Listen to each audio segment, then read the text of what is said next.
Welcome to the treasure room.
Ten, 9, 8, 7, 6, 5, 4, 3, 2, 1, 0. Prepare for vault door opening.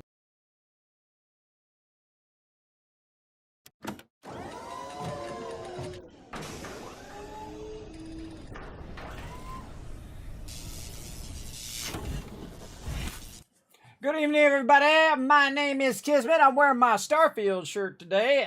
Pretty awesome. Thanks for coming in and hanging out. Welcome to Vault 45, everybody. But we got to teleport. I forgot. We got to teleport over to my ship. Let's go. Boop, whoop. There we go. Look at me. I'm a magician, everybody. Welcome to the Kismet Star. We're going to have some fun playing some Starfield tonight. Make sure to put a 1 in the chat if you can see and hear me, because it lets me know that everything is working. Let's go ahead and get that Starfield down right over here. Now, we've been having lots of fun. Sorry I couldn't make it today. Everybody wasn't feeling so well. My wife's out on a business trip, so I have to make sure that my kids get up and do their thing. But they're pretty self-sufficient at the age that they're at now. Luckily, that they're 15 going on 16, so they can get up and do their own stuff. Daddy getting too old to baby them now. They got to get up, do their own stuff, pack their lunches, all that stuff. They're perfectly capable, everybody. I've been doing that since I was 5 years old. My parents were old school, everybody. You want some food? There's the kitchen. You want your clothes clean? There's the washer dryer. That kind of old school raising. Now, my kids aren't, we're not that harsh with my kids. My wife still makes their lunch and all that stuff, but I don't.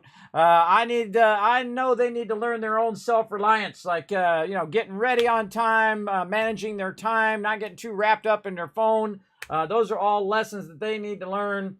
And sometimes you can teach them, and sometimes they're going to learn the hard way. Like, they're going to be late for school. They're going to be late for their things. They're going to be late for this, that, or the other thing, and they'll learn it that way.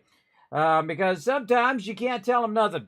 You can't tell them nothing. You can't teach them anything after a certain age. Sometimes you just got to learn it the hard way, and that's how I learned most of my lessons, everybody. I didn't have anybody to teach me. I didn't have anybody to say, yeah, no, you probably want to take care of your stuff, In my day, they just let you to their own devices. Yes. This left you to your own devices and said, go outside and play.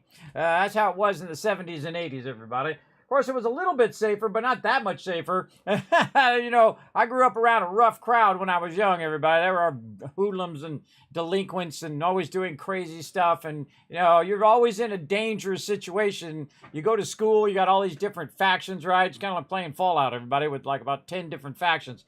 you go over there and you got all these people you don't want to piss off because any one of them would, take you out. So I was friends with all of them. I got them all on my side, and then I had no problems. Then I didn't have to worry about it. And so you're either against these people or you're with those people, everybody. But those really scary people when you're young. And then I went and transitioned when I got older from the scary young peeps, the scary peeps, to the geek squad.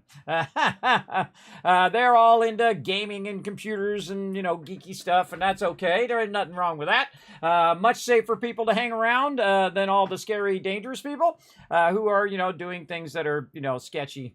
Very, very sketchy. A lot of those people are no longer around, everybody. They died in one way or another. I had a friend of mine fall out of the back of a truck, died right there in front of me, snapped his neck when I was young. And then other people went to jail, got stabbed, got shot.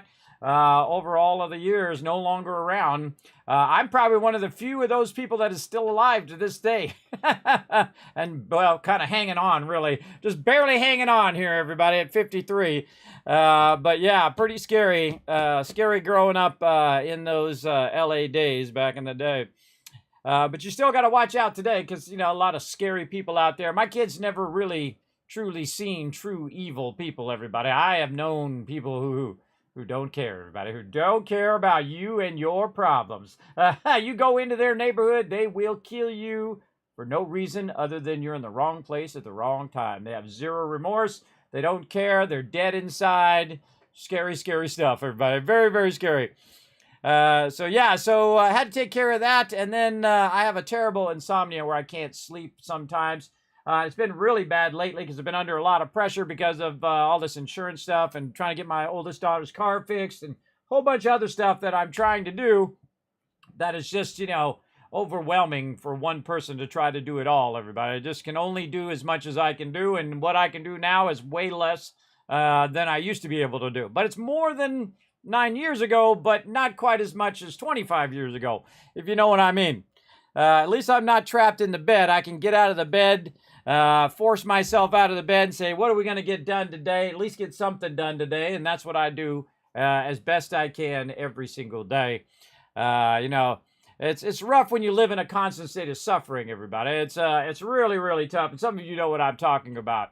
Who's ever been disabled or they've had a lot of bad turns in their life. Where, you're constantly dizzy every day. It's a struggle to try to get up and do anything. Everything has to be like 50 times harder than it needs to be. You guys know what I'm talking about. You got to have the willpower to want to get out of the bed. You got to want to get out. You got to want to get up and do something. That's the hardest thing, I think, no matter what age you are, is that struggle of, okay, today I'm going to get up and do something, right? That's always your first struggle in the morning. And that's always my first struggle because, again, it's just, I would wish this on no one. And I've been doing this for almost a decade now, everybody. Just, okay, you got to manage this dizziness. Let's get up. Let's do something. I'm exhausted every time I wake up because no matter how much I sleep, still feels like I got 30 minutes worth of sleep. I can sleep 8 hours. I can sleep 50 hours. I can sleep for a whole week. Doesn't matter. It feels like 30 minutes every single time. And I've been doing that for a decade. And so it's a really rough thing. So I just get up, do the best I can do every day. And if that's not good enough for people, screw them. Because you know what?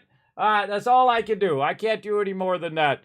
If they don't appreciate that, because, most people don't appreciate it because they've never been in that situation. They have no empathy. They don't know caring. They don't care about you and your problems and your deal.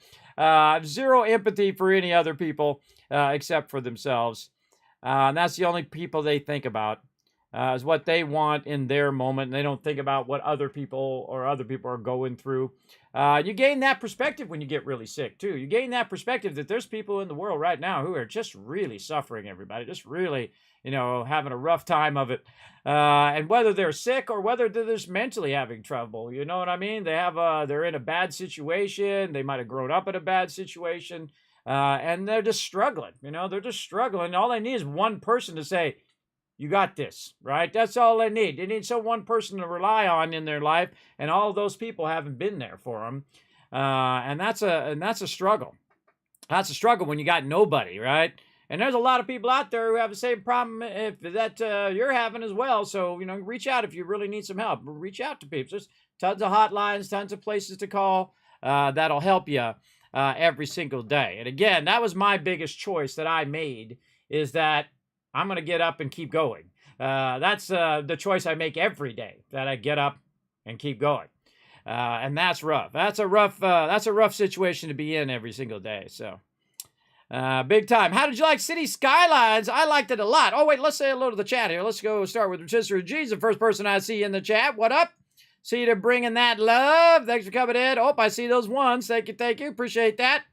How did you enjoy City Skylines last night? Well, 6 hours went by like that. That's how you know I enjoyed it. That's the type of game, everybody, I get all wrapped up in. I'd spend 500 hours in there easy, just building it out, seeing how far I could build it, try to get the Megaopolis, and then try different. The thing I would do a lot is to restart and try out the different start ones. Okay, I'll get this next, I'll get that next. That kind of thing with your perk selections or your upgrades along the way. I love that stuff. That's all theory crafting. Like, okay, well, if I go roundabouts first, is that helping my traffic? Do I have that much traffic? Do I need roundabouts that early? Maybe I need power earlier. What do I need, to progress easier? And then, of course, really create a demand to go to my city, right? And what tiles should I unlock? Should I unlock more water tiles or more land tiles? Should I do it in grids or should I do it more fancy, right? Those all that theory crafting stuff I absolutely love.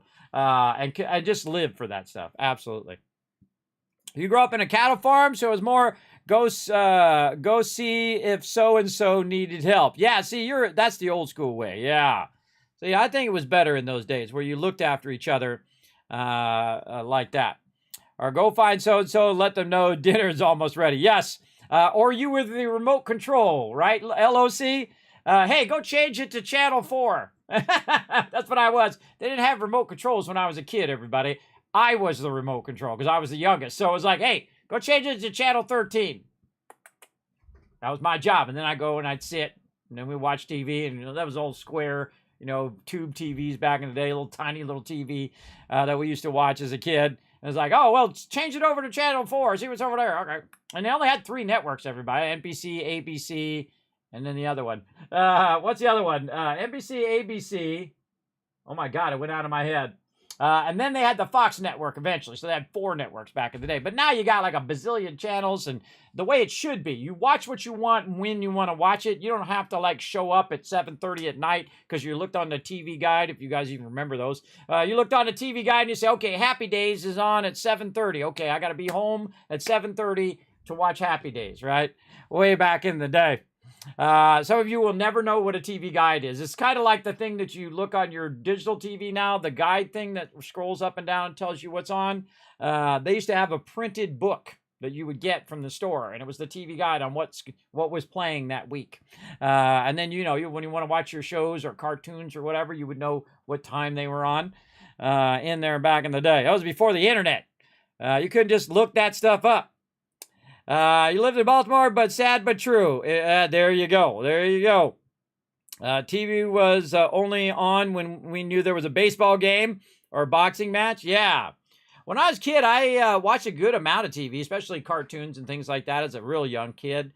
And the rest of the time it was go outside because that's what you did in those days. You didn't have phones. You didn't have video games yet. That wasn't until the late 70s.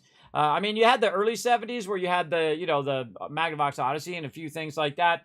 But most of that stuff, you play it for like an hour. And then you're like, oh, what's everybody doing outside? And you go outside and, you get in a paper fight from the local paper boys.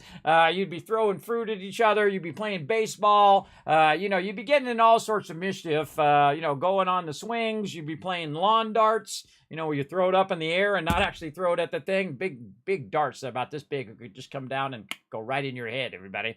Those were the toys back in those days until they outlawed those things because people were getting killed with those things. And there's, 10,000 other things like that. You go to the comic book store, read the comic books, you go to the arcade and play yourself some Space Invaders. Those are what we did when we were young. We didn't just sit around, doing this for 5 hours looking at our little light box, all day long. But that's what most people do now. They're like zombies. They're like zombies to the phone. And I'm the same way. I'll get on there. I'll start doing Twitter, And Twitter's the worst thing, everybody. You start doing Twitter and, you're responding to some of the people that you know on Twitter. Oh, yeah, congrats. Oh, that's great or whatever. And then I'll realize I've been doing it for like an hour. And then I'm like, okay, God, so addicting. Put it down. Put it down. Move on to something else, right? And that's what I try to do. I try to find a good balance between those things because, man, it can really drain you of your extra time for sure. For sure. Foggy coming up. What up, Foggy? Saying hello. What up? You get it in the Sunday paper. Yes, see, if you actually got the paper, you would get the Sunday paper. They used to deliver speaking of paper boys, they would deliver the paper to your neighborhood, and then the Sunday paper was a big paper, and it would have all your coupons in there. It'd have your TV guide in there and all that other stuff. We used to have 2 TV guides, so we would get one from the store as well, because, we'd have, the parents' TV guide and then the kids' TV guide. Because otherwise you couldn't touch the parents' TV guide because they didn't want to get wrecked or lost. So yeah, way back in the day. My favorite part of the Sunday paper, by the way, was the housing, where it would show, what houses are for sale. But the coolest thing in there is they'd have all the floor plans of all the different houses. And I loved to look at floor plans and maps and all of those kind of things when I was a kid.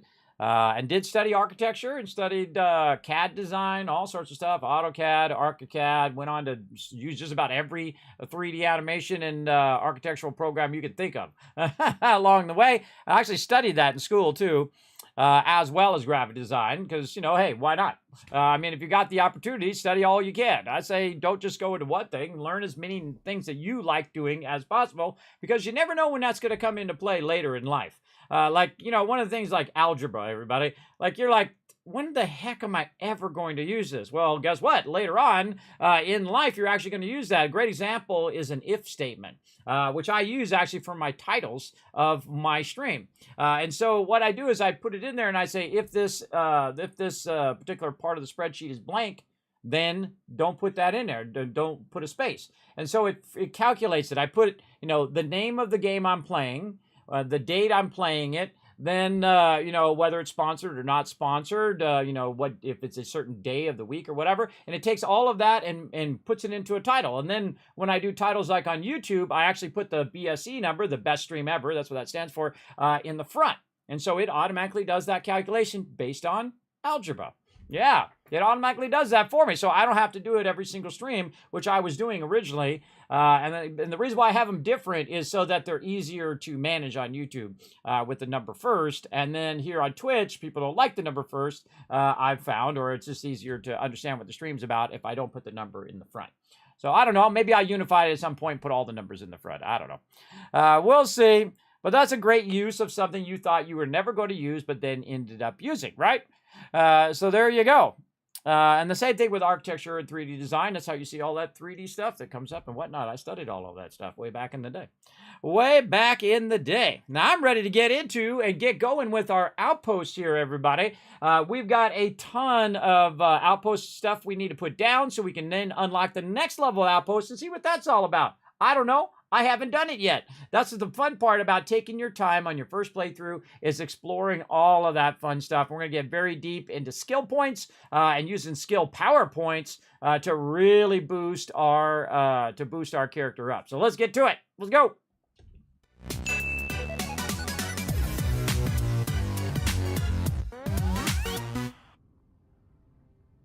Getting that hydration going on. All right, let's go to it. Let's continue on where we left off. Now, I'm having a great time in Starfield, everybody. I think it is pretty awesome. Personally, hey, I want to make one of those. How do you make one of those? It looks like a thing with a hallway in front of it. So here we are at my primary base here. I'm just going to mute it because there's a lot of the whole time while I'm playing. And that's because I've got all my peeps. Here they go. I've got all my peeps coming in and out of here, dropping off resources and picking up resources and whatnot.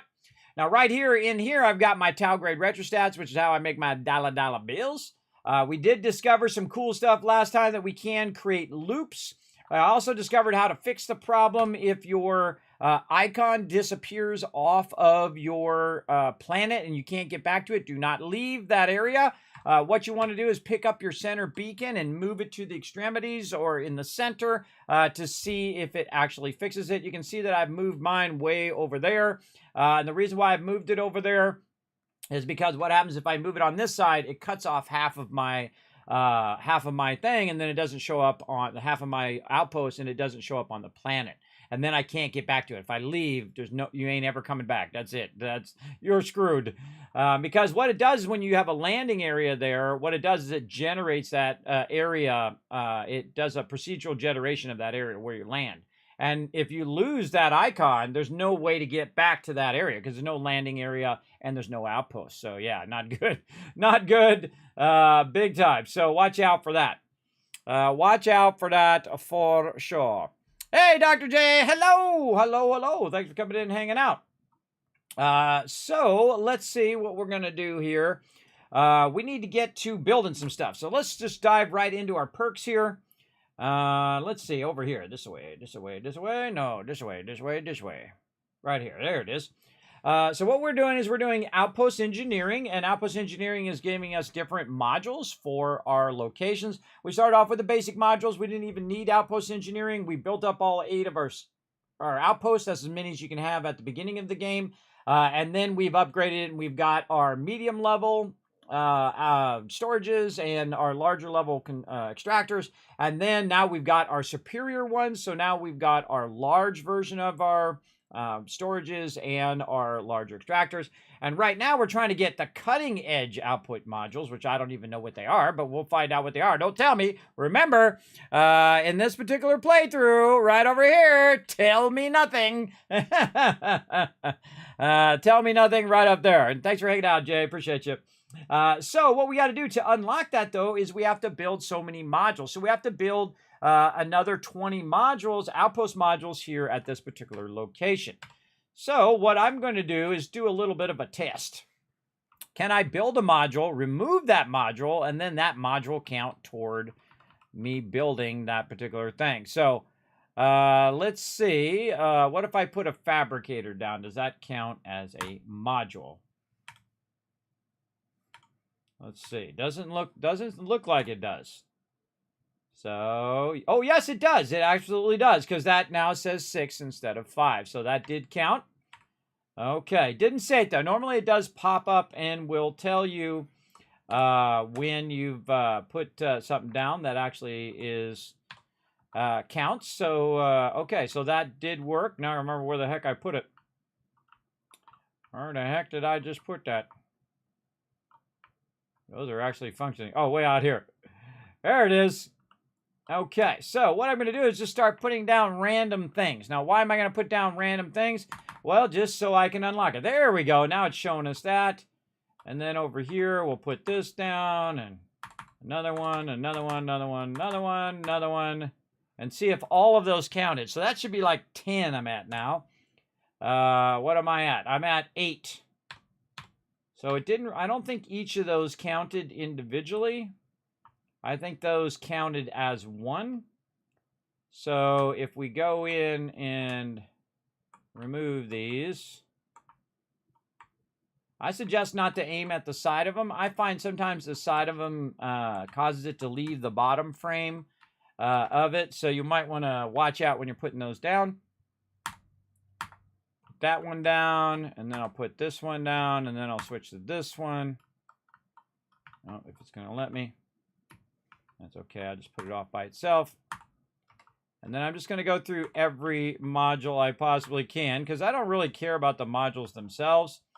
All I care about... Oh, that one actually didn't go down.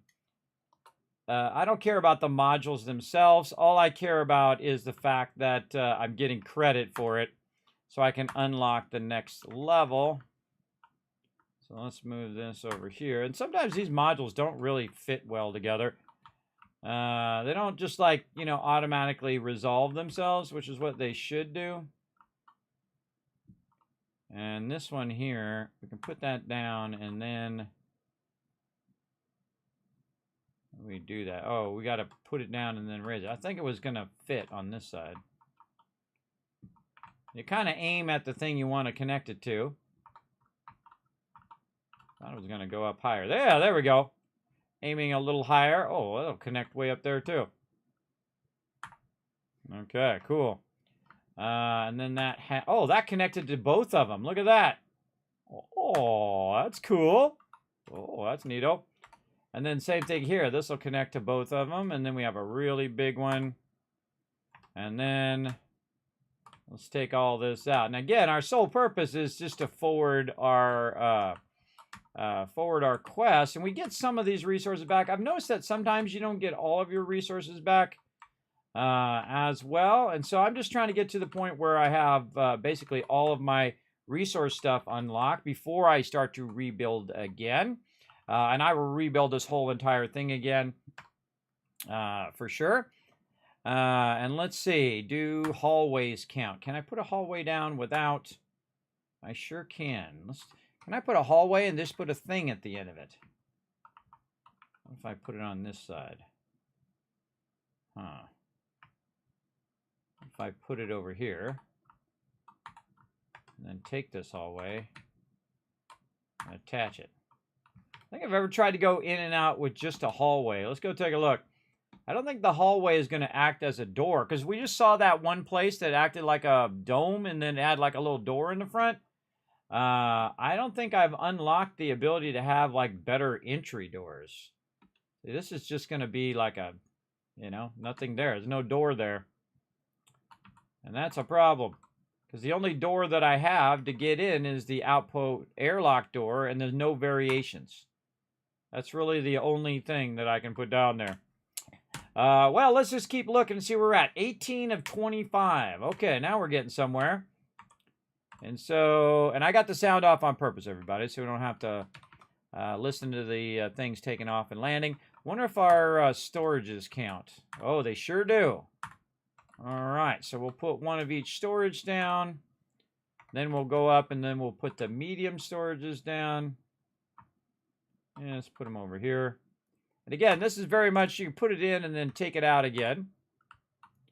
And I don't know if those count as separate. Oh, yeah, they sure do. Oh, and there's 25 things right there. All right, so a little secret. Do the different variations of each item as well. So, yeah, we just learned that. We just learned that. To unlock all of those cool things. And then we'll go ahead and put all these away. Get those resources back. All right.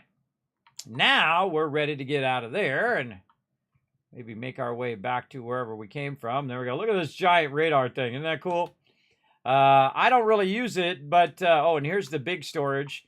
Now, one of the weird things about this game is that the larger your storage, the less effective that storage is. Because if you start with the first small level storage, it does say 50. Then you use a medium level storage and it will do 98, which you'd think it would be double. It would be 100, but it doesn't. It's like 98. And then you do the large one, which doubles that again, but then is reduced again, so it'd be like 175. And so you're thinking, well, wait a minute, I could put 4 of the small ones down and get more storage than if I put the large one down. I don't know if that was a math error on their part or that was intentional.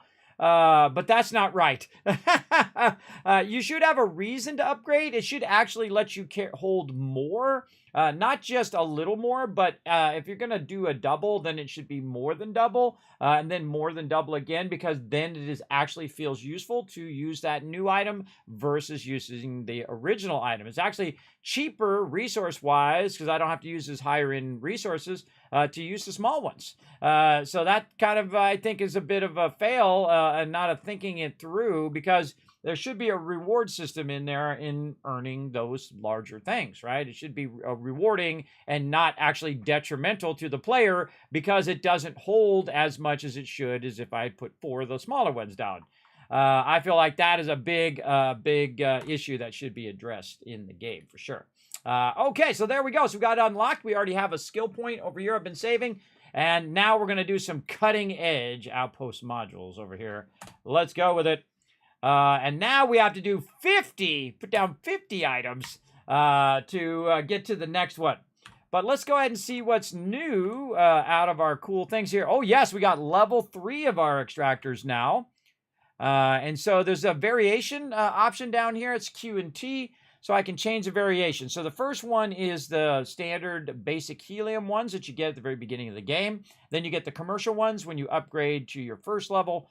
And then you have your industrial ones that we have unlocked as well.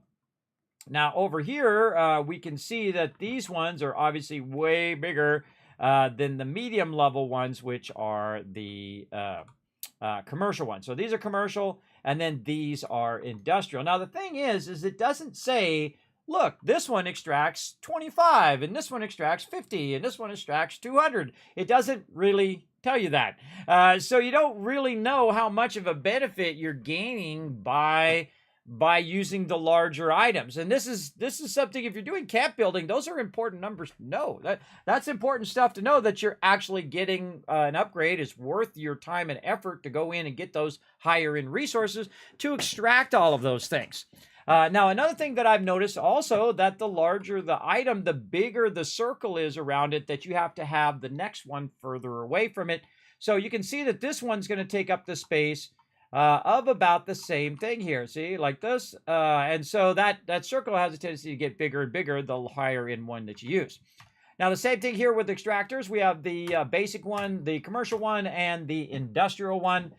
We need our Automite drilling rigs. And now the whole point of this is so that you extract resources, you then process those resources, and then make the things that allow you to make the next level thing. And that's pretty much what the extractors are all about. We've got our solar array. We've got our solar dome that we just unlocked in our last update. Power switches, power poles over here. Industrial light posts here. I haven't used any of these yet. Different lighting. Let's see. And we've got our large containers, which we already had. Oh, look out! Gaming Fanatic coming in with 4 months of sub love. Bringing in that Kismet love train. Appreciate you. Show him some love in the chat. Make sure you use those thank you emotes in the chat. Thank you for telling me nothing, Paul. Appreciate it. Okay, so I don't see anything else other than those larger extractors.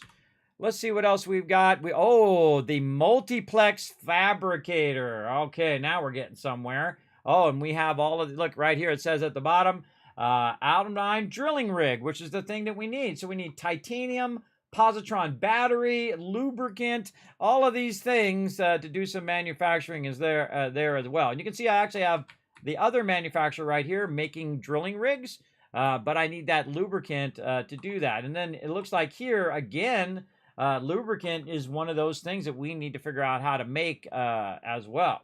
And this makes that drilling rig for the highest end ones as well. So that makes a drilling rig. What else it makes? Indicate a wafer, or insight wafer, microsecond regulator, power circuits, Rossite magnets, substrate macular sieve, testing, superconductor, barrel treated manifold, venom fuel rod, and a drilling rig. And the thing that all of those needed, if you noticed up there at the top, because I was not only looking at what it said down here, but also the resources, I've got a bunch of everything else except for that lubricant stuff. So what I need to do is figure out, well, what makes lubricant, right? Is it in here? Is this the one that makes it? Let's go look through here.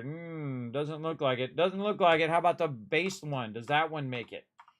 Let's go through. No, does not make it.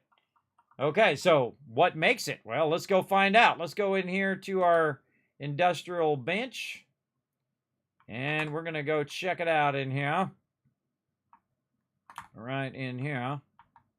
And see if there's a way we can make it.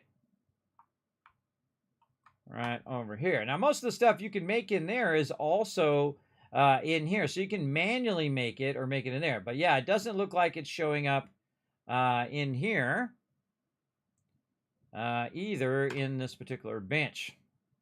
So let's look around at the different benches. This is weapon workbench, spacesuit. Let's go over here and see if it's something at the pharmaceutical lab that we can make. Nope, doesn't look like it. Now again, remember, tell me nothing, everybody. Part of the fun is me trying to figure it out. Cooking station. Doesn't Doesn't look like it. Doesn't look like it at all.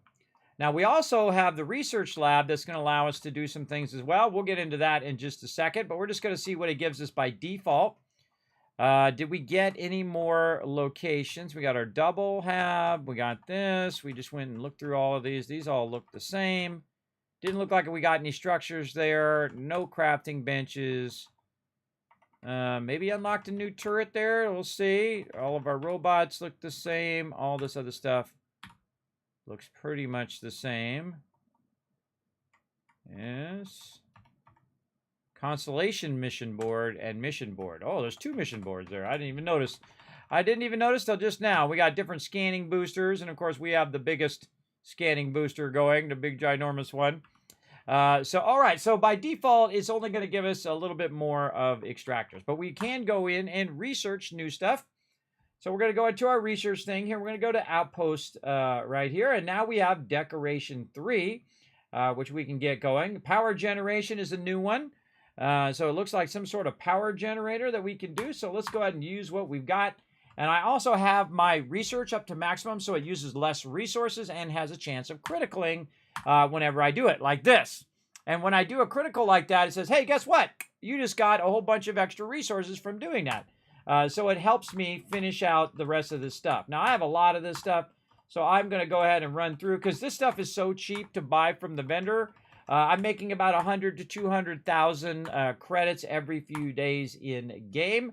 And so there we go. We've now got that power generation 3 going, which means now there's a power generation 4, which is cool. But we have to have special projects unlocked for that as well. So we might have to swing over into that field as well. But let's see. More output defenses. I haven't really had to use the turrets yet. Oh, there's something there. Barrel treated. Oh, I got that as a critical. You see that? I didn't have one of these, and I got the critical by crafting the other one. So that was nice of it. And then aluminum. And again, I have a lot of this. I have 10,955 copper at this one location. And there we go. And we also criticaled, and we got some neon. So now we have our better rockets, turrets, I mean. So there we go. We got our better turrets and whatnot.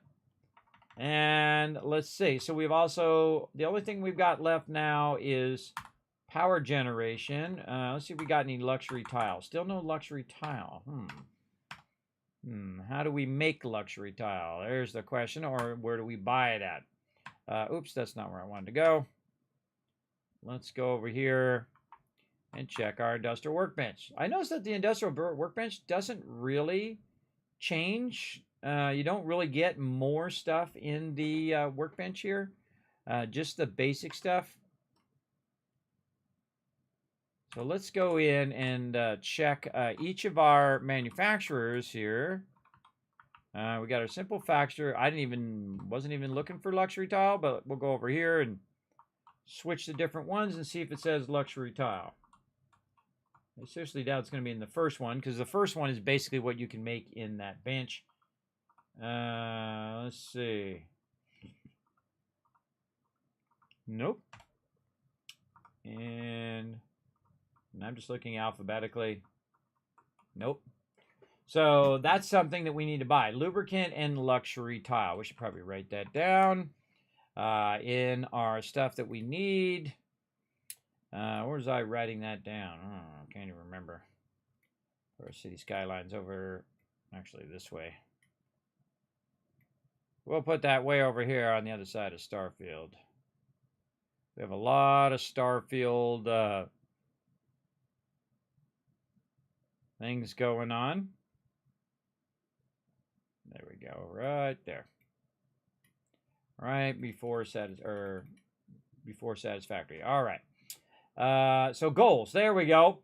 Get better equipment thing. Okay, so we also need lube. And we need what was the other thing? Ah, God, right out of my head it went. Right out of my head. Luxury tile or something. We need some luxury tile. Yes, that was it. Luxury tile. Lux tile. Or tile like this. There we go. We need that. Okay. So that's going to allow us to do decoration number 3, which is going to unlock some more stuff. Not really worried about decoration. But see, this one is not actually Outpost Engineering 4. This one is Special Projects Rank 1. And this one here is Botany, Zoology. And so really the only things that we can unlock is not even in the actual Outpost Engineering line. So that tells me, do I want to go further into the Outpost Engineering? Because if I do, what's it going to do? It's just Outpost modules now cost 50% fewer resources, which I guess is cool, but do you really want to burn a perk point on that, or do you just want to collect more resources? Because each perk point, I feel, is pretty precious. I don't care what game you're playing, whether you're playing Fallout 4 or Starfield, or I don't care, like World of Warcraft, or if you're playing Elder Scrolls Online. Each of those points that you establish really affect the way that your character goes. Now, in this game, this is one of those games where you can't respec, or at least I haven't just seen it yet, your choices are permanent choices. So very much like in Fallout 4, when you go in and you say, that's the perk point I want, guess what? That's the perk point you're going to have forever in that playthrough. Now, unlike in Fallout 76, where you can shift all your perk points out when you get to a high level, and you can shift your cards around and everything, which I absolutely love. That is much more fun. I think that you can just try out different things and see what you like, as opposed to having to play through the entire thing again, though I'll probably end up playing through again anyway, especially with the knowledge I will have by the time I'm done with this playthrough, because this is a mega playthrough, which means we're going to do all the quests and all the stuff. And once you have that knowledge, then you can say, oh, well, if I played through again, would I pick my perks in the same order that I did? Now, the current perks that I'm picking right now, I do have on my spreadsheet. So you can see that I went Industrialist. So I started with Persuasion 1, Security 1, which allows you to do your advanced locks, and then Research Methods, which reduces your cost of your research. I then went straight into Commerce. So I have 20%, can buy stuff for 20% less, sell it for 25% more, very much like Caps Collector in Fallout. And then Boost Pack Training, because the Boost Track is awesome. The Boost Pack will allow you to get further, and you can use it like a vehicle, so you're not running out of oxygen all the time. Then I went Persuasion. Then in the future, I'd probably go Research Methods first. I would go Research Methods up, then Persuasion 3. Now, Persuasion, for some reason, man, I've done a ton of quests, and very rarely do I ever get an actual persuasion option where I'm trying to persuade them to do something, and I have to do it 10 times. And so doing it 10 times when you have 0 persuasion quests is exceptionally hard. I didn't know I picked the hardest perk in the game. And so right here, you can see I'm 6 of 10. So I need 4 more persuasion quests, and then I can finish off my persuasion, which I've been trying to get to rank 50 all this time. And there's 50% increased chance of success when persuading somebody. So that's super useful. You can also use your various perks and whatnot, your various foods. There we go. Various foods and whatnot to try to help boost your persuasion chance as well. But again, just trying to find any quest I can find that allow me to persuade somebody of something. I don't even care what it is at this point. I just, whatever it is, persuade them to do it. So again, we go back to our research here. Now we need to decide, do we want to go on to level 4? Or do we want to just revamp all of our settlements? What do we want to do? Now, the funny thing is I do want to get my persuasion done, because my persuasion leads me to the next level of working on my outposts. And I'll show you that here in just a second. But on this one, again, we need to think about, do we want to put special projects in there? So let's go see where special projects is. And actually, let's put that on the list. Oh, I already have it. Look at how smart I am. I'm already up ahead. Also, it helps with special gun mods as well. So let's go ahead and go into our skills.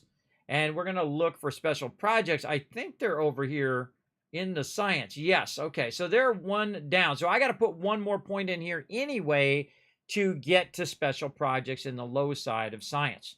Now, would I be smarter in going into botany so you can get more common and uncommon resources from plants, learn additional info about them from the scanner, and allow some plants to be cultivated at your outpost so I can start growing plants, right?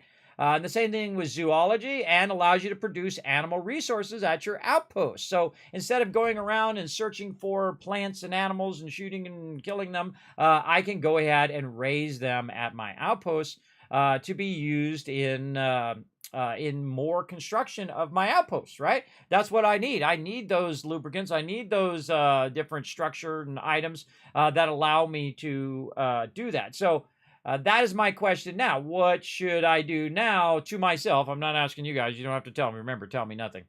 So that is the question to myself. What do I want to do? What does ionic fusion does? Ship reactors produce 1 extra power. That seems like a huge waste of a perk point right there. Planetary habitation. You can build outposts on planets with extreme temperatures. Deep freeze. Increases the maximum number of outposts you can build by 8. Wow, okay. There's that perk. That's that perk we're looking for. Holy mackerel. And then by 12 and by 16.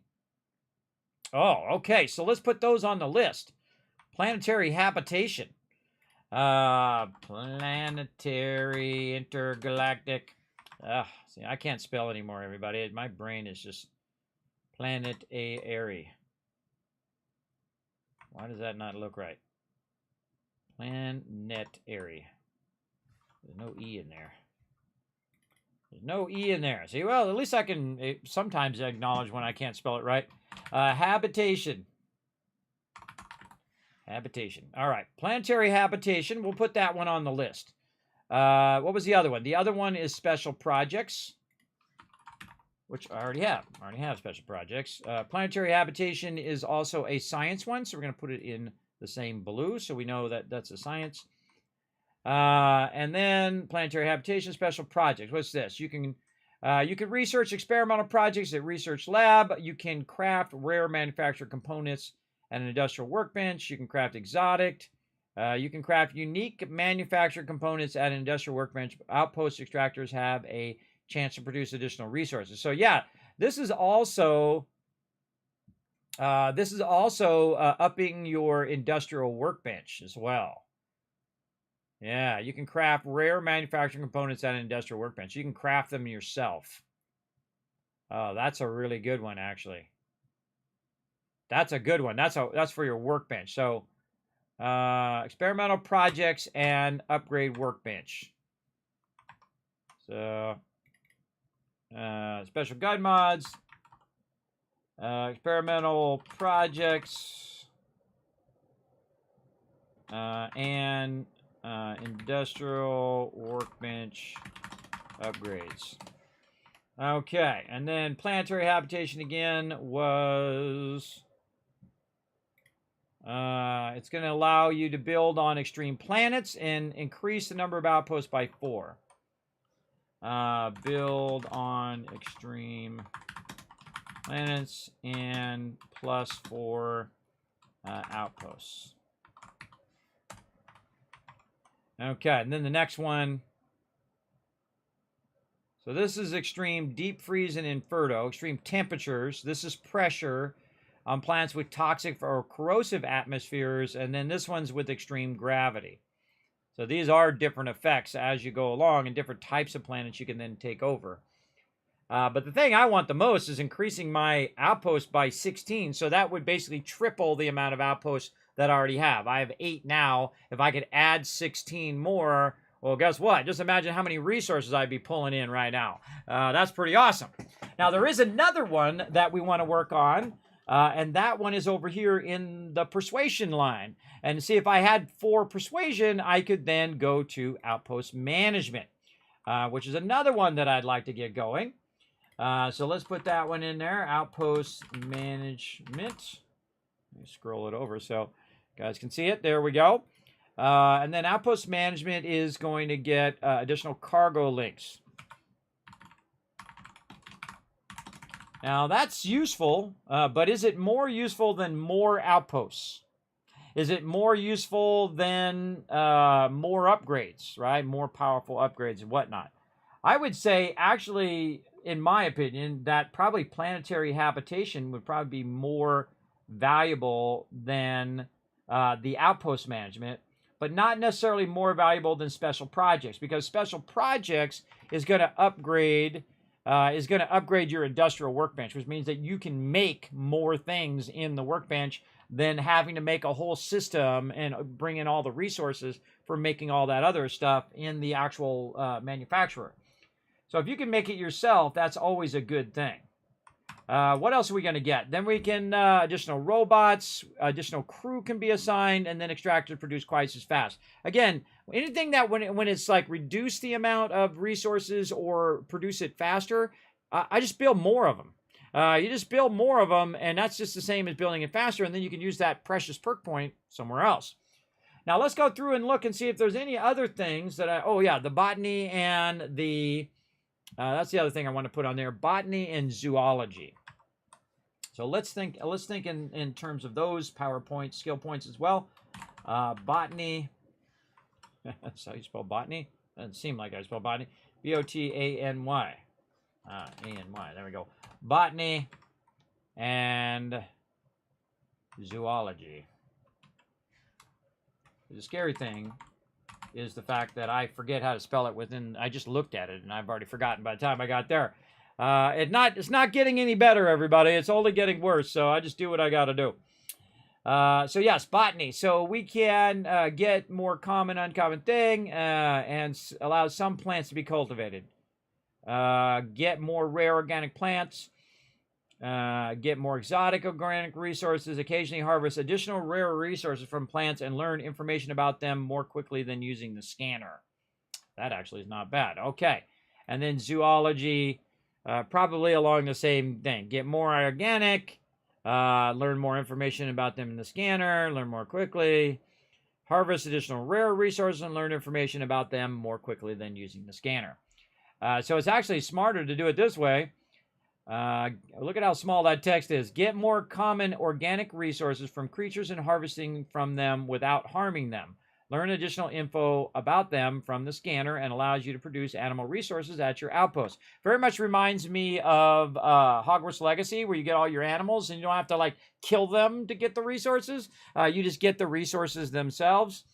So that might be interesting to go into those. Now, of course, I also want to go into science. I want to go into piloting, and I want to go into shipbuilding and, you know, all this other stuff over here. But we're going to come back to that later on. We're very much focusing on this playthrough on Outposts. So do I need to do med packs? Well, yeah, it'd be nice to unlock my own med packs, and I could make my own med packs. That would be nice. So let's put medicine on there as well. Let's see, get more plant resources and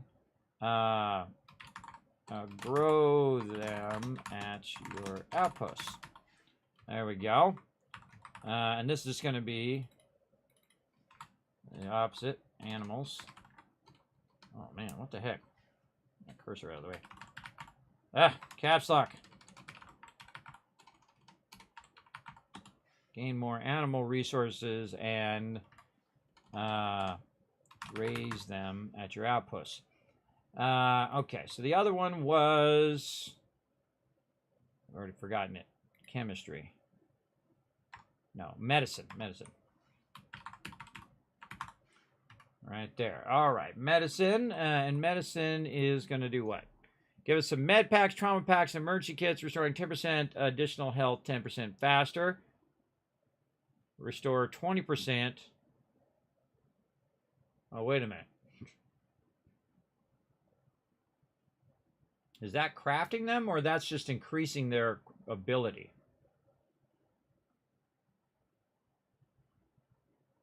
That's just increasing their ability. Yeah, that's just how well your med packs work. That's not necessarily being able to craft those ones. Yeah. Get more uncommon organic rings from surface things. I don't think you need this at all. I mean, how much do you really collect off the surface? I don't collect that much. Increases grab jump ranges, reduces fuel costs. This ship stuff. Spacesuit design. Helmet mods, researching mods for your, that's all modding out your thing, scanning. And this is detecting higher end resources, which I don't even think you need this as well, because you can just go to the planet and put it down and find those rare resources on the planet.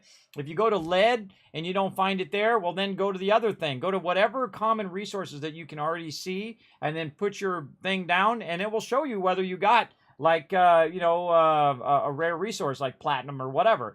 You just go to your common resources, and you might find rares. So I don't even think you need that scanning at all. Let's see, astrophysicists, you can scan the moons of your current planet. You have a 10% chance to discover a trait when scanning. Oh, that's a great way of finding traits of that particular planet. And this is where it is. You create improved chems and research additional chems. You research and create superior chems, cutting edge chems. So this is what we want, chemistry, not medicine. Chemistry. Now, because I am in the very hard mode, I might also, I might also want to go into medicine just so basically my stem packs or your med packs work better. That's something I do in Fallout 4 to counterbalance the fact that those med packs work so slowly. And let's see, these are all ship stuff. Ship thrusters. Advanced tech shield. Yeah, shield systems on your ship. This is all ship stuff. Ship engines, ship weapon systems, missile weapon systems, beam weapon systems. So 10% more damage to robots and turrets. You can force target robot up to 10 levels higher to stop fighting with a limited time. So yeah, it's like a robotic expert.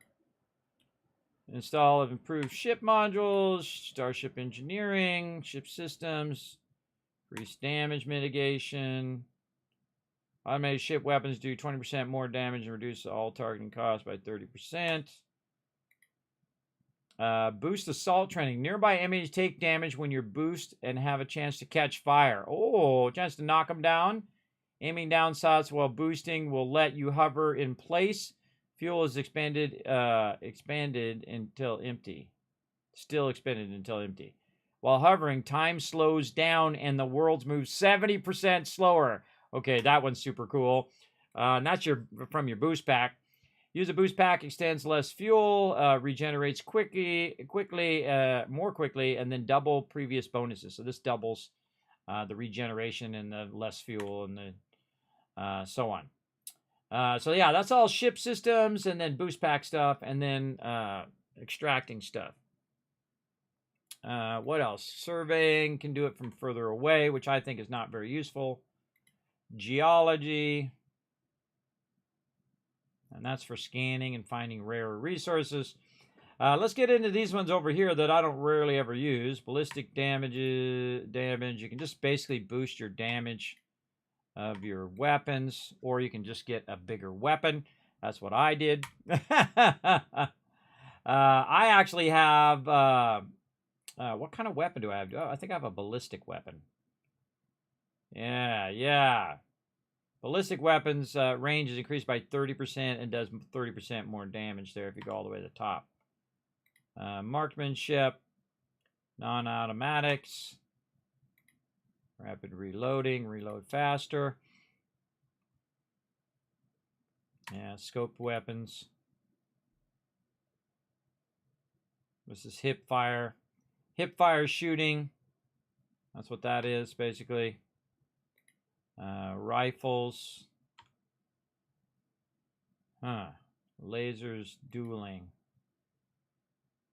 Or melee. Yeah, melee kills heal you for 10% of your health. Oh, that's kind of fun. Armor penetration. That's always a good thing. Yeah, it ignores 50% of target's armor. That's always a good thing. Crippling, also a good thing. Some mobs, they're all about being able to rush up to you and hit you because they're melee. And if you can cripple them, boom, that's it. Their effectiveness just dropped to 0. Critical damage when headshotting. Ranged weapons by 20. Range critical hit increases your critical hit chance with ranged weapon by 25% for 20 seconds. And then you're also doing 50% critical damage already right there. All right, well, I don't think I really need that right now. Let's see. Crafting food. Getting more ammo and aid items when you're looting. That's usually a really good one to do early game, scavenging. But, you know, if you're like me and you've already made, you know, 1,000,000 credits already and you're like level 17, do I really need to get more stuff, or can I just use the money that I made and just go buy the stuff that I want? I don't really need it. Theft, I don't need to pickpocket peeps. I rarely ever do that kind of playthrough. Ships are stronger, will automatically surrender to piracy demands. Oh, this is if you're going to be a pirate. I see. That's pirating. You can force an NPC at or below your level to stop fighting for a while. You can force a target NPC to permanently stop fighting unless they're attacked again. Intimidation. Cause them to flee.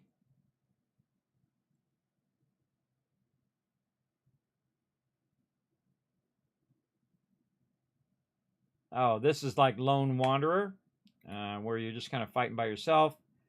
Bribery, again, all those things that I know I'm not going to use. You can force the target to attack their allies. So yeah, you're telling them to attack other people there. Companions gain affinity faster. Oh, that's nice. Companions have 50% more health, can carry more. Companions will occasionally heal you when you get low health. That's also good. Doubles the bonuses of combat and physical crew skills on companions. Companions have a chance to pick themselves up from a down state. That's also a good one. Yeah, I kind of like that one. That's leadership. Very much reminds me of the same perk in Fallout 4. So let's put that on the list to look at. Leadership. This is craft more chems at the workbench. And this is, again, this is companions gain affinity. 25% affinity gain.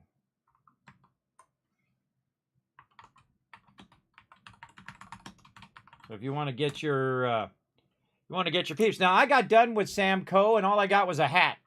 I thought I was going to get some perk or some bonus of having them as my ally, but it doesn't seem like I do. So I don't know. I don't know if that was really even worth getting them done. See, it's got to have a purpose, got to have a reason that you go through and do these affinities with people. AFF, infinity gain. Okay, so again, we're just looking for our power perks that we want to do in this particular playthrough. And again, cargo links, robots, more people at a thing. Now, is any of this stuff useful right now? Would this be more vital now than doing the special projects? That's a good question. That's a good question. Let's come back to it. Manipulation is to tell targets to do what you want them to do. Oh, you can have up to 8 active crew members. Wow, that's cool. Ship command. All right, let's put that on the list. Ship command. Plus max crew members. How many max on the first one? That's not it. Up to 4 active crew members.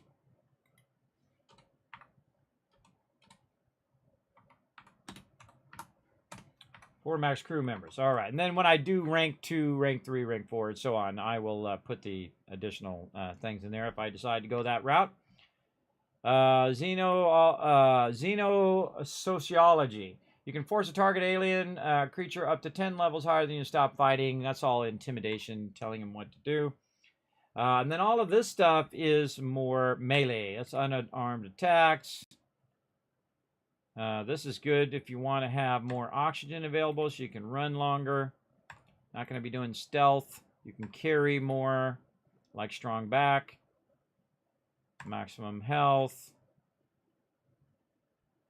Energy damage is reduced by 5%, so you're reducing your incoming damage. Your resistance against radiation and thermal. Become more stable firing in 0G. Take 30% less fall damage. Replenish some O2 after mantling. Mantling. Let's go look that up.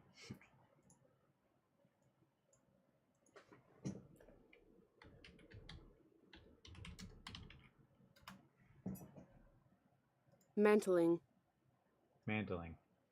A piece of ornate drapery depicted issuing from a helmet and surrounding shield. The mantlings of peers are lined with armory.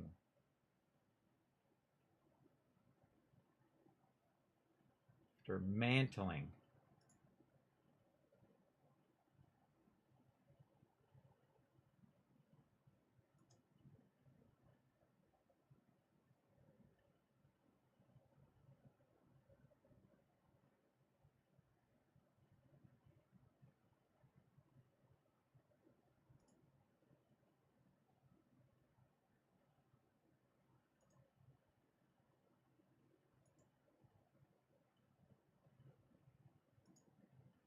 I know mantle is like a mantle on a mantle over a fireplace.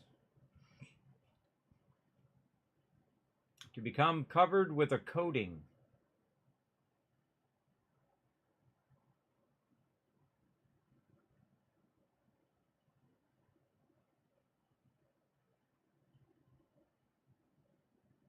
The drapery used and often used as a background to a shield, crest, etc.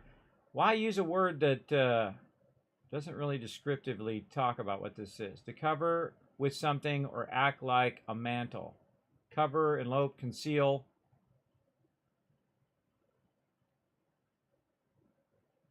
Overlaid or spread or top with enclosing within something. So it's like to hide after you hide. That's going to be my best guess. So after you replenish some O2 after you hide. I don't know. That seems like a terrible word to use right there. Let's see. What else are we doing? Stealthing, lifting, weightlifting, to carry more, max health, reduce damage. Yeah, gymnastic, nutrition, food and drink are more effective. 50% less damage. Moderately increased chance to recover from injuries naturally. Oh, so that's recover from like breaking your leg or whatnot naturally. Recover from infections naturally. While armed and wielding a melee weapon, take 10% less damage. More stealthy stuff. 20% chance to stun an NPC with an unarmed attack. Regenerate health much faster outside of combat. You can now slowly regenerate health while in combat. Yeah, so you regenerate health there. It's cool. It's got like a phoenix. Like a phoenix. That's what that is. A phoenix patch in there. That's cool.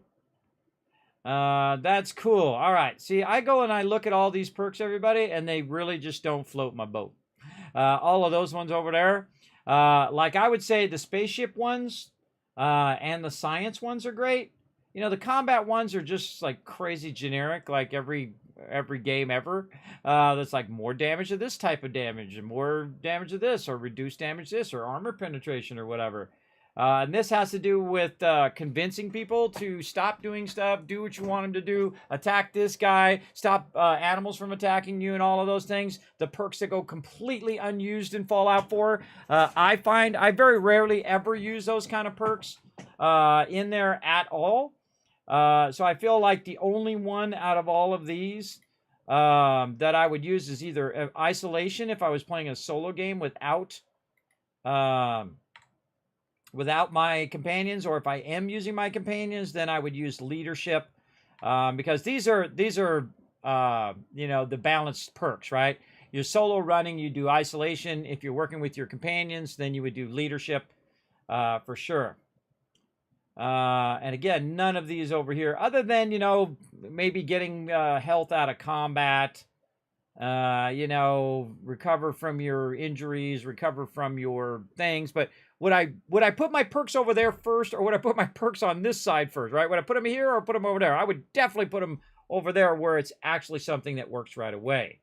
And would I do food and all of that? I don't really do food and water most of the time. Scavenging, again, I'm already making tons of cash. Negotiation, like reduced bribery. Well, I don't want to bribe people. That's the thing. I don't want to do that. I don't want to do that. I don't want to have to deal with telling them not to do the thing. I'll just kill them. This I definitely like. Leadership I like. Outpost management I like. I like persuasion, commerce. Those are great.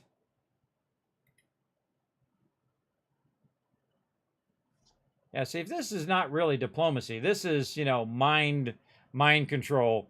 That would have been a better name for that one. And again, I don't really want ballistic weapons.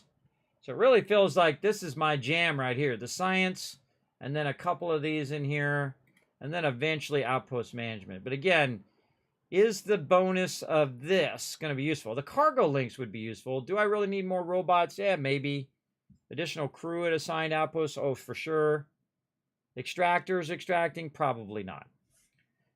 So, if I'm thinking about what do I want to do, what's going to maximize the output of my outpost, because that's really my focus in this playthrough, and that would be getting the ability to produce plants, and those plants would probably create more resources for me that I could use for making more outposts. And then if I unlock both botany and zoology, well, then I'm getting those resources as well and feeding those into there, which allows me to do more and more and more. The special projects, which I didn't even look at before, does seem really good. Because you have experimental projects at your research lab, and then you can manufacture, you can craft rare materials at your industrial workbench, and then you can craft unique manufacturing components at your industrial workbench, and output extractors have a chance to produce additional resources. So this is actually really good because I would use all 4 tiers of that. And I don't care if it uses less, now costs 50% fewer resources. That doesn't float my boat at all. Though I got to build 50 modules, and I know I'm going to build 50 modules because I'm going to tear all of these bases down.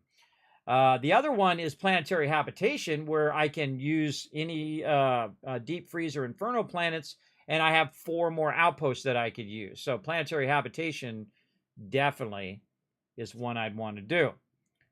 So, again, thinking toward my next level. What level am I now? Level 18. So this is one of my favorite things, is theory crafting for sure.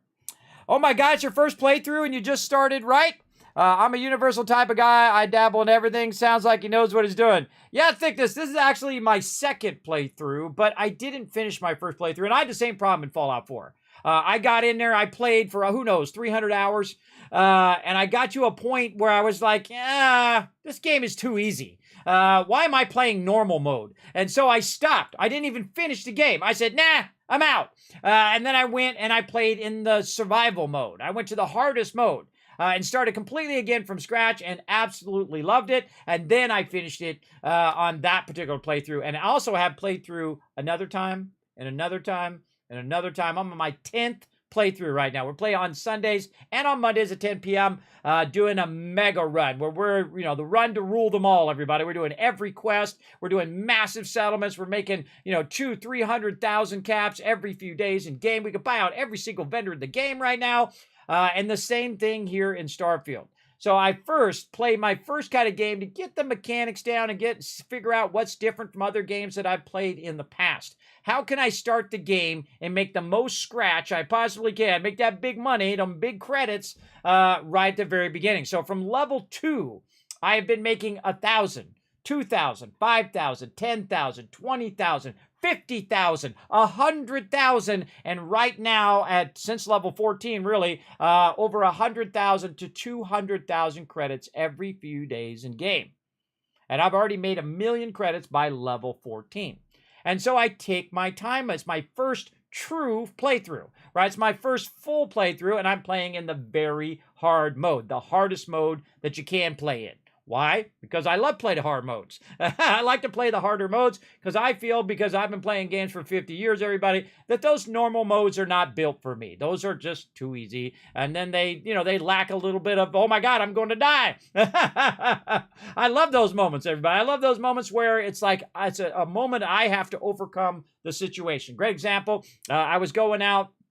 I had to fly around my ship. I rolled up. There was 3 ships there, and I'm like, oh, God, I'm in trouble. And I'm flying around my little frontier shot, and I'm blah, blah, blah, blah, blah, blah. I'm shooting them, trying to kill them. Cannot kill them. They just keep blowing me up, blowing me up, blowing me up in very hard mode. And I said, that's it. I'm going to go ahead and make a ton of cash. I'm going to get me an epic ship, a level A ship, because that's all I can fly right now. And then I'm going to go out and I'm blow them up, and that's exactly what I did. I built myself the Bulldog, and I went out there, and I annihilated them. They had like 0 chance, everybody. I rolled up in my brand new ship that I spent, a couple 100,000 credits on, and just annihilated them with every possible weapon that I could use on them, and just wiped them out. And so that's what I like about the very hard modes, is challenging. It's very challenging for me to go in and do it. Yes. Yeah, sometimes, well, they sent me that code, AMZ, so that was very kind of them to send me that code. So that's something I've been waiting on for like 9 months to play. So, and I've been trying to work it in for a few weeks since it released. So I thought, I'm just going to override tonight, and we'll come back to it next week. It's no big deal, everybody. It's not like we're in a rush. We're playing a mega playthrough. When we're doing mega playthroughs, that means we're taking our time. We're enjoying the journey, right? Take the journey, everybody. Every single time, that's what I do. I take the journey. I don't rush. Now, I have almost 300 hours in the game. And you're like, Kismet, no way. Yeah, right there. 294 hours in right now. And you're like, Kismet, you're only like level 18. What? Am I in a hurry? Is there some reason I need to get to the game in a hurry? You got a lot. You live, you're born, and you die. Is there a reason why you try to rush to your own death? The death of your game, as I like to call it. I don't rush. Just like no reason. I paid the big money, but I paid the $300 collector's edition, and I'm going to get every penny out of this game. Every single penny for sure. Out of the game for sure. So yeah, I think special project is my next thing I want to get into, but I can't get into special projects because I don't have another point. I need one more point in there. And see, I could put it in outpost engineering, but I don't think that's really that useful. 50 fewer % resources, no. I think the thing that would be more useful is me extracting these resources, especially zoology and botany. So I might want to just ping pong back and forth, one into this one into that one into this one, back and forth until we do 8 more points, which would put us at, let's see, that would be 26. Yeah, that would be 26. Or I could go into these first. I kind of feel like I want to ping pong between all 3 of these. So I put a point into probably botany first. So my next level would go botany. Then I would go special projects. Then I would go zoology. And then I could extract plants, animals, and then also unlock those more advanced projects in the research lab. And then also be able to craft those things. See, but is it really that useful to craft it in my workbench, or should I just craft it in my manufacturers at my outpost? See, there's another question that you got to ask yourself. Outpost extractors have a chance to produce additional resources. See, that may be a good one, or that one may suck. So I'm extracting stuff from, say, aluminum, and it's going to extract iron or something else? Maybe? I don't know. I don't know. Because we've never done it.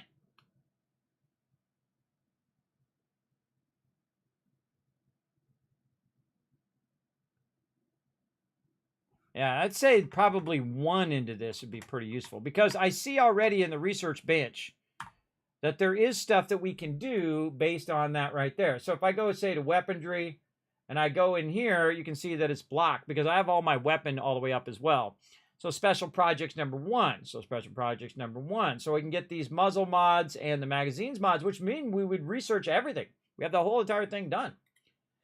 We haven't done any spacesuit design yet, so we might get into that.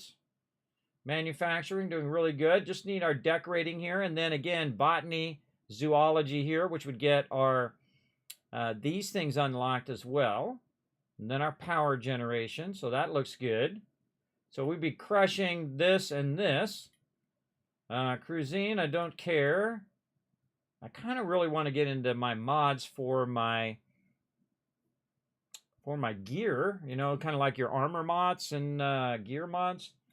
And then this is more of your chemistry stuff, which you can unlock. Your medical treatment stuff.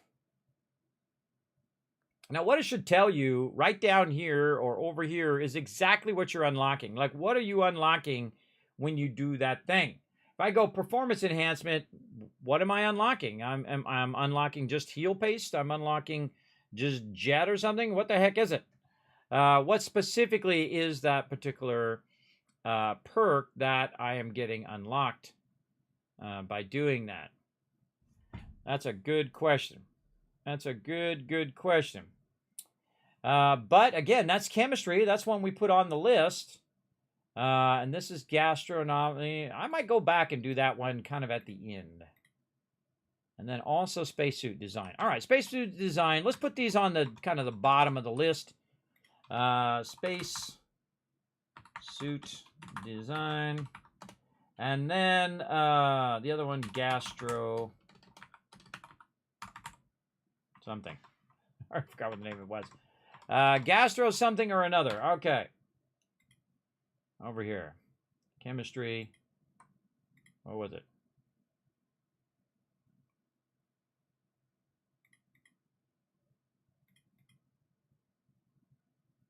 Oh, it's not in there. It's in my purse. Gastro something. Geology. Where would gastro be? Probably. Not social. Physical.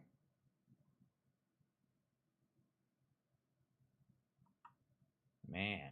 There it is. Food. Yeah, it's social. Gastronomy. Gastronomnomy. Nami. Maybe that's where they get nom-nami. Right here.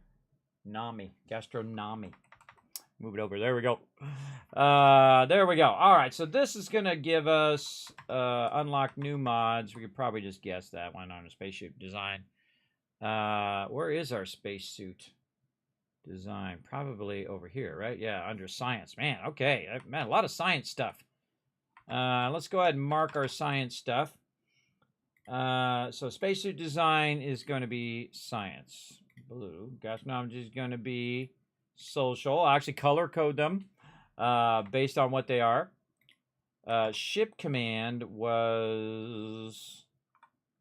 Where was that at? I think that was social. Yeah, that's social. Let's put that as yellow. Leadership is also... Leadership and outpost management, all social stuff. I would have guessed that that was what that was. Chemistry is over here in science, I think. That's tech. Yes, chemistry, botany, zoology, all science. And outpost management is going to be our social. So that kind of just tells you which ones I'm most in, right? Social and science. Very much a lot in all of those. Okay, and spacesuit design. Let's go back and see what that is. Again, I love this theory crafting stuff. It's really fun. Improve spacesuit, helmet, and pack mods. Research additional mods. Improve...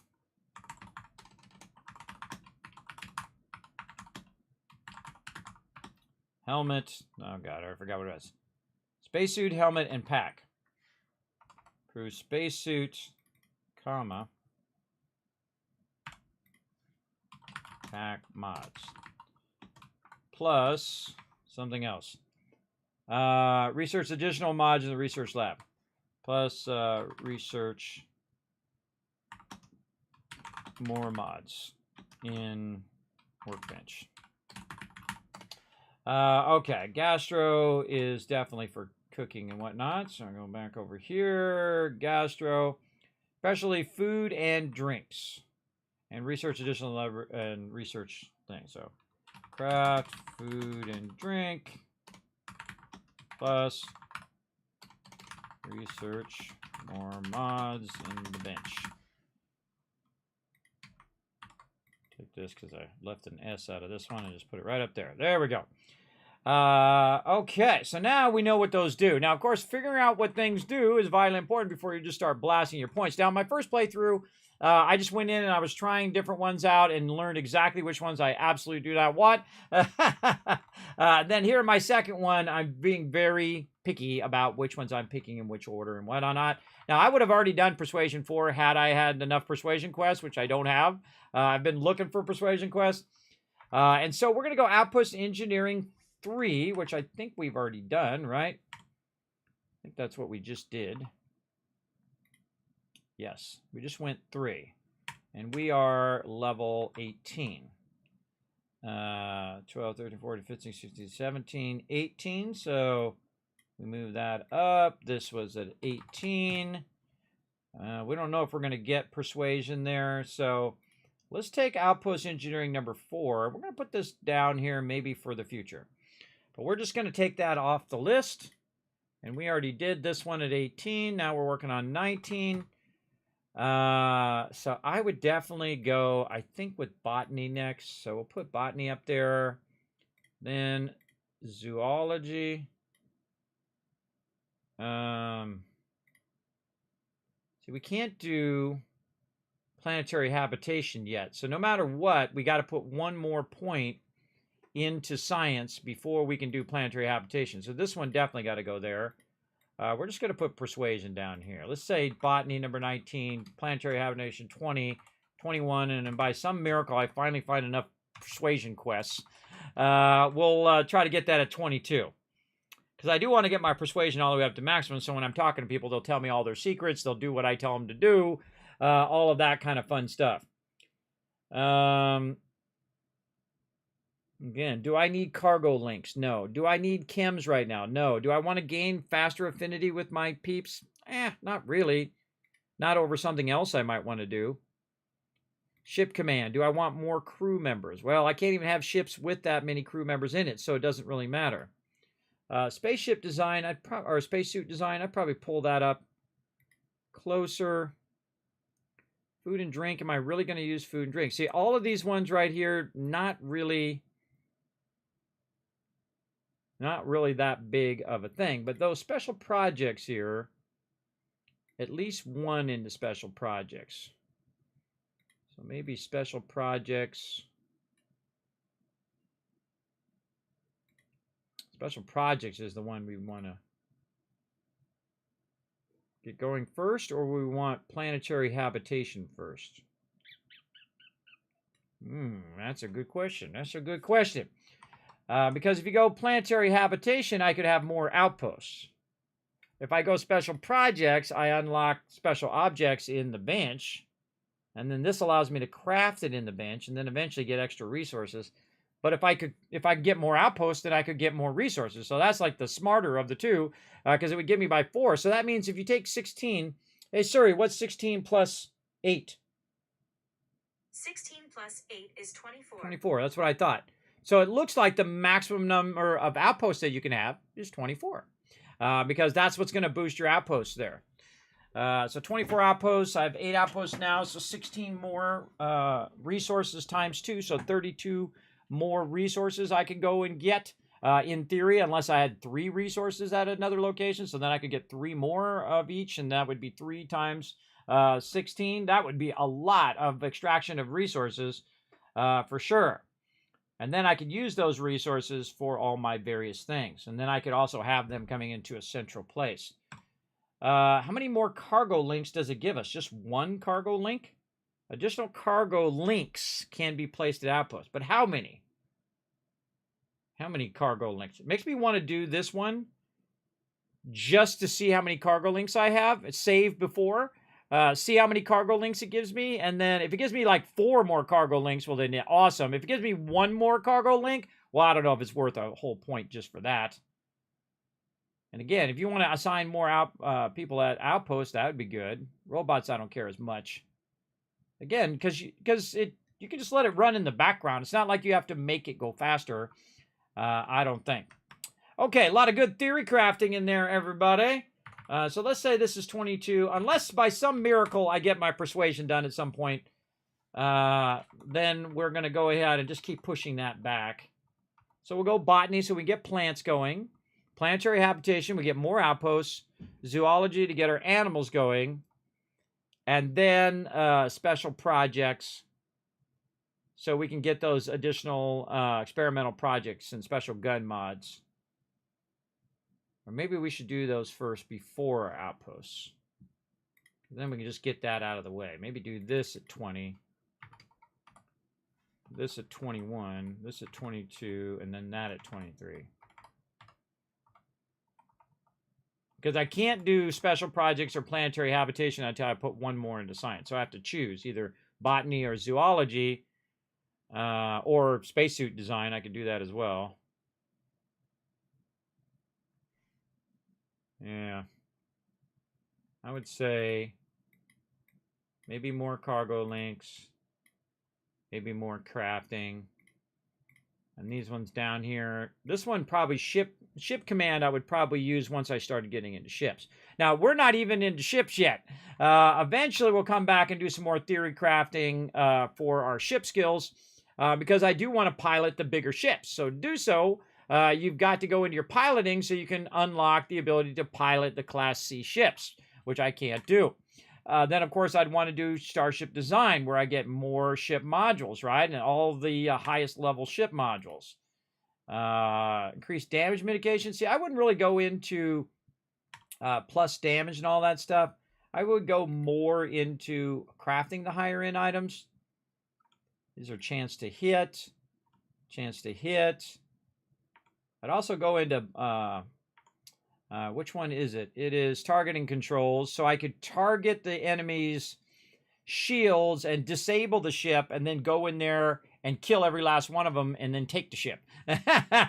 Basically pirating the pirates. That's what I would love to do. So that's definitely going to be one that we get going. Yeah.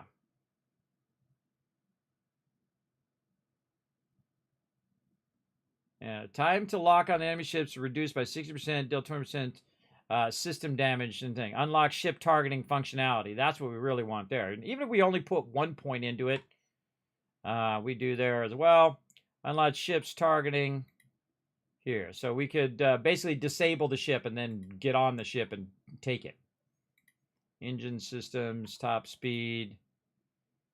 Carry more stuff in the cargo holds. Now, that would be great, but I could make bigger ships and then I don't have that problem. Shield capacity is always a good thing.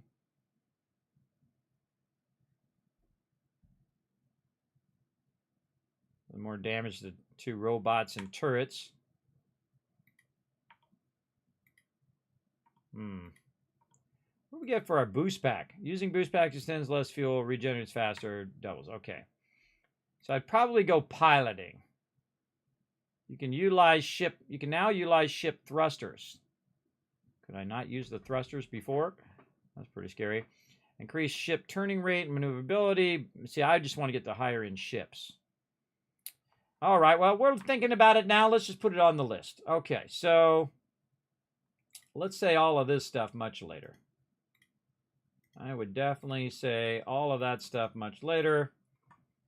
And let's just knock that down. So say we go through and we do a bunch of botany, special projects, planetary habitation, zoology. Now we're level 30 or 40 now. And then we'll probably go into piloting. Now, there's probably a playthrough I'm going to do, because we're going to do all 10 playthroughs, everybody. We're going to do all New Game Plus, try to eventually do 10 plays. Now, we're going to do that all at the same time? Absolutely not. We're going to do it just like we did Fallout 4, as they come out with DLCs, as they come out with updates, like the DLS they're working on, and things like that. Then we'll do another playthrough, and we'll do it in a different style, where maybe we spread out our points a little bit more, so we get a little bit of piloting, we get a little bit of outposting, we get a little bit of this, a little bit of that, and see how that goes versus going very heavy. I mean, I'm hardcore into outposts right now. Very, very hardcore. Just getting to outposts as quick as possible, getting those built up, seeing what those do, and how they can affect the whole entire gameplay, because I have so much cash. And when you have a lot of cash, you know what you do? You buy yourself a really awesome gun at like level 5, and you got yourself a chain gun. You're running around just going, mean, mean, mean, wiping people out like I'm doing. And then you also have like 5,000 or 6,000 ammo on you, so you're not worried about ammo or med packs or any of that other stuff, because you can just buy whatever you want, right? And that's the style I'm playing in right now, and that's been since level 2. I've been doing that, and it's been working out pretty well. In fact, what am I at right now cash-wise? Let's see. I have generated 1.4 million credits by level 18. Now, I stopped even trying, everybody. I stopped trying to get the cash, because I don't really need a lot of cash right now. I had between 500,000 to, 750,000 credits on my character himself, so he can just buy whatever he wants, buy whatever he needs in the moment. And then eventually you're going to need a lot of cash when you start to go buy those really big ships, right? When you buy the 300,000, maybe even $500,000, $1 million ships, you're going to need that big money for then. So piloting in there. So we definitely want to go piloting. And then we might want to go all the way just to maximum on that one. Targeting control systems. Targeting control system. All right, we'll put that in there. Oh, we got to make these purple. We know we're going into the tech tree.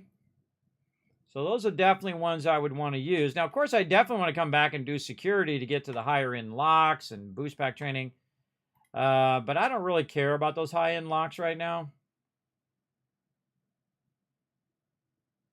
Expend a digipick to eliminate keys that aren't required to solve the puzzle. 5 auto attempts can be banked. Yeah, eventually I'd like to get in that too, but do I want to get into that before I get into piloting? Probably not. And again, this whole second line here, I don't even feel like I need. So I just skip that. And then Starship Design, Starship Engineering, because I want to make my own ship. Automate ships do 10% more damage. Definitely that boost pack training eventually.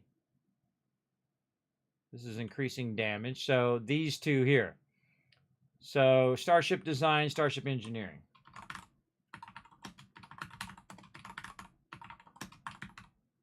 And we're just going to abbreviate that. Let's see. Starship Design just gets you better modules. Starship Engineering, ships repair 10% faster. No, I don't even need that. All I need is Starship Design. So I need piloting, Starship Design, and targeting control systems. And then maybe go security, boost pack training, boost assault training.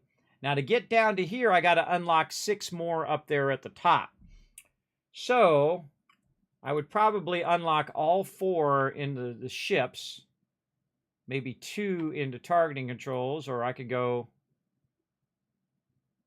further into my security, because I'm going to be unlocking these as I go along. So maybe 1 into security, or maybe just go all the way into security, and then, oh, good question. Actually, I should probably go targeting control systems first, because that's going to give me that functionality right away. Yes, that's exactly what I should do.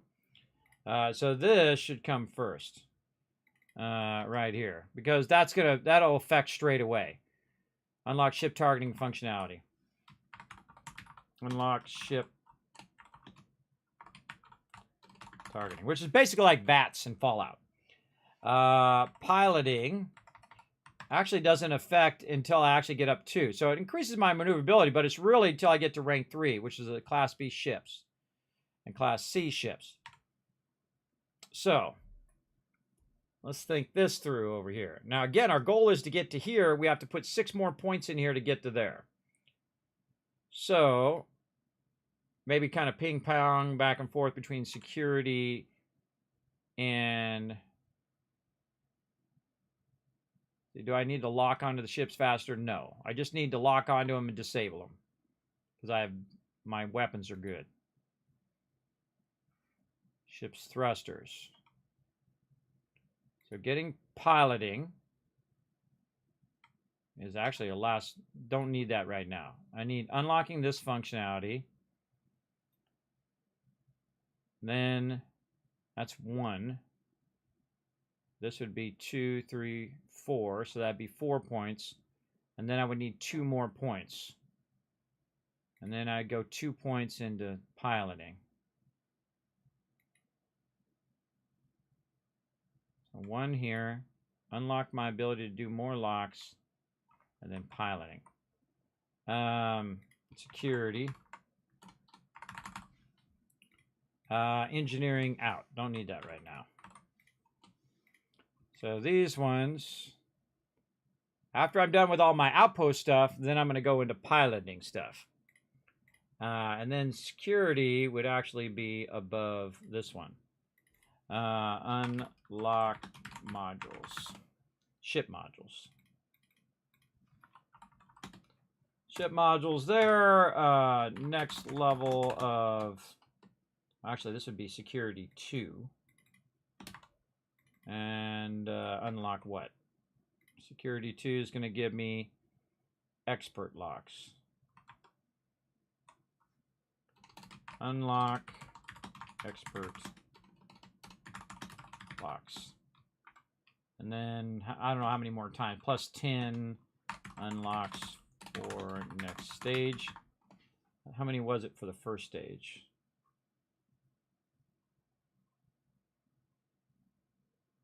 Advanced locks.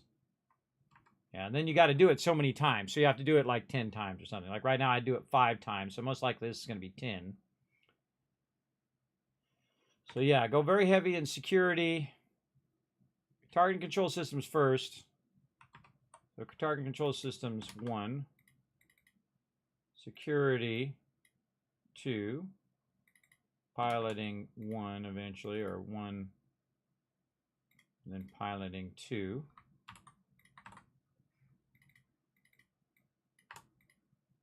And you're trying to figure out how many points is going to go into there. So, security 3, 34. And if we change our mind, we can change it any time. So, target and control system, security 2, 3, and 4. That's going to give us 1, 2, 3, 4. That's 4 total. 5. And we need 1 more point. So say piloting 2. And that's going to get us all the way to starship design, which means that we can start unlocking our starship stuff. So that gets us to 23 here. Then we also need to think about this up here too. All right, well, hold on. We got it. Again, we're just pre-thinking stuff out. And this is what we do in mega playthroughs. We do theory crafting as well, which is very fun. Okay, so by some miracle we get our persuasion done. We'll be good. I don't even know how long that's going to take before I get that done. But let's say we take persuasion out of the calculation for right now. We'll just when that happens, that happens. So botany, special projects, because that'll get us to the bottom one. That'll unlock that. Then planetary habitation. This is going to be planetary habitation 1, special projects 1, botany 1, zoology 1. And that'll allow us to start doing more outposts, allow us to do plants and animals. Do I need more than 4 outposts? I would just go probably heavy into habitation to just get more outposts. That's what I think I'm going to do. Let's just do this. And we can get more into the animals and all that other stuff, but we could be extracting more resources. That's the thing. And so we could do extreme planets, and then we could do all the planets. Planets that have, you know, high pressure, planets that have bad atmospheres and stuff. There would be a planet. There would not be a planet that we couldn't put an outpost on. Plus, we would have plus 16 outposts. I think it goes 4, 8, 12, and then this is definitely 16. Let's go and double check again. Where's our... down here. Yeah, 12 and then 16. So yes. Planetary habitation, then zoology. And then we could circle back. Take this again and move this down. Then we can circle back to our botany and zoology. So let's say we just go back and forth. Every other one. Like this. Just so we can get those going while we're doing it. And so this would be zoology 1. This would be botany 2.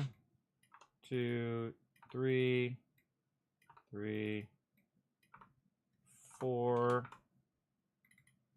4, and then we'd have 24 outposts.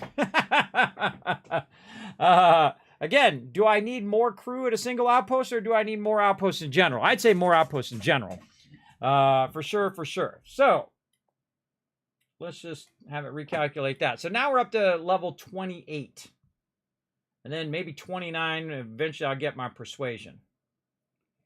Do I want to do my spacesuits? Do I want to get more cargo links? Craft more chems in the workbench? I don't really think so. I think I would rather have my target. I'd rather have my ship stuff. I might even want to have my ship stuff before I have all of this. Before I even do my zoology stuff.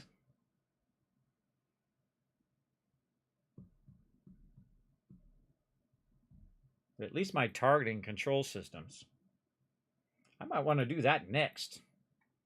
Maybe we just don't even do any of that, and we just go straight to targeting control systems. So we can just disable anything after this now. You know what? Let's give that a go. That's what we're going to do. We're just going to do targeting control systems first. And then we'll be able to disable other ships, go on those ships, wipe out those people, those baddies, and take their ship and sell it. And that's all you need. You just need the one level of ship targeting. And I might have done, if I was going to do a lot of ship stuff, I would have done that way earlier. For sure, for sure. And persuasion I would have done way later, too. Because I'm not trying to get into any of these lower end stuff, like leadership and ship command stuff. So persuasion, I could have waited till later and got to my research stuff earlier. But not really that big a deal. We're going to go botany, special projects, and this really heavy into planetary habitation, zoology, and botany. And then we get persuasion in there. Cool. And then we're going to do this. To get to starship design. Bingo. And this has got to be 5 points. 6 points. Wait a minute. That's got to be 6 points, right? For me to get to starship. Yes, I need 6 more points in there. So this is going to be 1, 2, 3, 4, 5, 6. What am I missing then? Rank 2, 3, 4. Security, rank 2, 3, 4.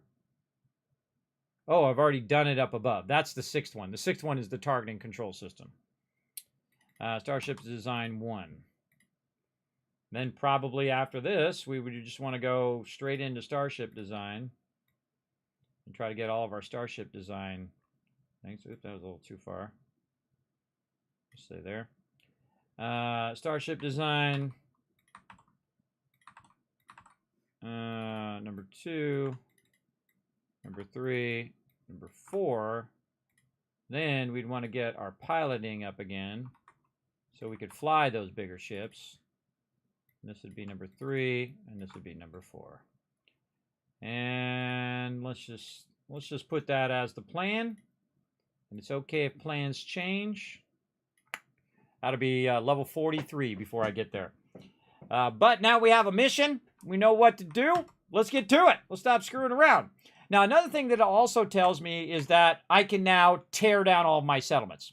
I can tear down every single settlement and rebuild them with my larger containers, my larger extractors, all of that kind of things as well. So that's what I would do at every single one now. Now, tearing this down, everybody, is quite an undertaking because this is a huge, huge base with a massive sum of resources. Absolutely. Probably one of the first things I would want to do is move my ship. So let's go to our surface map. Let's travel to our ship, right into the cockpit of the ship. And instead of landing where we are, we're going to take off and we're going to land nearby. We are cleared for liftoff. Now, just like when you're an artist, everybody, when you go to do something, the best way to start is with an empty canvas. Is to basically clear the edge of the canvas and then start from that. Orbit locked. Thank you for letting me know. All right, back over here we go. Now, this time we're going to go to the landing area nearby. And we're going to land our ship down here. Now, the landing area is offset from where our actual base is. Our actual aluminum mine is over here. Now, if I actually jump to the aluminum mine from where I'm at, from the landing area, one of the byproducts that it doesn't do is it doesn't actually pull your ship. Now, I think that it should pull your ship, but in this case, it's actually to my advantage that it doesn't pull the ship. And the reason why it's to my advantage is so that my ship is way off over there, and then I can clear the landing pad. I can clear everything out of here. So, we're going to go ahead and look at where my ship's at. It's about 450 in that direction. And this whole entire base is already a little screwed up. And because I was working with it and my actual beacon itself, because I moved it from the place in which I set it down, has become messed up in the actual beacon itself. Now, one of the things that I would do straight away is just go in here and go into your bench mode and just take all this stuff out manually. And it's just going to drop all this stuff into your inventory. It's going to be an absolute ton of stuff. We're going to have to resort all of this. We're going to have to spend some time really getting to it. But that's okay, because now we have our higher end power stuff. We have all of that kind of stuff that we can use. Let's take out our other benches, because we want to get all of our resources back as well.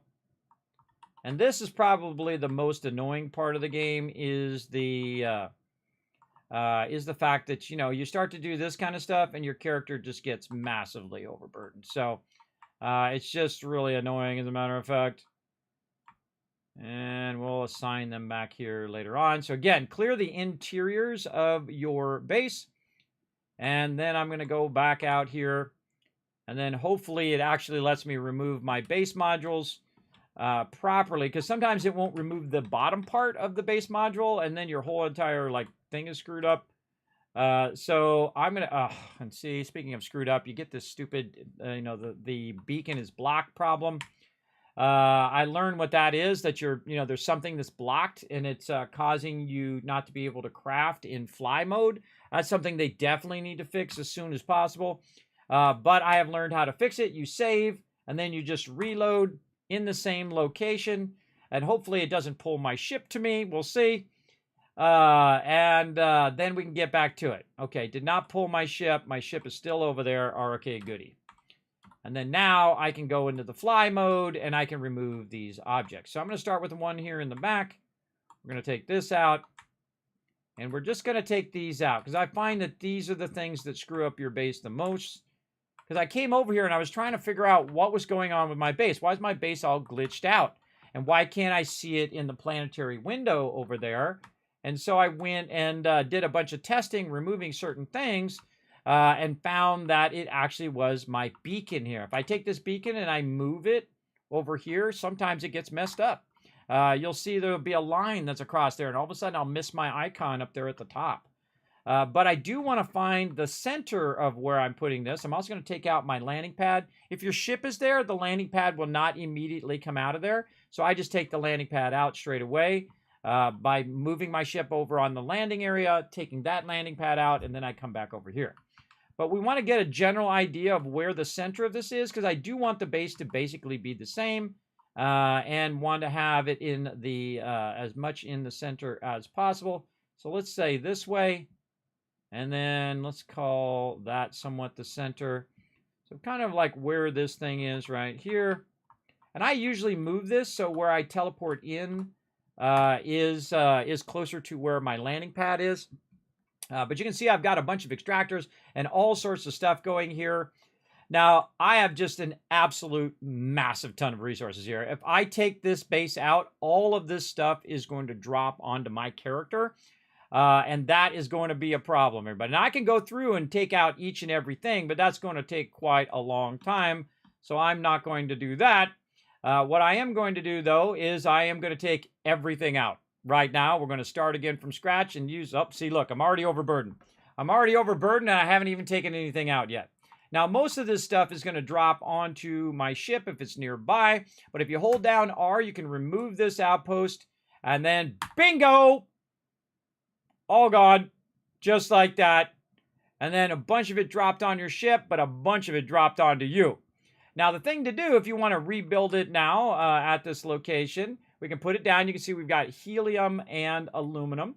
And so I'm going to put that down. And I would probably say at this point, do not move your beacon. Do not move your beacon because I've had it glitch out on me. So be careful with that. Now, there we go. We've got our helium over here. We've got our aluminum that we were extracting over here, and we've got it right on the edge. And this is more than enough of both of these. And you're trying to get it in a way that you can also put down your landing pads. You can put down your all of your different things that you're going to need to bring resources here and to manage those resources. Big time. Now, I think in this particular case, what I'm going to do is find the kind of edge of this and just use my small ones for right now. We'll take those out later. But we're basically just going to show where the edge of all of these things are. Right over here. And this is a great way to start in your settlement. Is just to tell yourself, this is the edge of where I'm going to be extracting my resources. And again, not really worried about the placement of any of these. Just going to go ahead and get that going over there. And there we go. So now we have a general idea of where that's at. And then we need to think in terms of, okay, where we're going to put our gigantic ship landing pad in here. And maybe this time we can kind of center it up a little bit better. I like it to be on the low side as much as possible so I can just jump up on it. See, the lower that ladder side is, the better. This is on kind of a low side of the slope. You can do better. Now, I could also move it way over here and try to tuck it into this corner if I want. Not sure I really like that. And again, just kind of looking at how that ladder is working out. Kind of liked it where it was. Maybe even further this way. Let's see. Yeah, that's nice. Now, I also want to put cargo links next to it. So let's say we're going to aim this right at our beacon here. And maybe even put this forward. We could put this forward. And then have behind it where all of our power is. Our power could be right behind here. And then have our cargo links up forward. Now, again, we're just using our extractors as a, kind of a fence line of where we're going to put our stuff. Let's say right there.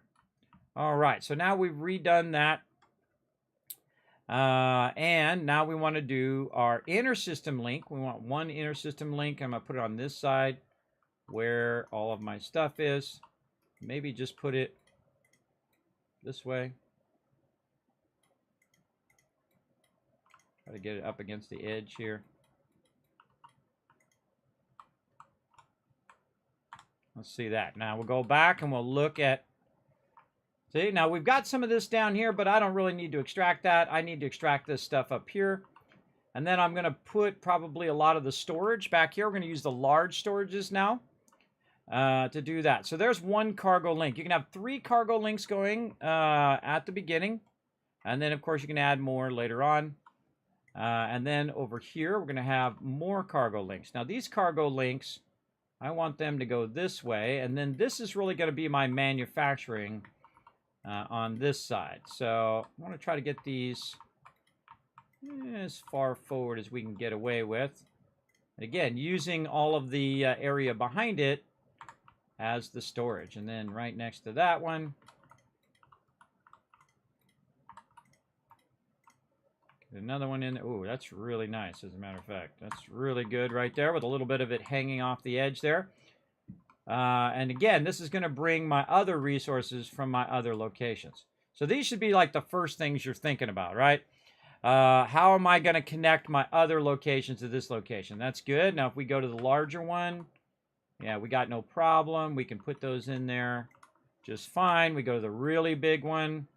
That one's in there just fine as well. But I don't have the drilling rigs yet, so I've got to get a bunch of stuff for those drilling rigs. So we're probably just going to start by getting that stuff first and getting that stuff going and then coming back.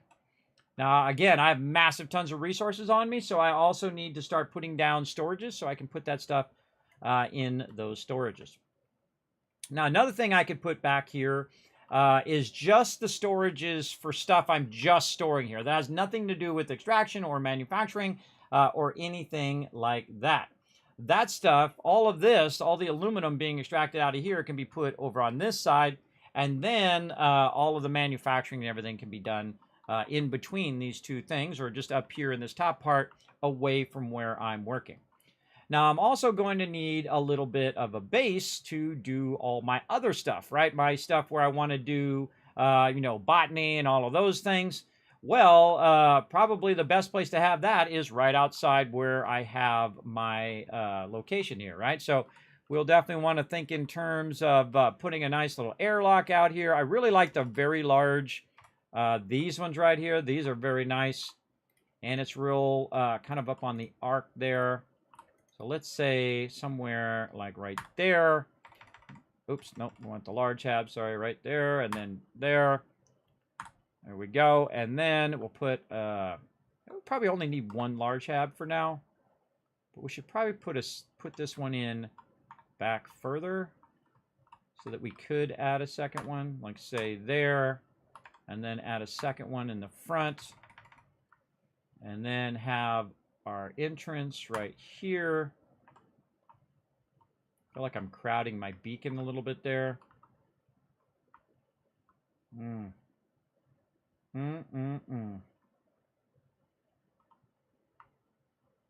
Maybe I want this in the back. Let's take that out. I feel like I'm crowding my beacon there. And crowding your beacon is one of the things that causes your base to get screwed up. I read that when I took a look at it. Kismet Overburden, is that your natural state of being? You are correct. You have watched my stream before, and that earned you 1,000 kiss caps. And everybody else in the chat. There we go. Yes, yes, yes. All right. So, yeah, maybe put this in the back, along with all my storage and stuff. That sounds like a better idea. Maybe over here where I have a little bit of extra room. And then we'll put the storage of this stuff in the front, and then my general storage over here. So let's say we wanted to do some hypo stuff, and then what's our other one? Hydroponic hab, and our hydroponic hab A and B. Wasn't there science hab? What was our other? Yeah, so hydroponic hab B. We want just a square one, or do we want a round one? What's the difference? Not much.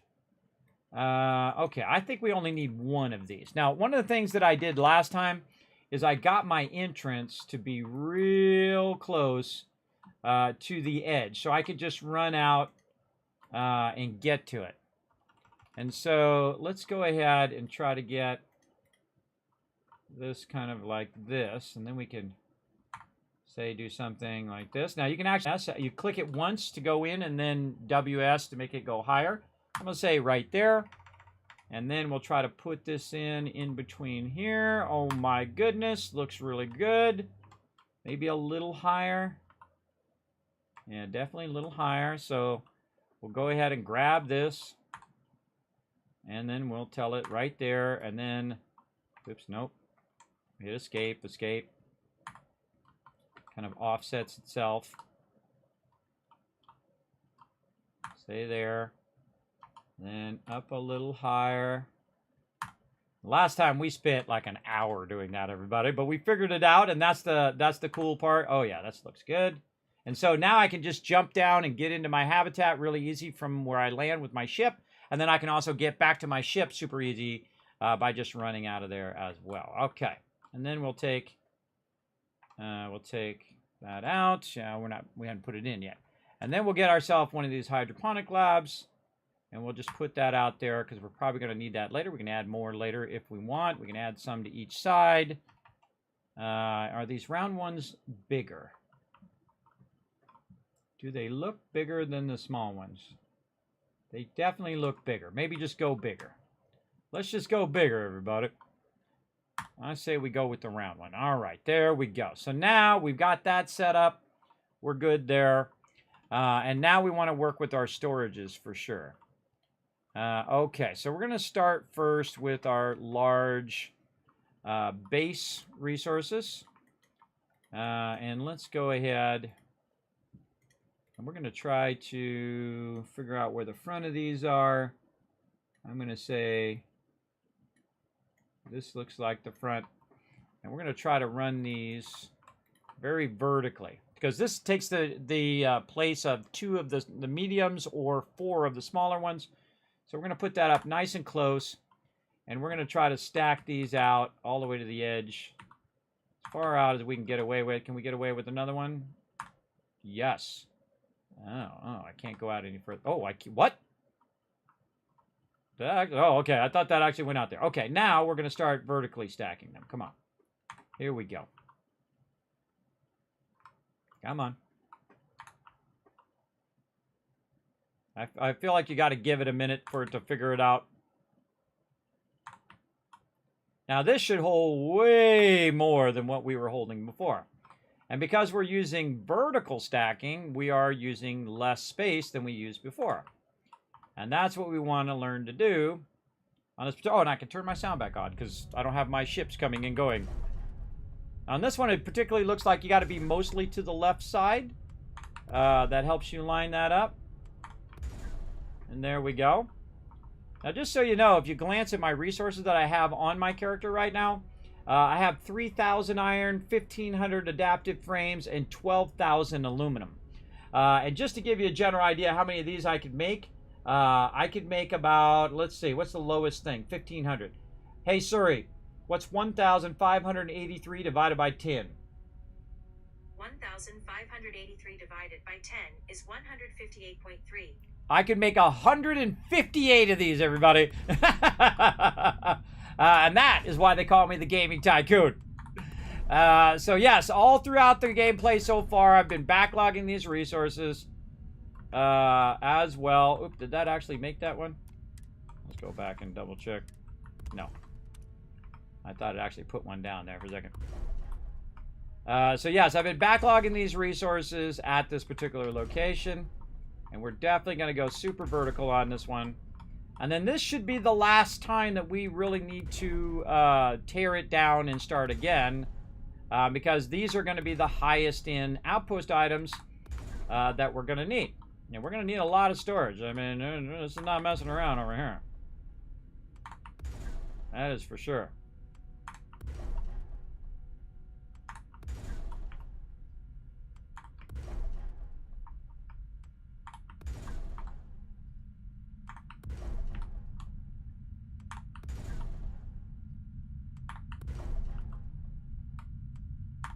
Okay.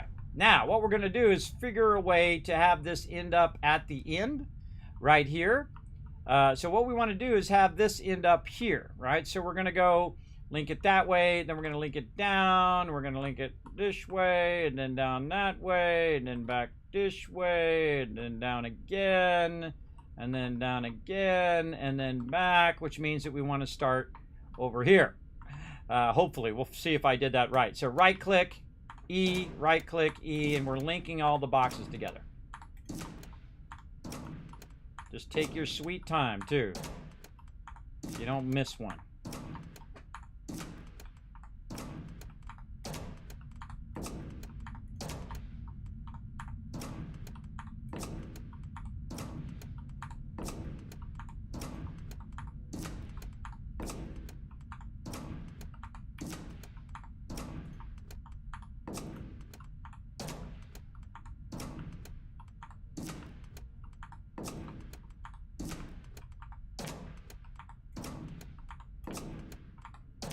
Okay, now, I gotta find out where I am. Now, watch when I move, everybody. Did you see that? Watch it again. See how fast that moves? Because I got so much resource on me. Now, you can't hit caps lock and just slow walk that baby. Just a little style. Look at me, I'm stylish and overburdened at the same time. And of course, I've got it set up so it's in the ground like this, so he can just easily walk right on there. And again, if you find that nice low side of it, low side slope, you can get right up onto your ship builder much easier. Now, of course, if I wasn't overburdened, I could very much walk a bit better. Walk less overburdened. But I'm going to go ahead and just kind of slow walk my way up here this time, because I'm going to take all of the resources that I have on my character and I'm going to put them over there. But I'm just going to get up here on the top first and try to decide where I want to put my thing. I think I want to put it on this side this time. Because I want to put my little extractor thing here where I can either feed stuff into the boxes or feed stuff from the boxes. This is one of the most useful things, I think, in the entire game. And that is your transfer container. Now, also, I would try to line up your transfer container. I wish you could make your transfer container go higher. Line up your transfer container in such a way that you can get to your... you can get back up on your ship so you can put stuff away just in case you're massively overburdened.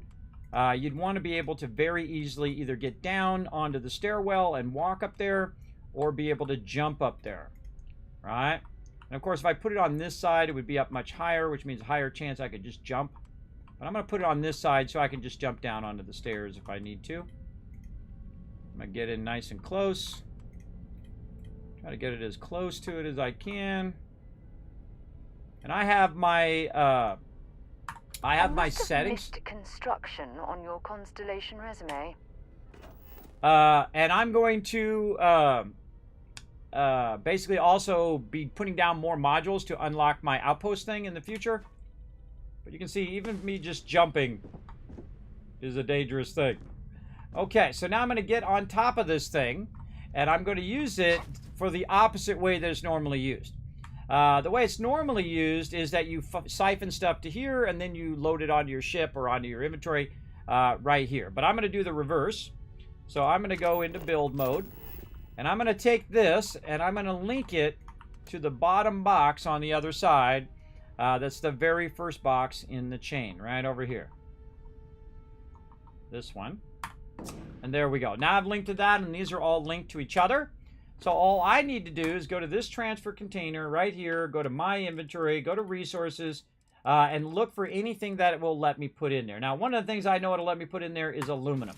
But notice it only lets me put a little bit of aluminum in there and not that much, right? And then now it's gone. Where did it go? Where it went into those boxes? And then I can just do that over and over and over again until a lot of that aluminum is out of my inventory. Now, the problem is I can't do it in a sequence, right? Which is a big bummer, that you can't just transfer it all in there and then we didn't put it in the boxes. So it's actually slower for me to do it that way. So what I'm going to do is see if I can just jump down from up here. Maybe a little jump. Ooh. Jump down from over here and try it a different way. And that way is a total plausible way of doing it if you have just a bit of resources. Now, if you have 10,000 tons of resources like I do, you want to do that way faster because it's just going to take forever for that to do anything. And so I'm just going to go ahead and walk my way over here. And there is an auto walk in this game. We can just get it going. Nope. Come on. Oh, see, look at my health. Let's heal that up. All right, keep walking. What is my auto walk? I thought it was X. Not shift. Caps lock is slow walk. Huh. All right, now I forgot my auto walk. Tell me nothing. Don't worry, I can look it up. Auto walk. Num lock. Huh. I put that as a num lock. That's kind of a weird key for me to have that as. I probably never changed it. Num lock. There we go. So now, hands free, walking over there. I never went in and changed it. That's my problem. Normally I change it to something like X or caps lock or something, but caps lock allows you to walk slower and have massive sums of resources on you, by the way. Right now I have 36,000 weight worth of resources on me, actually like 37,000 worth of resources on my character, and I can still walk with it just very, very slowly. But at least I can get to where I need to go to drop off these resources. So we're going to go do that real quick here, and then we're going to build back out some more stuff. And the more of these things, and you can see up there at the top, see how it's green? That means it put a bunch of resources in that box. It put a bunch of that aluminum in there. And I can just keep doing that same cycle over and over, but that's crazy tedious. I could just put it in the boxes way faster than I could do that tedious putting it in there. Now, if I could just transfer it and then it disappeared and then transfer some more and it disappeared and transfer. That's why it's good to have two separate windows, and they only give you the one window, which is not a good design. But I'm sorry, that's just the truth. It's not a great design. They should have not done it that way. It is very not good. All right, so I'm going to go to each of these, and I'm just going to go to my resources and try to drop as much aluminum in each of these that I can get away with. Now, eventually, these will cascade down, but they don't do it right away. And it's actually faster for me to do it directly because it's 583 that's going into there. Like this, as opposed to my other one over there, which only does a few hundred at a time. It'd be nicer to update your transfer container too, for it to hold more resources, not just the storages.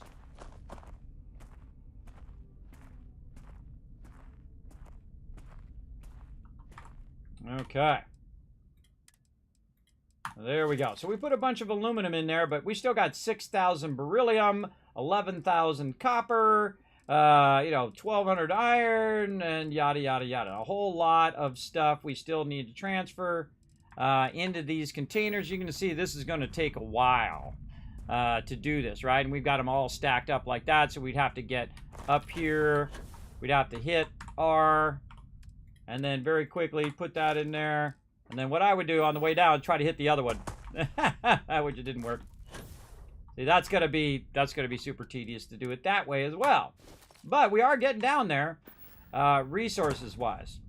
But I would leave a space in between here for you to kind of maneuver and just put stuff at the bottom, and then eventually have that stuff cascade all the way to the end. But another way of doing it is to fill it up as you're putting in the rows. So you put a bunch of stuff on the first row, then you fill in the second row, you jump on top of that, you fill that up, and so on and so forth. Now, another big problem of mine is I got to get all the way back up there to the top of my thing, like this. In this particular location, I've got low gravity, and look at that health. It's okay, I can buy plenty of med packs. So now I get back up here to the top, maybe put some more in here. You get the idea. So the biggest problem, though, with doing that is the fact that it's not easy to cascade all the way down. So what do? That's you got no choice. You got one, go over there and drop it in there, or go over there and drop it in that box, and then have it fill all that up with what you got. So in this case, I have no choice but to go over here to this box and drop it in that box just to fill all that up, because I have such a massive sums of resources. If I had 1,000, I could just put it in 2 of those and I'd be done, right? But because I tore down all these massive resources that I have, I definitely going to have to pay a little bit of the price here.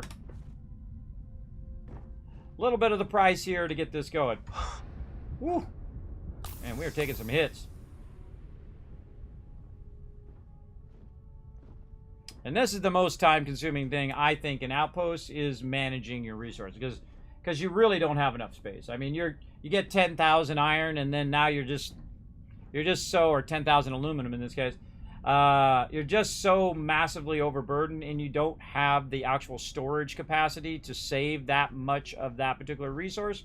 Now, do you need that much of that resource? Probably not. You probably don't even need that much, but you know, you're gonna have to pay the price. And in here, see, it's not only just asking me for the one thing, it's asking me for everything, right? I can see all of the things that I have in my inventory and not just the thing that I want to transfer, which is a bummer. Now, another thing that I can do, speaking of this, and let's move on to that, is come back to this later, right? Come back to this in a minute. There we go. More health. I'm gonna burn up all my health pads just putting this stuff away. Come back to this later and put down all of the other resources first, right? So put down all of the primary resources down. I could also put it in my ship if I wanted to. Great example, because I have the ship builder here, is I can switch my ships. And so instead of my ship being way over there, I can say, you know what? Instead of having my Bulldog fighter ship, pull up my cargo ship and put that as my home ship. And when I do that, which is one of the coolest things of the game, bingo, there it is right there. So now I can go ahead and go in there and put it in my ship and just lay it in the interior of my ship if I want. But I'm going to do something else that's going to help us do this a little bit easier. And that is to get all of the little things that I don't really need in my inventory right now, like all of the, you know, the structure and plants and, you know, animal stuff, all the gases, all of those things, and get those things out of my inventory. And we're going to fill that up as we go. And we're just going to put it in there, put those in those boxes, and then put down a bunch more boxes and do that in that style. So let's go ahead and get over here back to this side. Now remember, we also have a bunch of stuff in our ship itself. And this particular ship has a lot of space for an A ship. Later on, you can get much bigger ships. But my ship right now has 5,446 resources on it. So it has a ton of everything, including more aluminum and whatnot. And we want to take all that off of our ship, and we want to put it at this outpost, because this is our primary outpost where we're doing all of our crafting and all of that stuff. So let's get over here and work a bit on that and try to do it as we go. Now, another thing that I can do is I can just take these out and put it back in as I go. And I feel like that probably at this particular stage where I'm at, where I just have these massive amount of resources, is probably the better option. So I'm going to pick some of it back up again, but we're going to kind of fill it as we go and just kind of fill it up with what we can fill up along the way. Now, you do get your resources back, and whatever resources are inside there. For God's sake, drop some of that rubbish already. My companions. So let's go ahead and backtrack a little bit here. Like this. Because this is going to be my permanent storage for this now. I just wanted to show you what can happen along the way. Again, I'm never in a hurry, everybody. Don't rush it. Don't say, oh, God, I got to get this done. I got to get this done. I got to get to the next thing. I suggest take your time. Now, one of the cool things that I can do, since I've already done the bottom row, is just stop right there. And so I can go over here now and just jump down. Hopefully I hit the edge of it. Yes, I did. And then there we go. So now resource, and again, it's only showing the resources that I can drop into these particular boxes, like in this case, adhesive. So I'm going to go ahead and drop that adhesive, as much aluminum as I can, and then just nudge forward. And these are much bigger than the other ones, because these hold about 500, which is pretty awesome. On to the next one, and so on.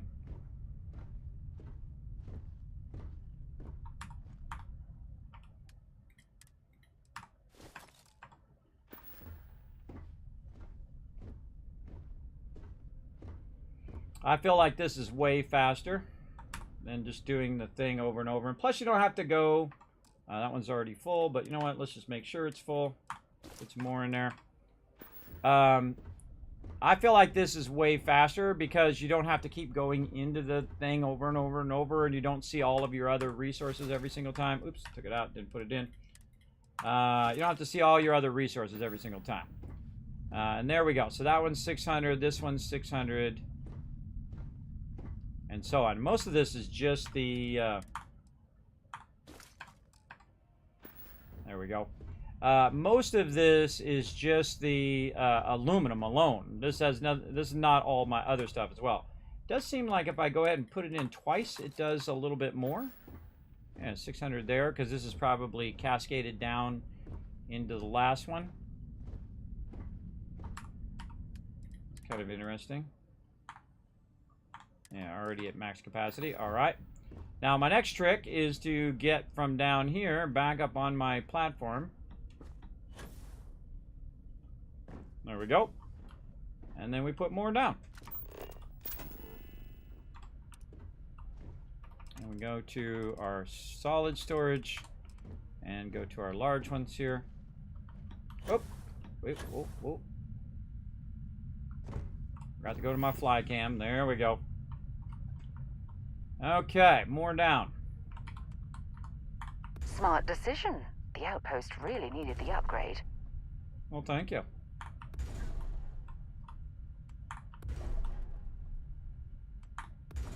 Okay, now the toughest thing is to remember which way I was going. So I started this way, then I went across this way, and then I'm going up to here. Get all these links in first.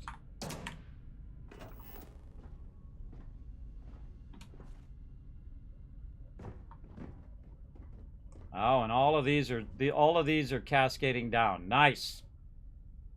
Oh, I forgot about that part. Okay, so those are all cascading down. Because I linked it to these are all cascading down.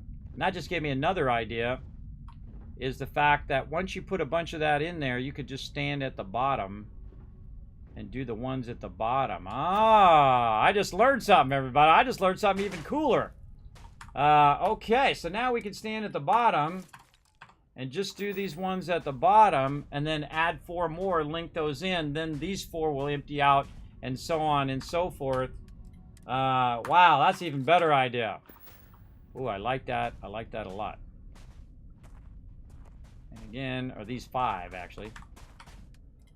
And the more we put in here, of course, the less overburdened we're going to be as well. And it's also going to equal out all of our boxes for us automatically.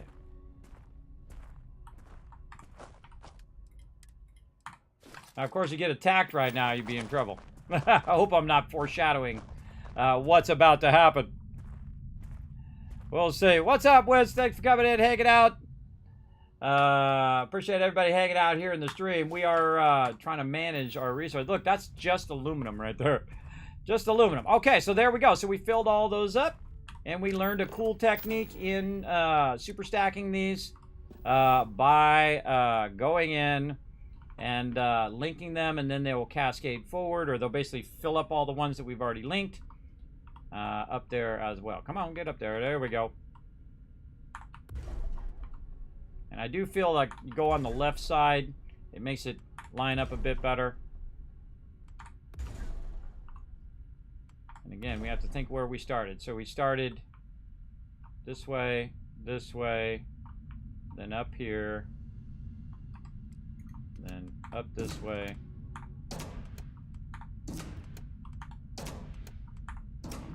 And then you'll see the lights start to change. See how it's starting to fill up the lights up at the top? So it's moving all of those resources up there.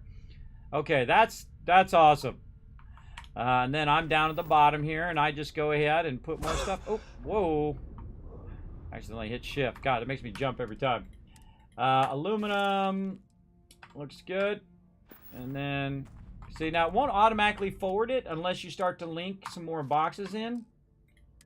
So that's an important thing to remember. And then we're just going to put in as much as it'll let us put in there. Here we go. On to the next thing. This is definitely faster than doing it through that little thing each and every time. That's a lot of going in and out of there. Store all resources. T. Let's just do that. That's even faster.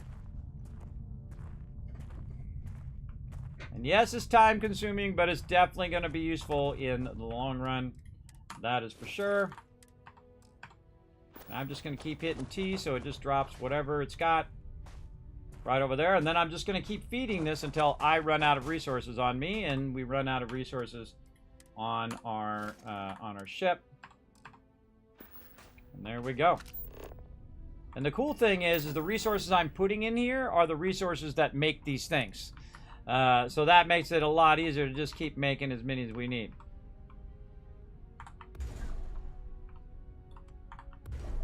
We'll stack them as high as it'll let us stack them.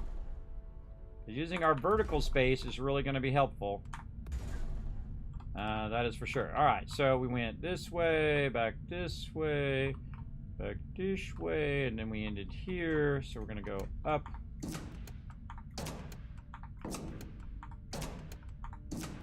There we go. And then that should cascade those across. Yep. Watch it empty out. Give it a minute to move all that stuff up into there. Looks good. I like the fact that it, if I didn't put enough stuff in there, it would still go in and do it anyway.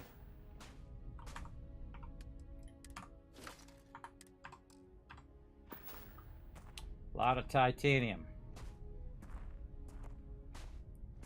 It's a great way to know how much resources you need, too, which is cool. I mean, how many of these boxes you need. Wonder how it chooses what to put in the box, too. It's just choosing randomly what it wants to put in the box. And mostly titanium. God, I must have a lot of titanium on me, too.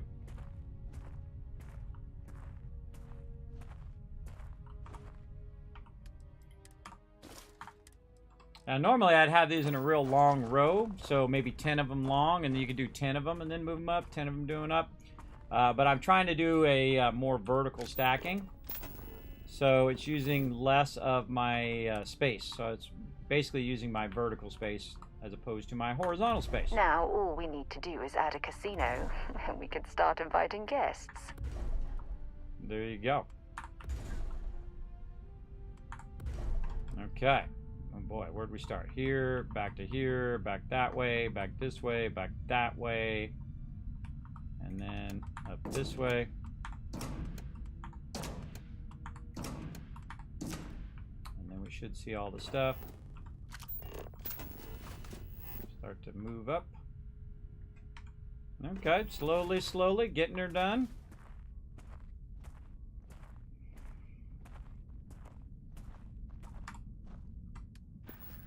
Yeah.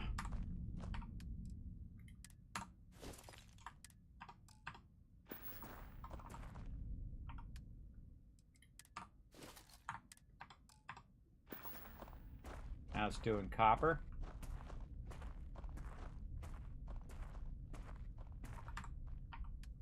And this is the largest amount of resource that I have are these solid storage resources.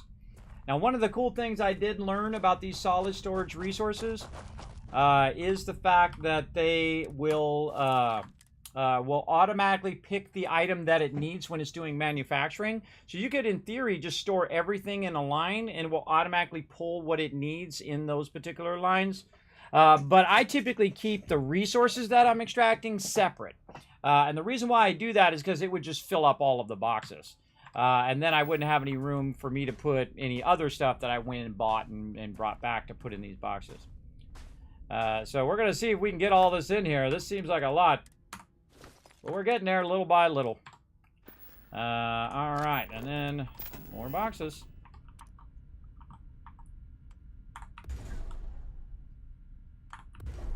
You got a little bit of a wait each time for it to catch on to what you're doing.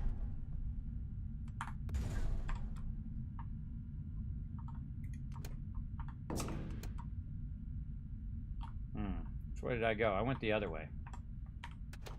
Actually, I'm going to take that one out.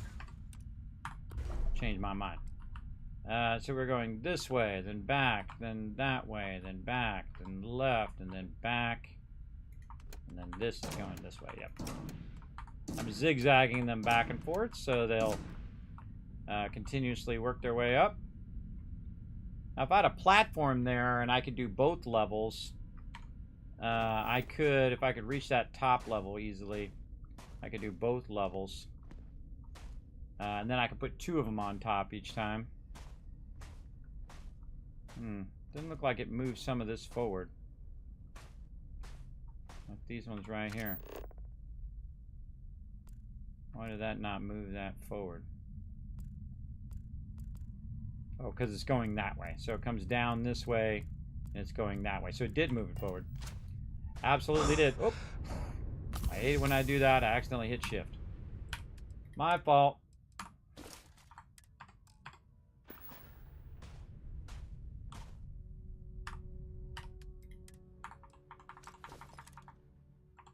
I'm just going to start doing the stuff on the top. Get all this little stuff in there. Go through a lot of med packs or trauma kits when you're overburdened. There you go. Get some beryllium in there.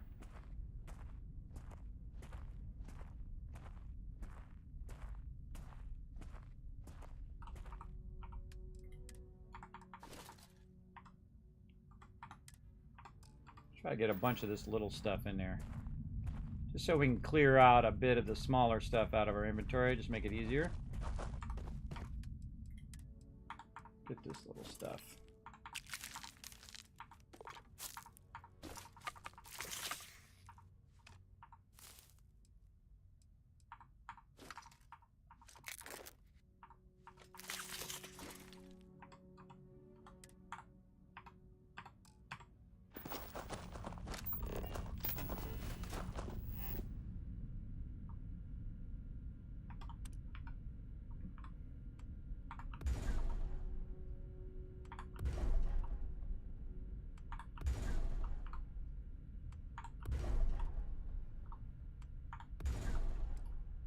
I should just so left, right, left, right, left, right, left. Got an idea. I think I'm going to do this. And then put one on top, just so I can remember which way I was going. So I don't have to keep doing that every time, guessing where I was at. All right, let's keep at it. Patience is a virtue. And all this little stuff. Oh, that one's full.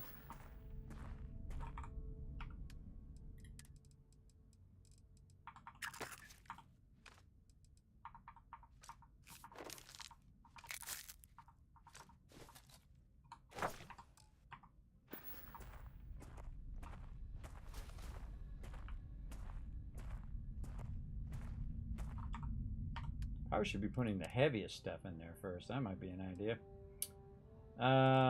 Let's get all the little stuff. I'm just going to get rid of the little stuff first because that stuff's just super easy. And there we go. So now we just have this list of resources. Now we just hit T. Put the rest of that in there. We're going to have to put it all in there eventually anyway.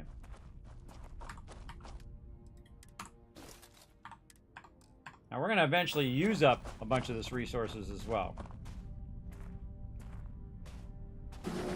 Big time. Oh, Kismet Love Train coming in. Jopson with the 8 months of sub love. Show him some love in the chat, everybody.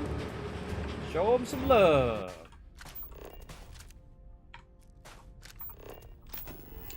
Remember, you got that thank you emote, or if you're a viewer, you've also got those GG emotes. Use them up. That's what they're there to do. Oh yeah, so we're going from the right side. Remember that.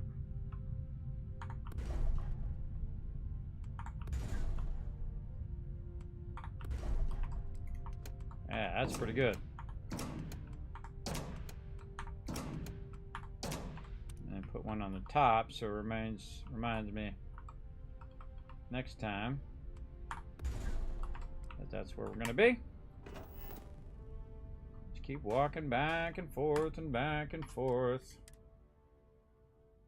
Let's get the small stuff again. This is stuff we don't have a lot of. We can get most of that in there pretty quickly. Least amount of stuff. Let's say silver. Now, the more we reduce that, the more we can get to a point where we can just take it out of our inventory and just drop it in there. Drop it in our ship or drop it in the thing. But you want to have a bit of all of these resources anyway, so you can utilize it for crafting and for building out this base, which is what I'm going to be doing here in a minute. But first we're going to get rid of all the smaller stuff. Definitely put our tungsten in there. And tungsten, dysprosium. Ooh, mama. There's going to be some serious amount of storage up in here. I'm loving it. You're making it look almost livable around here.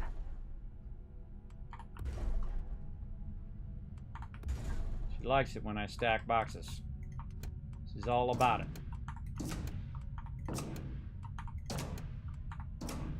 I just came up with that new idea, just stacking the one on the edge that in the direction you're going. Very, very nice. I also noticed that it's optimizing the stuff I'm putting in there, so that stuff is actually starting to leave a gap in the row above me. So I could actually put some of this stuff in that gap as well. Been nice if this was nice and flat, because then I could very much easier hit that top one as well. So we do what we gotta do. And now I'm just trying to clear these specific resources out of my inventory. Right here, iron, almost down to 2 left. Very cool.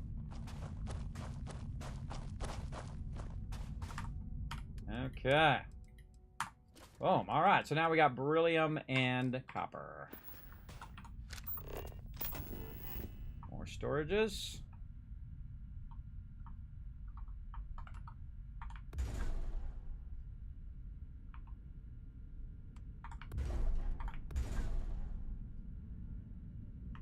Come on. And we know we're going from this side.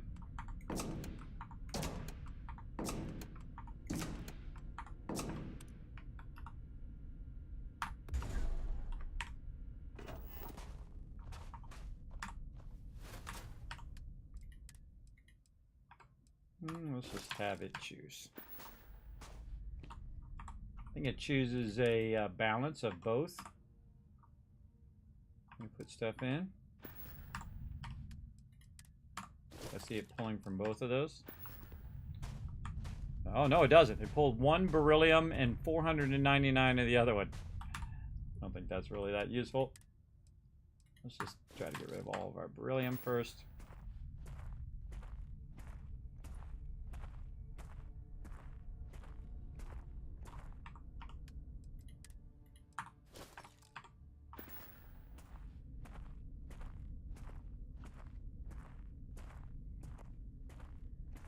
Oh, I just thought of an idea too. How we could utilize, see, the whole second row and a little bit into the third row is not quite full. So what we're going to do is just go ahead and bring this up into this one, which will cause all those other ones to cascade up and probably equalize a little bit. Sure will. And then we can try to fill that little gap area with what we've got. So we don't have to end up jumping up there later and redoing all of that. Maybe we should have another feed layer where I could just walk along the top of it.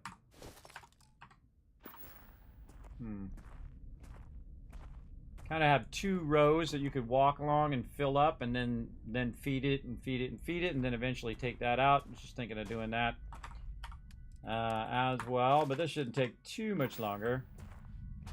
And each of these is like 600 each, so it does take it out of my inventory pretty quickly. And then we're going to go up, and we'll add, wow, that's a lot of storage there.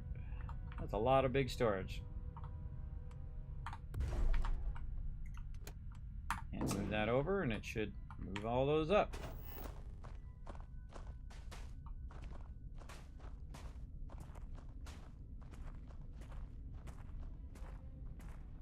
Alright, yeah, now we're catching up. And this one's not even completely full. Alright, very nice.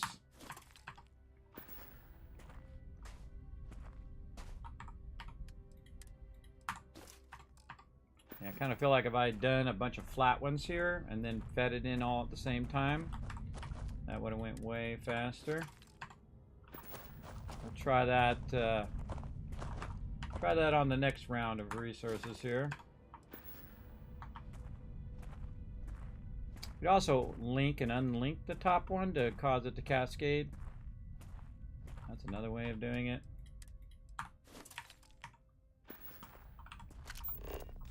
But see, this is also adding to it up here, and I don't have to come back and take it out later, so in the long run, this is just acting like a permanent storage. There we go. So this one to here, that one to there, this one to there. Again, it'll drain all of this out of here.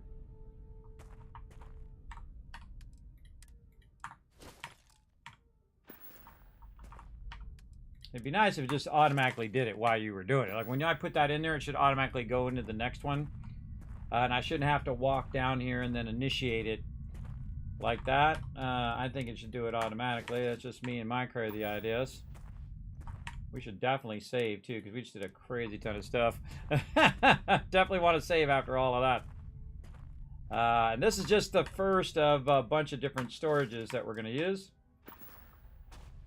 Again, the whole purpose of this is here at my primary base, I have a ton of resources that I can access and utilize at this base, because you can craft from box. So I can craft from these boxes, these storage boxes, and whatnot. And again, using that nice vertical space.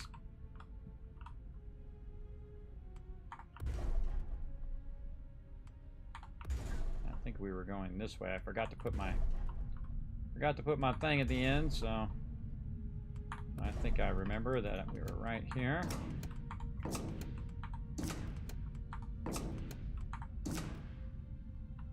And there we go. Ooh, mama. That is a crazy ton of storage, isn't it? It's like a building size amount of storage there. So close. So close.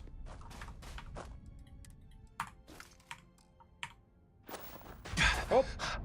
I knew I was going to do it at least once more. I'm trying to put my gun away. Put my gun away. Press the wrong button.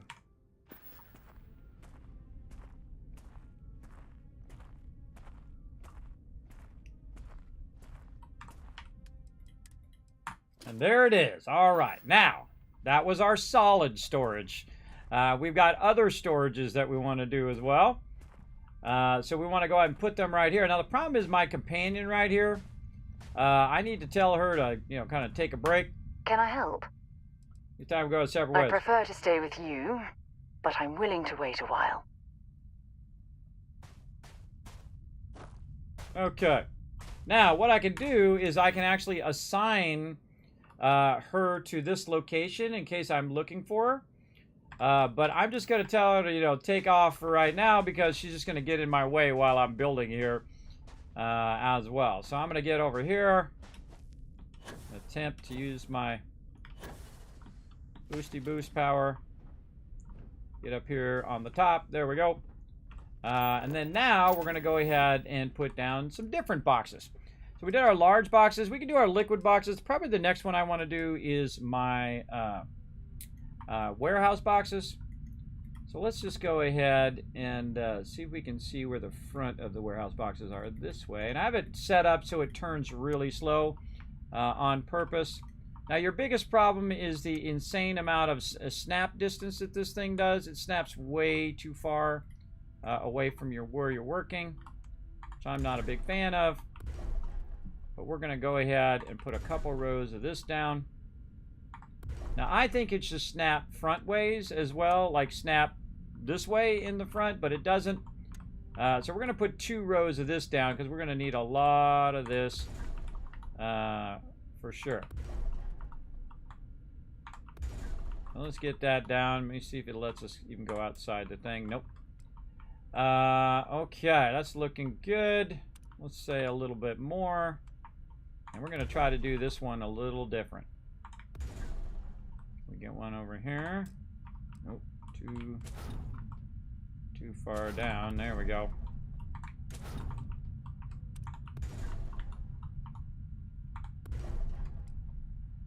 Okay.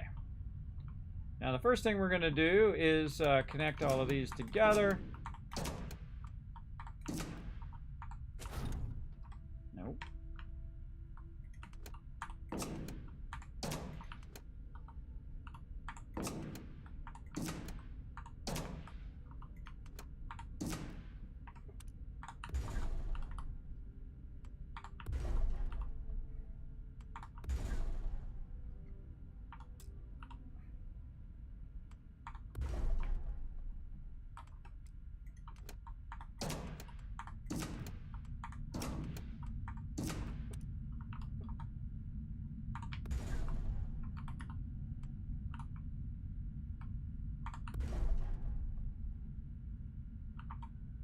So awkward. This one's on the right side.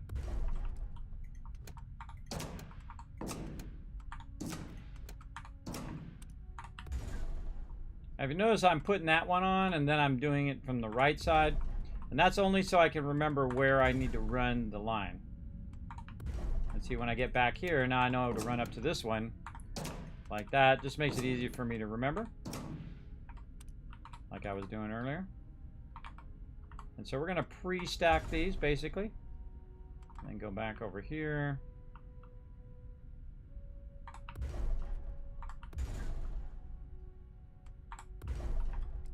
And this one to this one.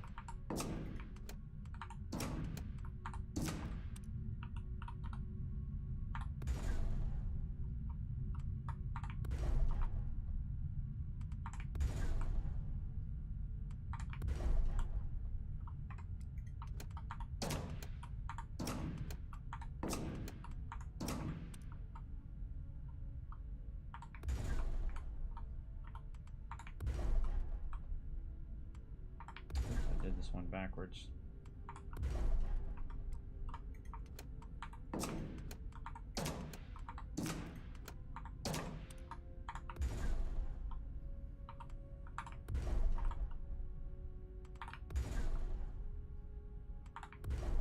That little bit of delay there is really annoying. Make sure I connect it up that way. All right, we're getting there.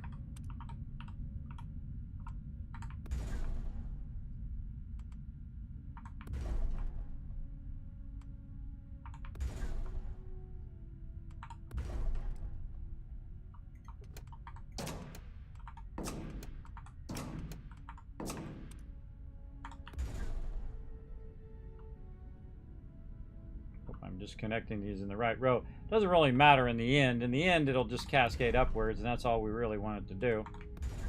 But trying to remember at least.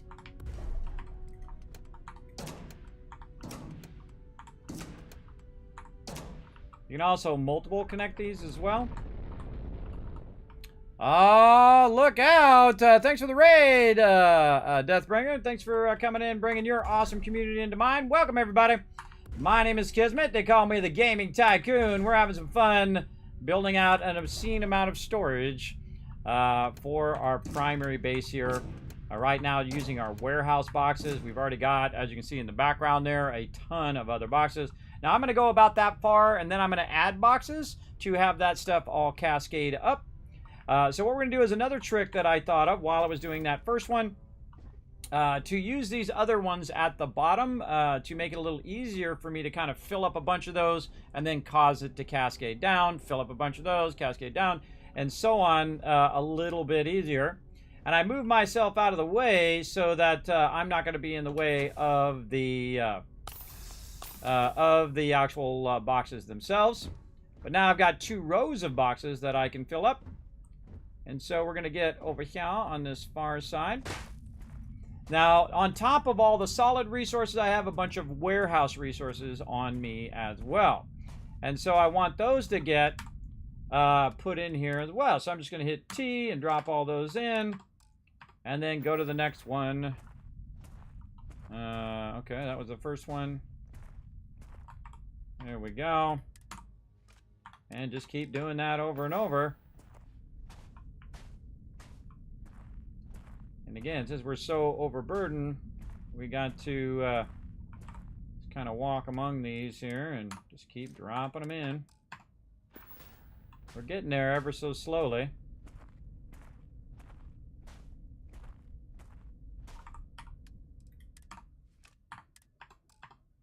Okay, now I just walk to this side, same thing.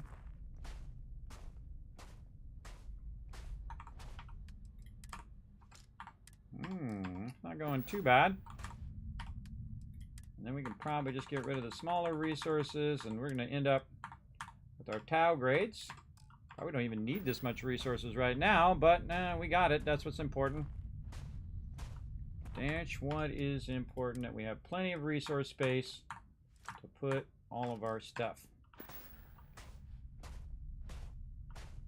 And then we'll put some of these Taus here at the end.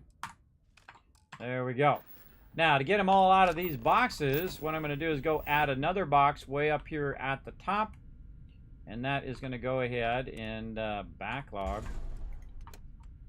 All of those ones that are connected are now going to empty out of here, go across back and forth through all of those boxes, and end up right up here at the top, because you can see all of those lights just went green.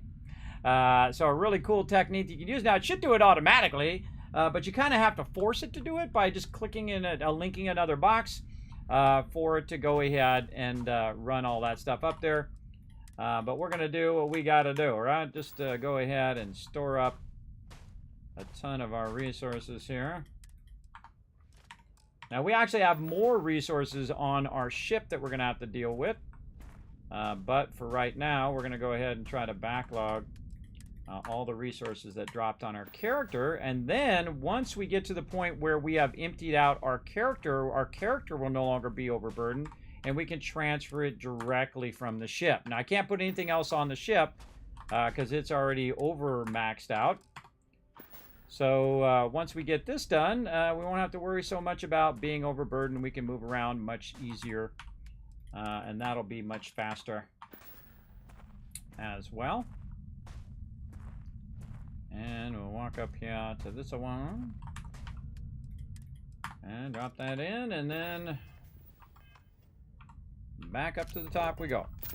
How do you got so many boxes built? You'd be more impressed if you realize I was only level 19. How do I get so many boxes built? Well, right from the very beginning of the game, level 2. I ran and did the first few quests. I ended up over at the Constellation. They said, hey, Kismet, we want to go do a bunch of this stuff. I said, nope, get out of my face. I'm going to go do outposts. So that's what I did. You can do 8 outposts in the very beginning of the game. You need no points into outposts at all.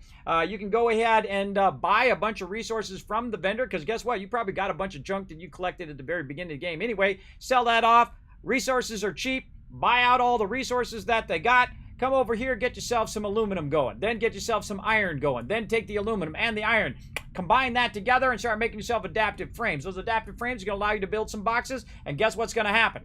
You're going to go ahead and make some of that, makes a little bit of that stuff, sell it to the vendor, buy more resources, continue that, build out your settlement more and more and more until you get a big old humongous settlement, and then that settlement is going to be producing massive sums of resources, like mine, and then what you'll do is you'll start to backlog all those resources. You can take those resources, you can drop them in the interior of your ship, not just the cargo hold, but the actual interior of your ship. I usually have about 10, 20, 100,000 resources just sitting in my ship itself, in the interior of my ship.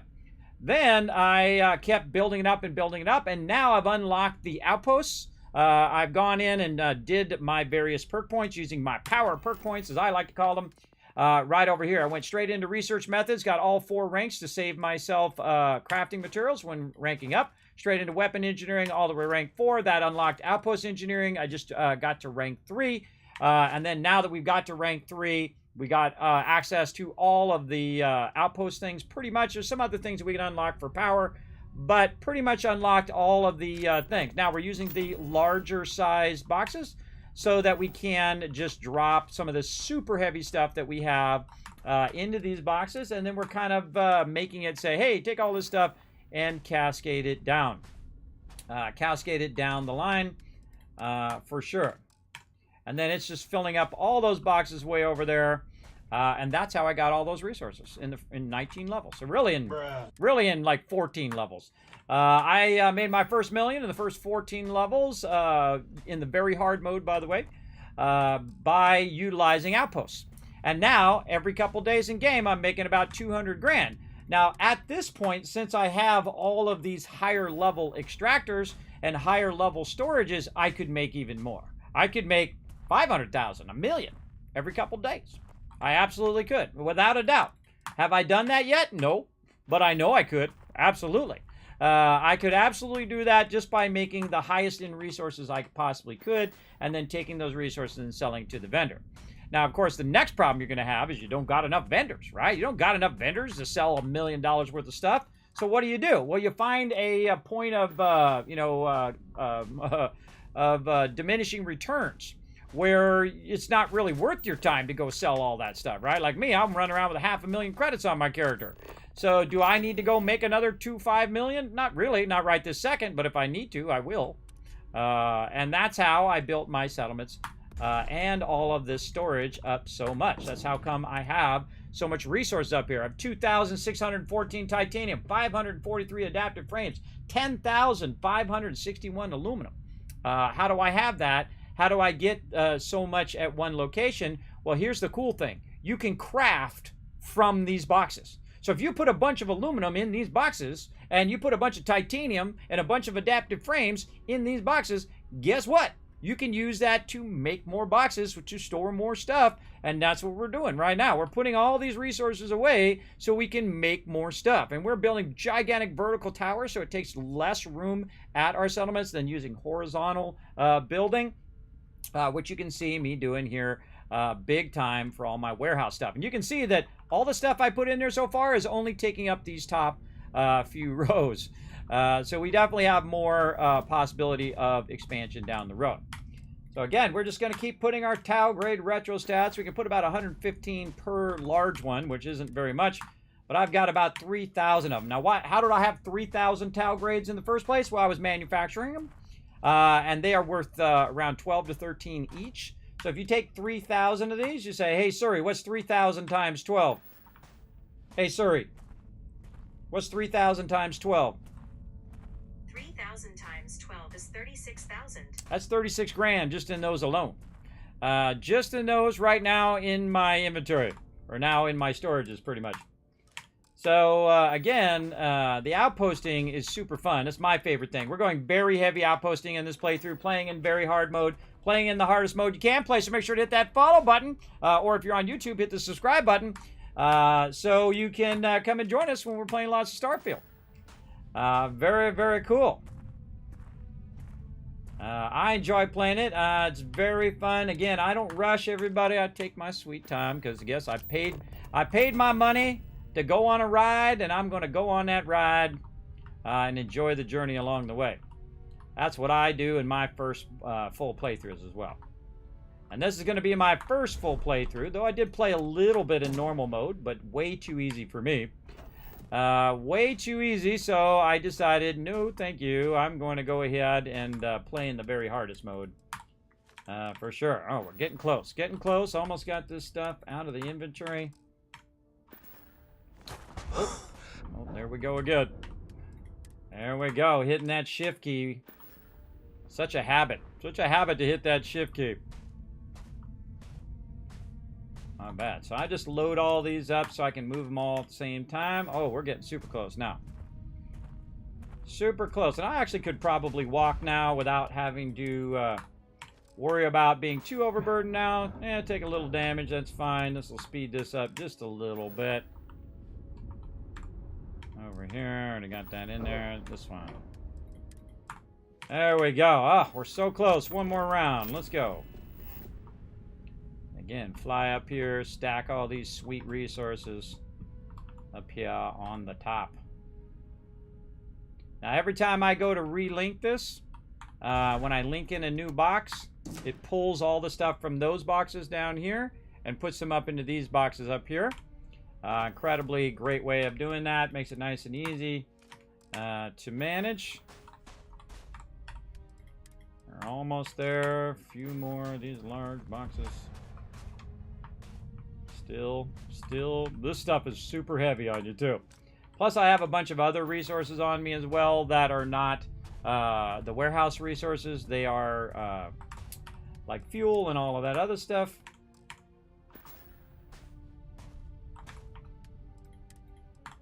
And there it is, everybody. All right, now we're talking. Put the rest of our warehouse resources up here, and we should be good.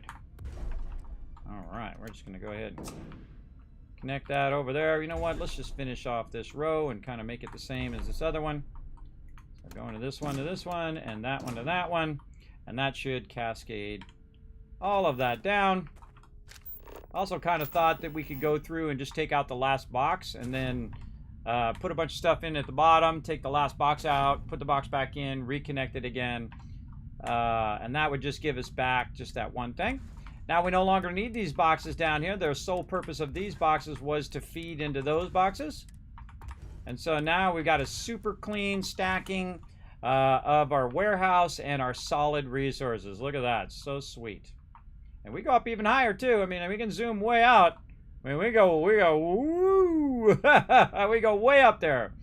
Okay, so now we got those 3 rounds of resources in there. Guess what we're going to do next? That's right. We're going to get into our large liquid storage. Let's get into it. Right over here. Now, liquid storage, we're not going to need as much liquid, but we're going to need a little bit for our water and all of that. And again, all of these resources are the resources you saw me just put away into those boxes, and I can utilize them. You can see them up there in the corner, which are allowing me to go ahead and build out all this stuff. I feel like we could turn that a little better to angle out to this. Oh, hate the snapping. I wish you could turn the snapping off. It's a little too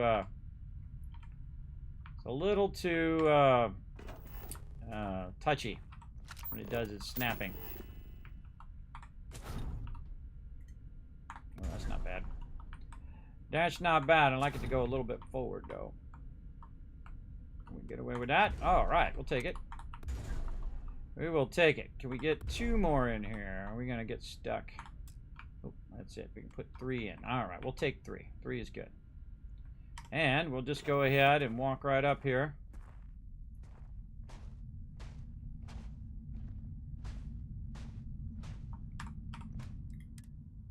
Just hit T, drop all that stuff in there. And we don't have that much water.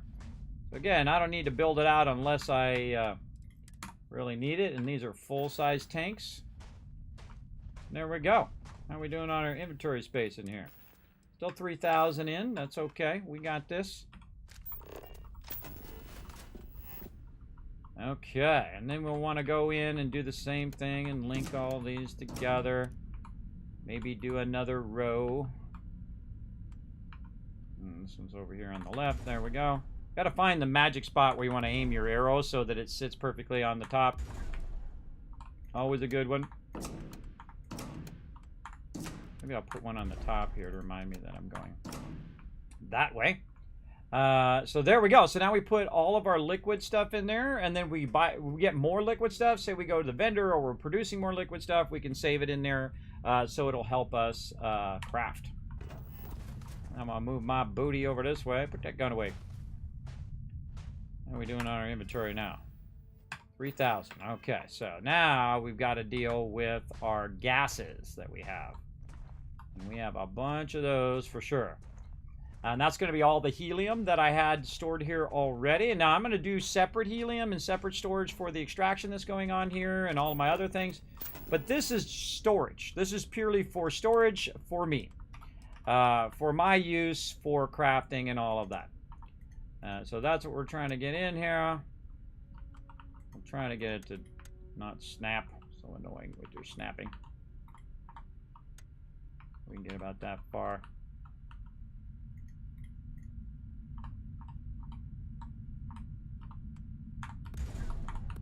Trying to get as many in as I can.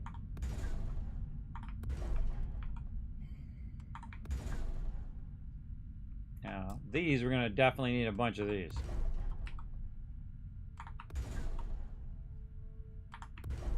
So I have a lot of this. Okay, start from the right corner. Cascading back and forth. Really like the large ones here. This does make it go a lot faster. Okay, now all of our gases that we have. Let's drop those in there. Ah, see, the thing that's really weighing us down is our helium. We have 5,000 helium. That's pretty nice. We got all the little stuff. Let's just go ahead and do our little stuff first. Oh, already has max capacity. And those are all part of one. There we go. And this, and this, and this, and then as much helium. I didn't put much helium in there. Oh yeah, we're getting to the point now where we can move a little faster. There we go. Okay, and then up to the top we go. So this is where we're going to connect. And then we'll go to this side. Work our way back. We're going to go up and over, and it's going to pull all that stuff from the bottom and run it to the top. And put more in there. Oh boy, this is gonna take a minute.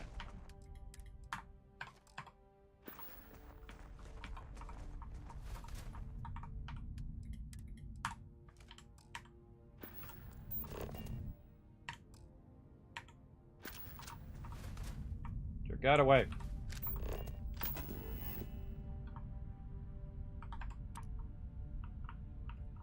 That way, back this way, and then went this way.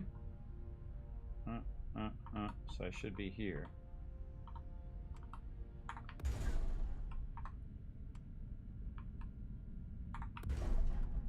And again, this is all so I can craft from these boxes. Very, very useful. I got the helium weighing us down. I know, right? You'd think helium would be pretty light. It's fairly light in my inventory. I can actually move around now without having a slow walk. Just a lot of it. Alright, a couple more rounds here. And I like to leave a little extra room in there too, so that, man, I keep forgetting to do the thing. Left, right, left, right, left. Forgetting to put the extra one on the top, so I remember where I left off. It worked really well on those other ones.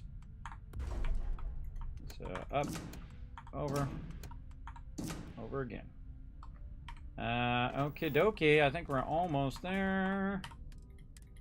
Get that in there. Oh yeah. Ah, and there we go.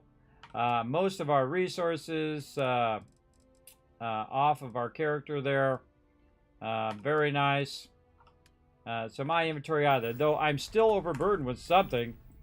What is it I'm overburdened with? Oh, all the tea and stuff. I got that on me. What else I got? All my miscellaneous, all the aid stuff. Oh, boy. Okay, we still got some stuff we got to deal with.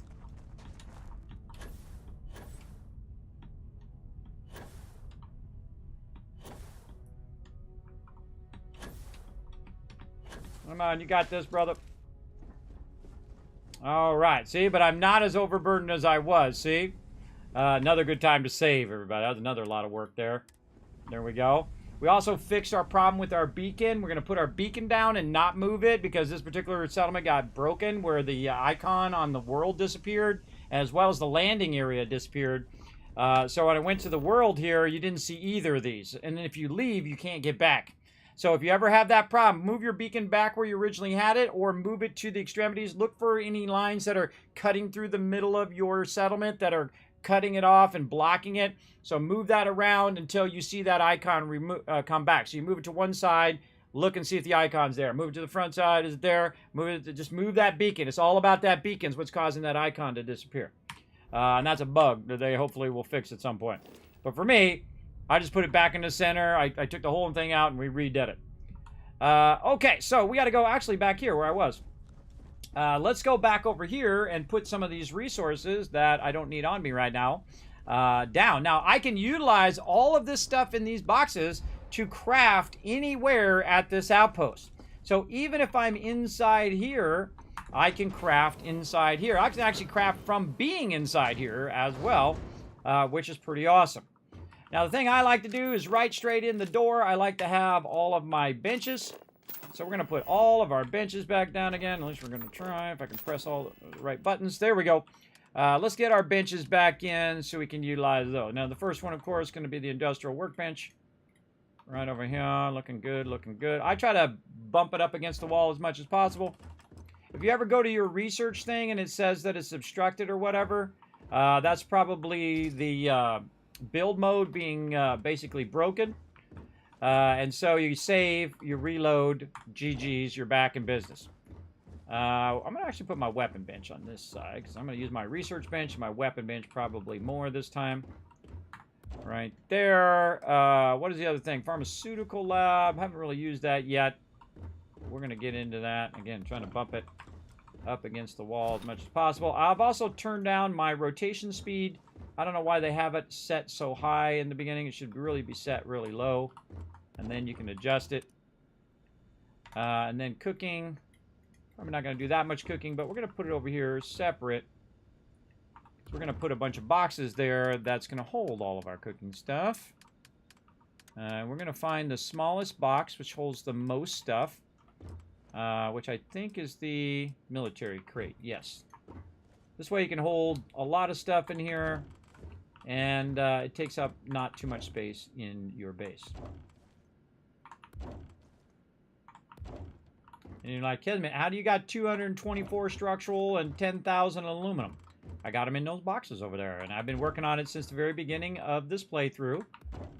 And I'm in no hurry whatsoever. How many worlds are there altogether in this game? There's 1,000. 1,000. In deciding if I want to get the game after I beat Fallout 4, if you like Fallout 4, I think you would like Starfield. I would definitely finish the Fallout 4 first. And I might even suggest wait for Starfield to go on sale. Because it will eventually, even though it is incredibly successful. Like 20 million people bought it and been playing it. So, you know, it's not like, you know, you can just take my word for it. Just take their word for it, all the people who've been actually playing it. So, yeah, I'm going to go ahead and put a bunch of this in here. And there are some things that they can do to improve it. And this is why I'm also not rushing, is because there's going to be a bunch of updates. There's going to be some DLC. There's going to be some stuff. This exact same thing happened in Fallout 4, and I learned my lesson that I don't want to rush it because I can always come back. And when they do an update or they add DLSS, because I got a 4090, and all of the things that... oh, I got some stuff I got to get rid of there. All of the things that I really want to... check out later on, I can do that as well. And then we can do a new game plus and try all perks out a different way next time and so on. And the same thing with our settlements. Maybe we don't do as much settlement stuff in the very beginning, or we do some settlement stuff, get the cash money, and then just never go to the higher levels of settlement, right? We don't go up to this level that I'm at now, which is basically maxed.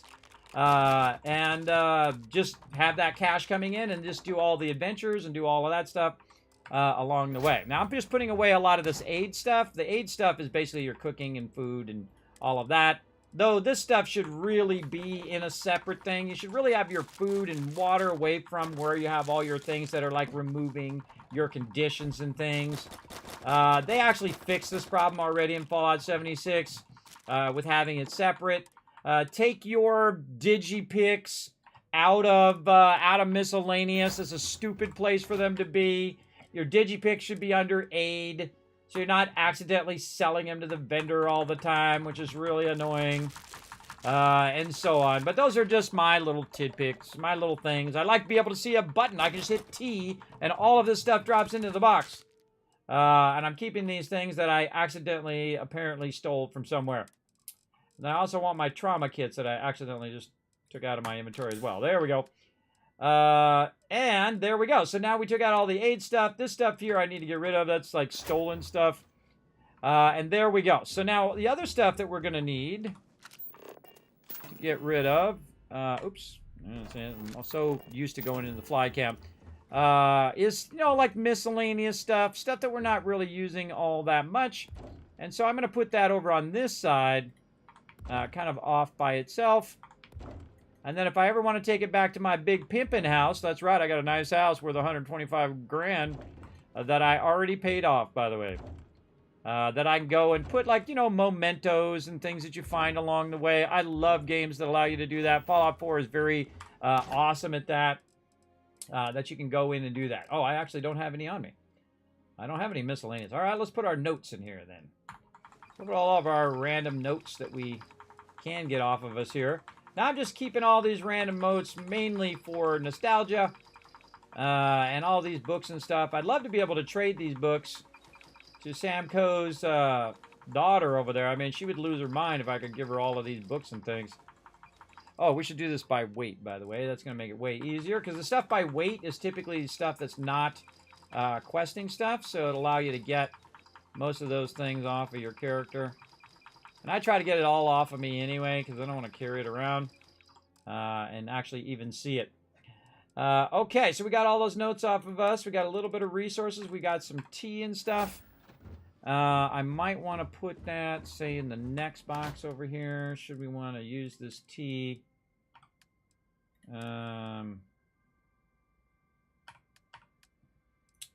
Resources. Now, tea actually fairly useful in crafting and stuff.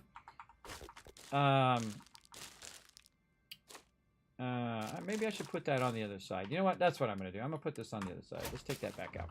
I mean, you can take it out really fast, but you can't put it back in really fast. What they really should let you do. Put it back in. Resources. Tea. Put all the tea together. There we go. Very nice. So now we're down to 45 weight. Remember, we were like 56,000 weight just a minute ago, or I don't know how long ago it was now. 3 hours ago. Wow. Now, that is the biggest endorsement for any game that I play here on stream, everybody. That felt like 15, 20 minutes to me. That is really scary. That's 3.5 hours that went by like this. Hey, Brahma, what's up? And that's how you know you like a game. If you get into a game and you're just having such a great time that time goes by like this, that's my measuring stick, everybody. I don't care about the graphics. I don't care about all other stuff. Though, I look at some of that. But if I'm enjoying it, that's the only thing that matters. If you're enjoying playing the game. And, of course, that's going to be subject to whoever, likes playing certain types of games. Now, me, there's some games I like playing more than other games. But I don't limit myself to one genre of game or one studio for games and whatnot. I play games I enjoy, and I don't have to do anything else other than that. The great thing about being my age, everybody, I don't have to do anything I don't want to do ever anymore, which is awesome. Because I can just choose not to do those things. Of course, some of those things come with repercussions. Like if your wife says, hey, take out the trash, and you're like, no, I'm not going to do that. You know, that stuff's no big deal. That stuff I don't care about. But if it's a game that I don't want to play, I just simply don't play it. It's as simple as that. Oh, we can put this in our contraband. You know, that'd be even funner. Let's see how many accidental things I end up stealing here. There's actually a contraband crate right here that we could just kind of stick off to the side if we accidentally run into some contraband, or in this case, some stolen items. We can just drop them in here and laugh about it. There we go. All right, so yes, look at this nice big spot over here. Okay, so now we want to go ahead and work on our peeps we want to have here. Oh, man, I can just not hit that B key. So automatic. All right, crew stations. Let's put them way back here away from me so they're not up in my face all the time, though they're going to probably be in my face anyway. And then over here, like so. Now, we have 7 other outposts, everybody. Now, we're not going to do it to this degree, each of those, but we are going to have them extracting at a higher level. Oh, we can only do 3 at this point. We are going to have them extracting at a higher level. We're going to try to upgrade their power and all of that other stuff as well. But our primary base is definitely something we need to work on. We need to get that rocking and rolling. So let's go ahead and save. Did I rename this base? I don't think I did.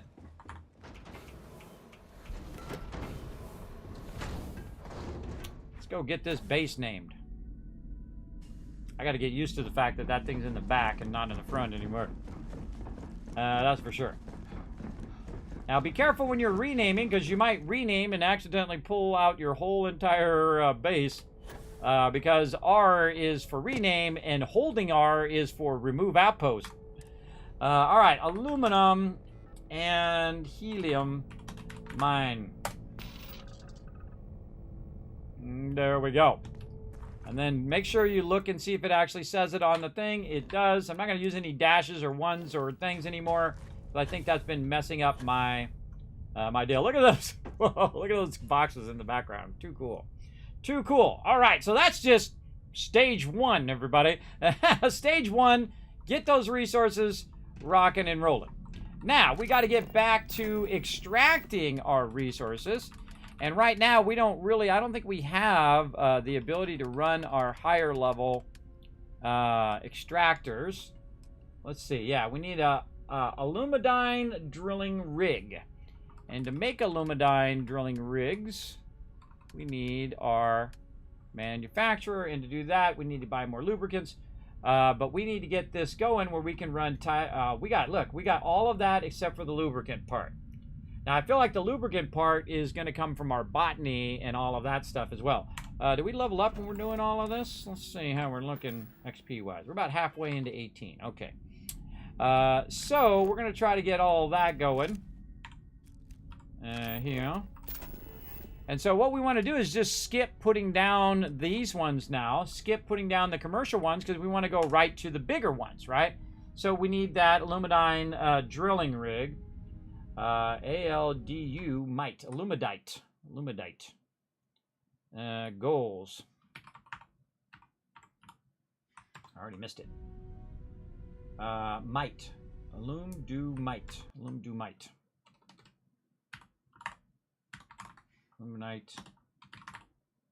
Drilling rig. And we need Lux tile, and we need lubricant. We're making our multiplex fabricator. And our fabricator is the thing that makes the Alumadite rig. So if we could make a fabricator, we could tie in all of our resources into the thing. Now, you don't have to sort them, by the way. It auto pulls what it needs. So all I have to do is link those into this production, and it will pull the titanium, the batteries, the polymer, all of that stuff. It'll pull it in there and start it going automatically. And then it will make us some of those drilling rigs, and then we could use those drilling rigs to go ahead and make our larger extractors to basically do those max level extractors, and then we don't have to do any of the other extractors, and that's our goal today. So we're going to try to get that done. Now, first thing is we need to also go into our ship and see how our ship is doing, and it's probably got massive amount of stuff that it needs to be cleared out of. Let's see, resources-wise. Yes, yes, yes. Tons and tons of stuff. Okay, no worries, no worries. Here's what we're going to do. Now, we're going to use a little trick over here.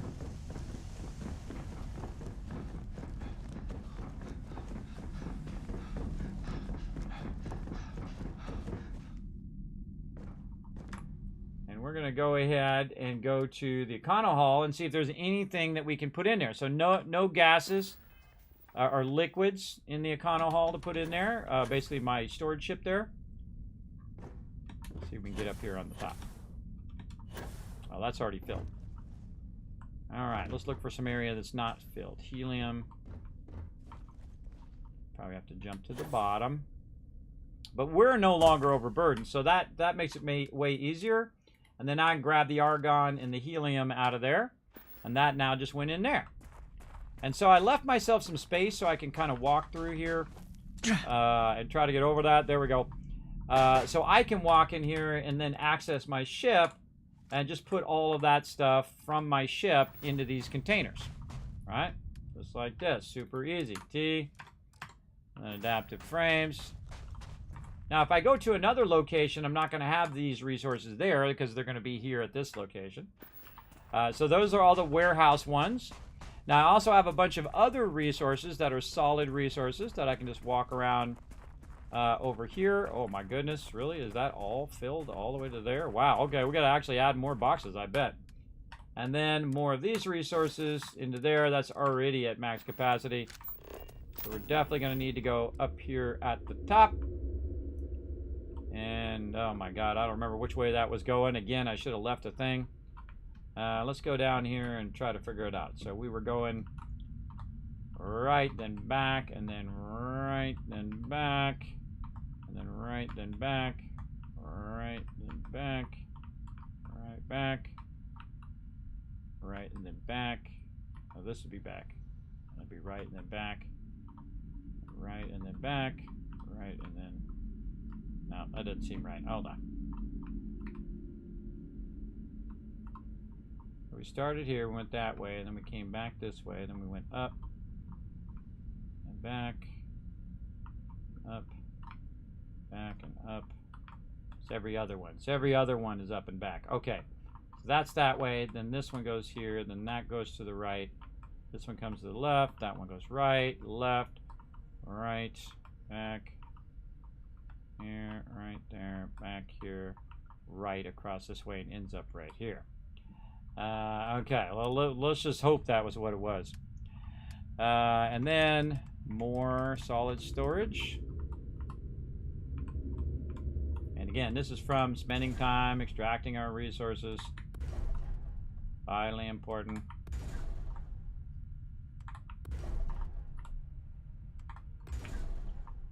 And then we connect this up to this one, and so on, and so forth, and so on, and so forth. And it's going to move all that up. And then when that moves all up, we can go ahead and put more stuff in this one over here. And we don't have as much in our ship as we did in general from picking up all of those boxes and stuff. So this should go way faster. There we go.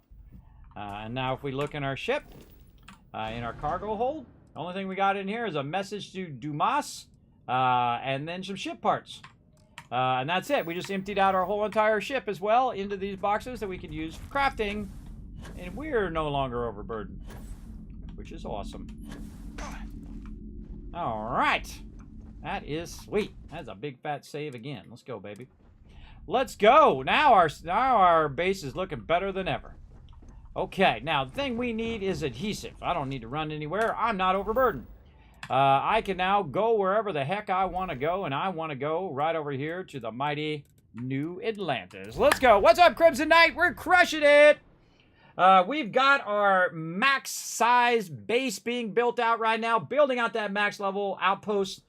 So incredibly sweet. Using those large size boxes to hold just tens of thousands, hundreds of thousands of resources. But no matter how much resources we use or have, we always run out of something. So we're going to make a run to the store, just like you do in real life, everybody. Always got to make a run to the store. What we're looking for is lubricant. Now, again, your jetpack really helps you a lot. That we have to trust Notice what happens to my oxygen when I'm using my jetpack. Even when you're just jumping, look what happens when I'm just jumping. It's not using as much oxygen to just jump, but the jetpack also helps you get even There's a bit more further. in the back if you don't see what you want. Oh, please, take a... Blah, blah, blah, blah, blah, lady. Okay, you got to watch out because there's only one screen, everybody. It's very hard to accidentally buy stuff when you mean to sell stuff.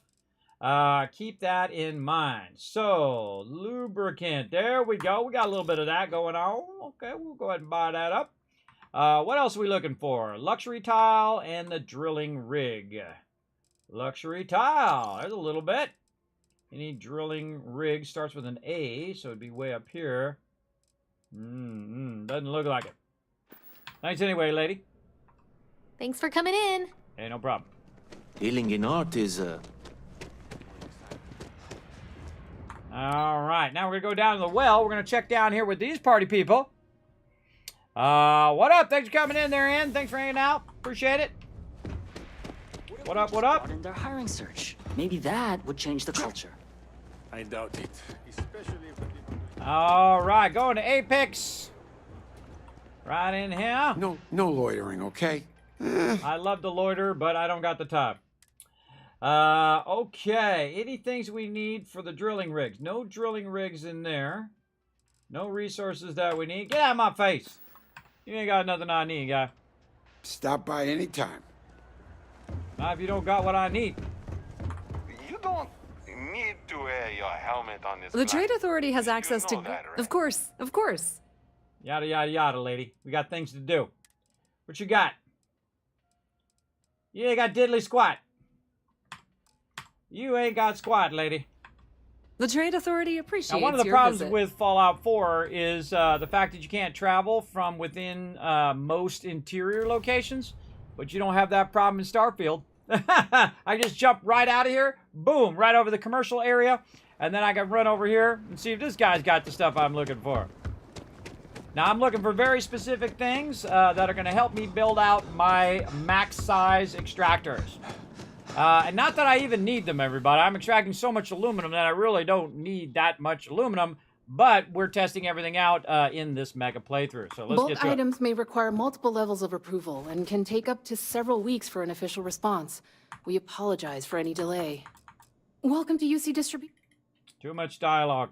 Oh, I couldn't skip that dialogue. I tried. Okay. What do we need? Lubricant. None. Luxury something. What was the other thing? Luxury tile. Aluminum drilling rig. There's a name drilling rig. Nope. Nope. Nothing we need. Oh, lady, let me down. Let me down. Big time, let me down, lady. you're always welcome back, if you don't mind a bit of a wait. Talking about wait, there's nobody in here. There's no one in line. It's just me. Did you beat the game yet? Absolutely not. I am about 300 hours in the game, and I am level 19 or level 18. Oh God, I forgot. Where am I at? Level 18. So yes, I don't rush. This the first playthrough is the most precious. It's the most precious playthrough. So I take my time. I played a little bit in the normal mode. That's where some of those hours came from. Fooling around with outposts and things like that, but it was just too easy in normal mode. So I would went never dream of very selling hard mode. substandard gear. Outland has standards, and I uphold them. That's good to know. Yes, by all means. Blah, blah, blah, blah, blah, guy. All right, come on. We got things to do. What do we got? We got a drilling rig, but not the drilling rig that we need, but we're going to grab that drilling rig anyway. What else you got for me here, guy?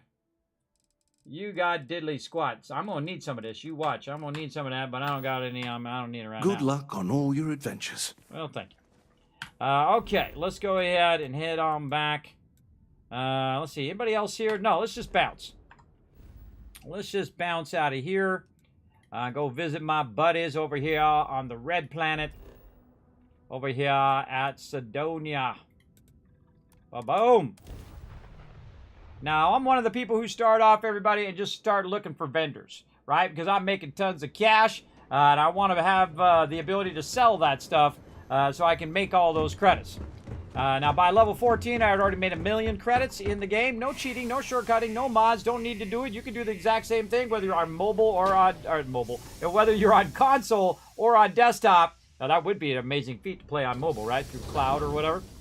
You can do everything that I'm doing, and you can be just as crazy rich as me. Stay away from so the settle in, 6-7 hit the unless follow you're a button, minor. and watch what I do. Let's go. Now, right now, we're looking for specific resources that we need, and we need to know where to go to get those resources. Yeah. Hey, you looking for anything? Cool. And I just kind of left-click to skip the dialogue. So he's got some different stuff than what they've got. And again, looking for lubricant, looking for luxury tile. Don't see any of that in here. Now, I'm the type of person that would go down and write down every single thing that this vendor has, just so I could have a reference. And I usually do that stuff offline. I'll get around to it eventually, or maybe never. But I'll go in and look and see if he's got anything I need, which he does not have right now. See you around. Yeah, man. And then I'm gonna bounce my way way over here to my friendo. Hey, I got a little bit of everything. Take a look. All right, friendo, what do you got? You ain't got diddly squat. All right, again, lubricants in here. Yeah, all right, he's got lubricant. I like him already. All right, what else you got? You got some luxury stuff. Luxury. No.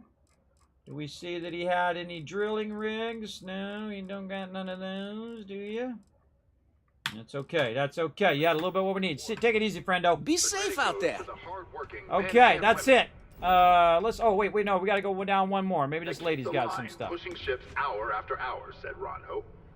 A mere 2 years ago, amidst just not the way to handle a situation. There we go. What does tell me nothing mean? It means tell me absolutely nothing. Don't say, Kismet, go do this. Don't backseat game. Kismet, this is a tip. This is a suggestion. This is an idea. All of that, tell me nothing. Because it is my first playthrough and I want to discover and make mistakes and have discoveries along the way and say, oh, that's how you do that thing, or oh, that's what that thing is. Those are my favorite parts of gaming, everybody. So yes, let people go on the journey. Great opportunity for people. And I do talk out loud. I do kind of think about, okay, what am I going to do next? What am I going to click here? What am I going to do there? And so on. Now, there are times, by the way, that it is okay to backseat game all you want. We were playing City Skylines 2 last night, and that was a learn to play. If you see learn to play in my title, that means you can backseat game all you want. So watch for those as well, right? But for now, tell me nothing. And the fact that I had to write that out and put that up on the top of the screen tells you how many people have come in and tried to tell me things about the game without asking if it's okay if they tell me this thing, right? Again, it takes away part of the discovery if you tell people stuff without them asking. Vitally important in games, I think, is the discovery moments. So yes, don't see any of the stuff we're looking for, but that's okay. I didn't think so. Good luck out there. Take it easy, Jane. We out of here. All right, well, now we got another place we can go. Right over here at, not Narion, we need Cherokee. There it is. There, Cheyenne, Cherokee. Cheyenne is where we're going. And we're going to pop over here and talk to our buddies over here at Killicilly. Let's go. What do you think of the game so far? I absolutely love it, but then again, I'm a huge Fallout fan. And this is like Fallout in space, except for, you know, it doesn't have some of the things where you can't craft your own ammo, you can't craft your own weapons or deconstruct stuff.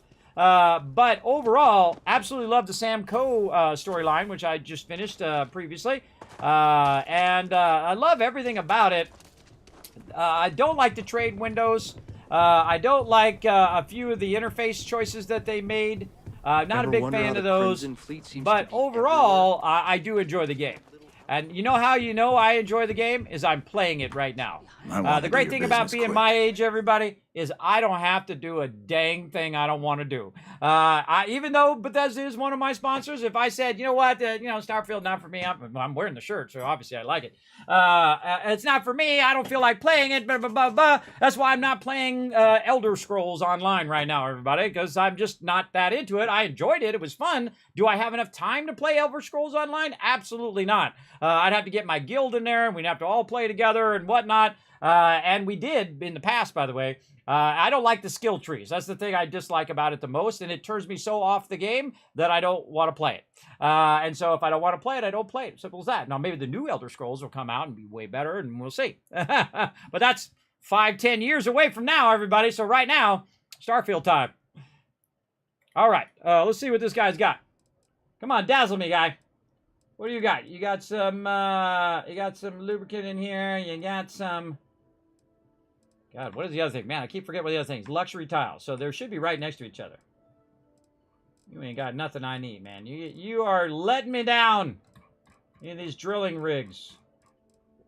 No drilling rigs. All right, let me down, brother. Now, normally I come to these vendors and I sell them a bunch of loot to make some dollar bills. But since they don't got what I need... I'm gonna run up here and talk to this lady. Immigrated here from the UC. She's got a lot of minerals and things of that nature.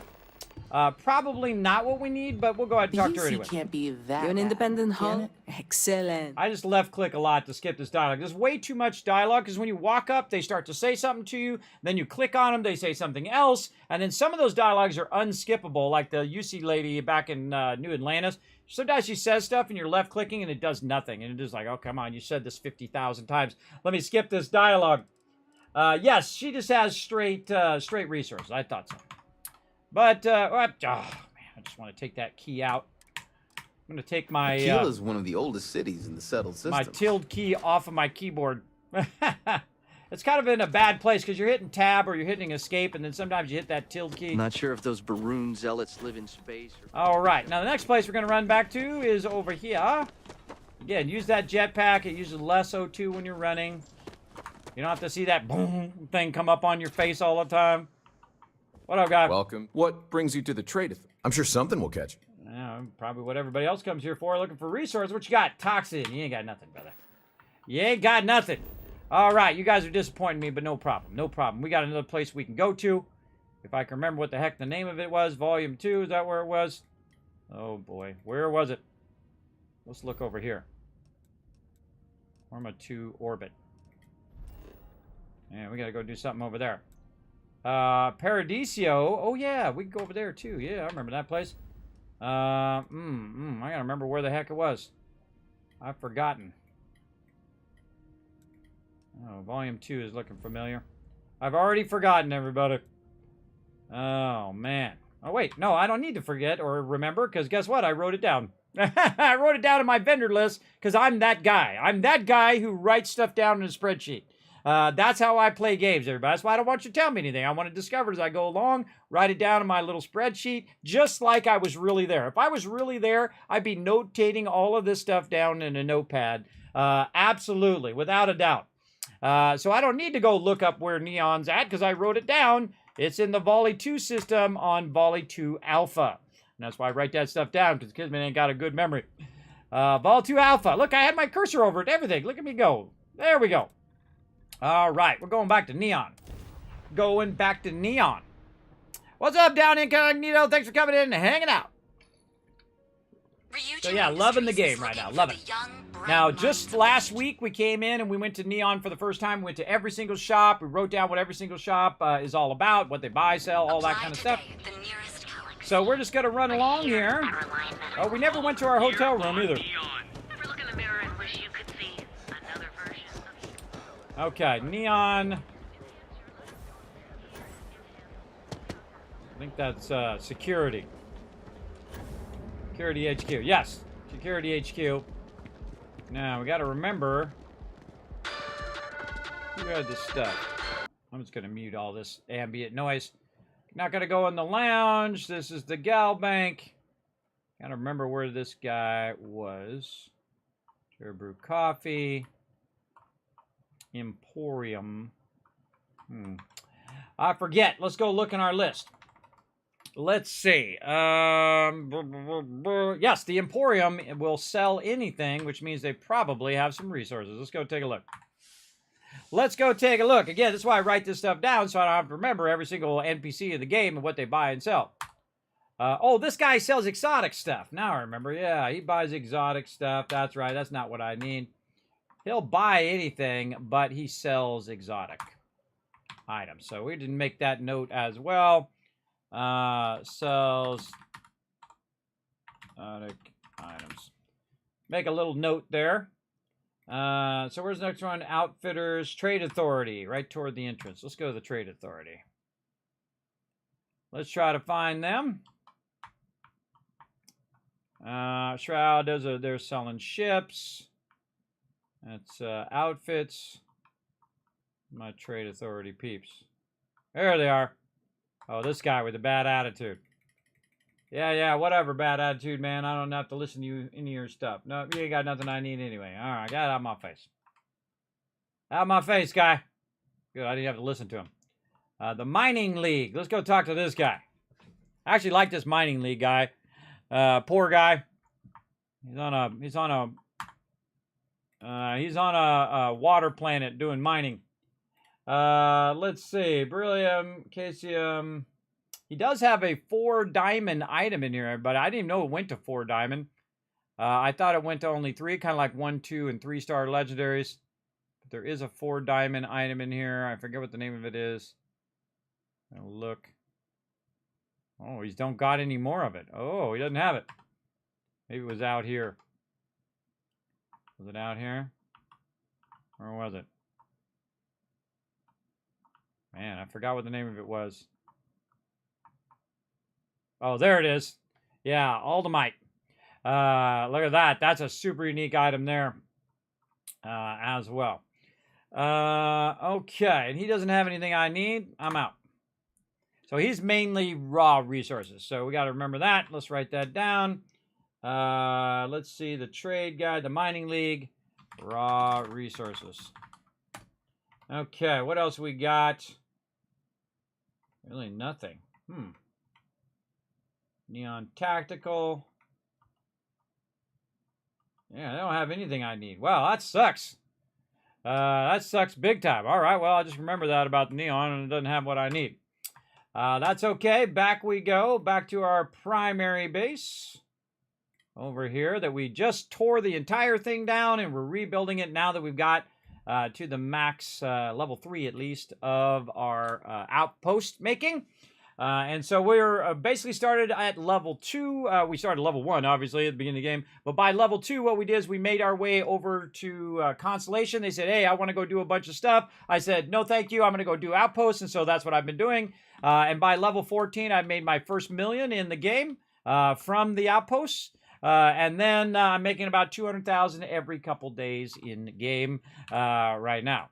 And so now we're going to take our outpost to its maximum level by going in and using our very, very large extractors right over here. But before we can do that, we've got to get our manufacturing going. So that's why we went and collected all of that. So we get this high level manufacturer rocking and rolling. And we're just going to stick that out in the front.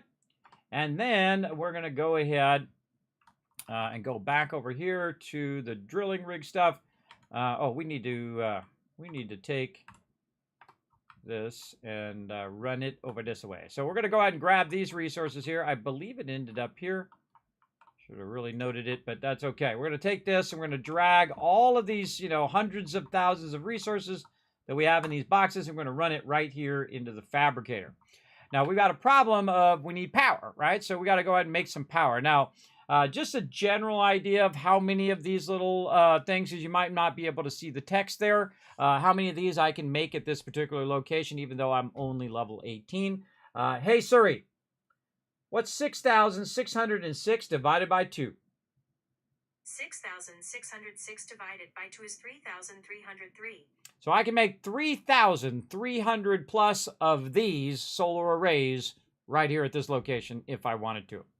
But what we want to do is work more on the solar dome, and now we also have the reactor. So we need control rods, we need nuclear fill rods to do that bigger reactor. It's going to give us 30 power. Now me, I just go with what's cheap. What's cheap? I got 10,000 aluminum, I got Tau gauge retrostats, and again, the solar dome here is, of course, going to be about the same size as this, but it's going to be a lot less power, right? This is 30 power. This is a lot of power.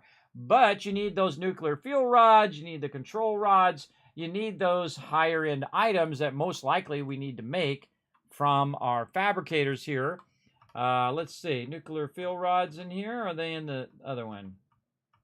No, they're not in that one. Oh, so nuclear fuel rods here, which it needs uranium solvent and and sedimental wafer, which I probably have. And so I'm going to go ahead and put that in here as well. I'm putting this too close to my beacon as well. Let's move this over here.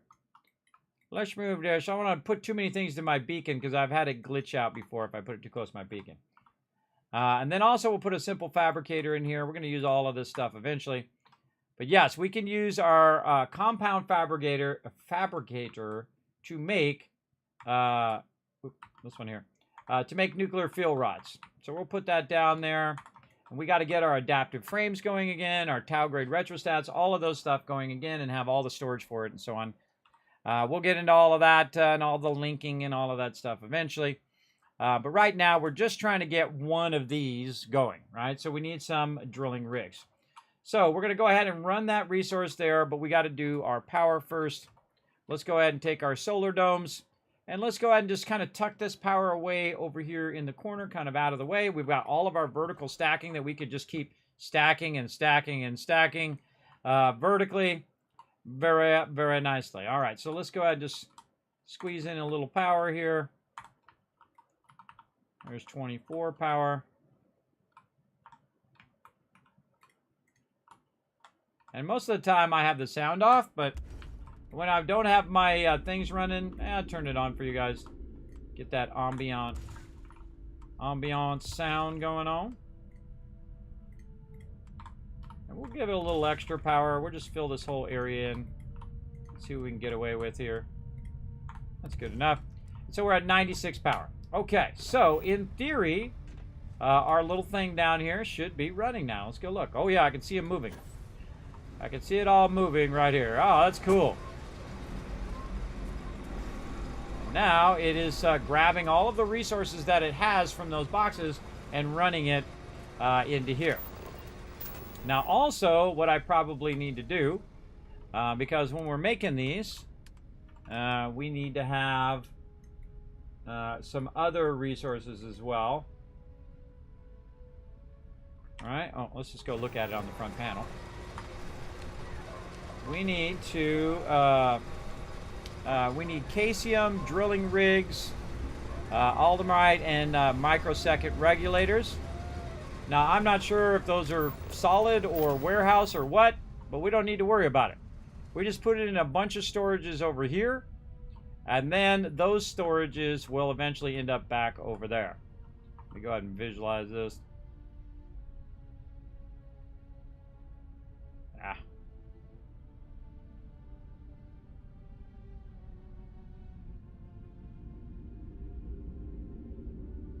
I have it snaking back and forth, so it ended up at the end. All right, awesome. This one ended up. That's how I want it to end up, so I can just use the one at the end and aim it over there. Okay, right now it needs that Aldemarite and Casium. So let's see what we got going here. This one going left, then right, then left. So it's ended up right at this one. Let's connect this in here. Now again, even if you have multiple things in there, yep, the Casium was in there. And it will automatically pull the thing that it needs. So right, left, up, left, right, up. Oh, this one ends up right here. And then we're going to feed. Oh, I can't feed that one in there. Huh? Only can have 3 connections, apparently. So, oh, I don't have any of that. Oh, I bet I don't have any of that because that's probably a gas. Guess where we just saw that at? We just saw that at Neon. Okay, so we got to go back to Neon. Going back to Cali. All right, volume 2. Now we know where it's at. It's this planet, Alpha, Neon, and we know just the man to talk to. You've been trying to get better at settlement building? Oh, it does take practice, that's for sure. Especially you're going to use the Vault-Tec kit in Fallout 4 or in here. It's the snapping is nuts. Fill out an application You can go in and fine-tune that, by the way. You can go into your preferences and fine-tune all of that stuff.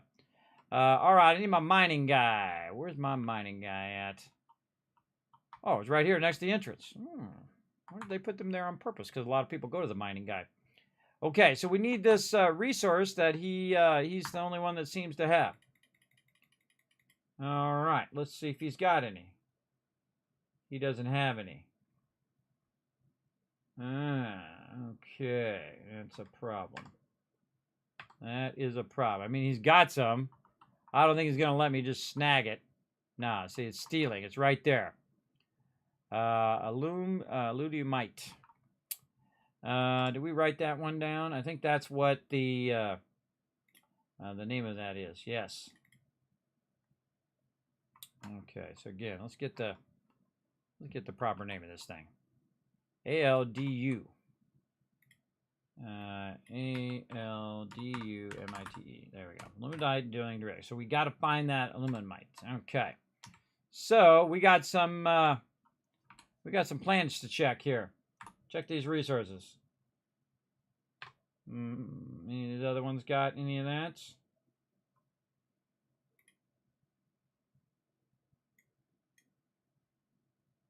Yeah, it's going to be a 4 of anything, so.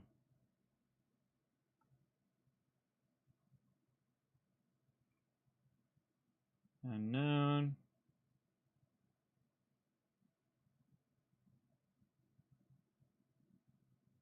There's a 3.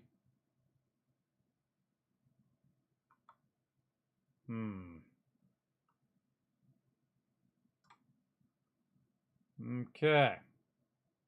I have a feeling we're going to need to go on a journey here in a minute. We're going to need to go on a journey. And see, these are all not scanned. You'd think it would be in the same system where he's at. Oh, you know what? I should have checked the killer when I was over there. I should have checked and see if she had any of it. I don't think I scanned any of this. See, this is why you want to scan this at this moment. You should have went and scanned every location. That doesn't have it.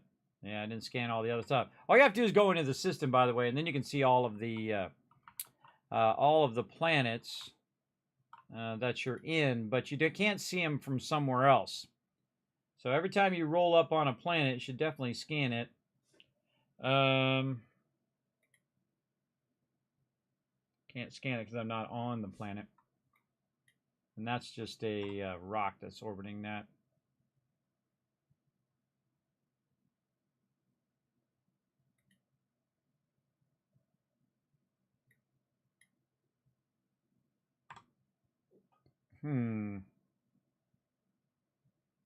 Bet you that's going to be like the rarest resources in the game.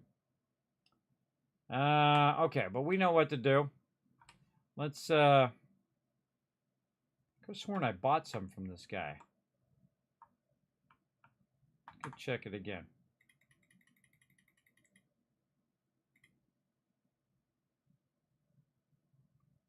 Yeah, it'd probably be the most valuable thing in here. Right now, plutonium is the most valuable thing that he's got. All right, I got the sound off, so I don't have to listen to their dialogue. Let's go back to Cheyenne, and we'll check Aquila City. And then while we're there, we'll also check all the planets nearby. Because when we unlock more outposts, that would be the first one I would try to get extracting. And then bring those resources over to where I'm at.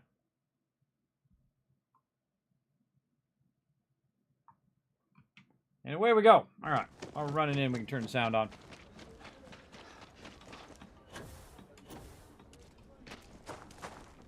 Just do a lot of jumping. It'll help you with your O2. That bank robbery sounded intense. I want to suggest diverting funds to xenobiological research. Dudes you can trust.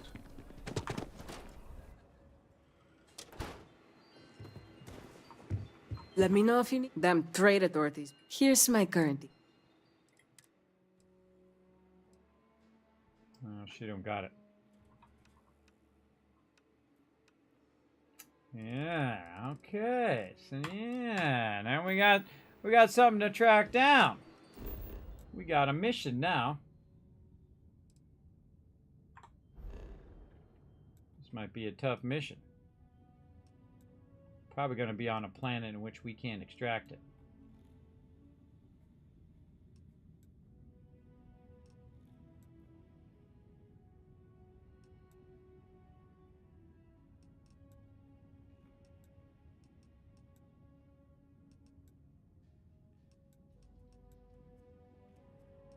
Trying to get lucky here and see if I can find it.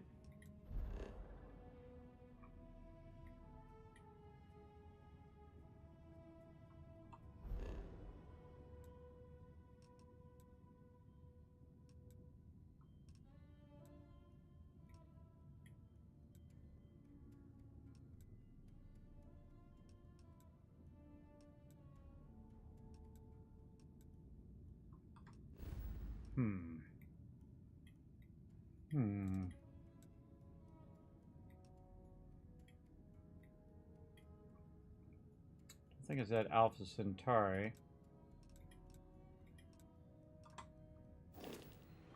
Okay, so we can't just buy it, which is something I would want to do. Let's go to the Sol system.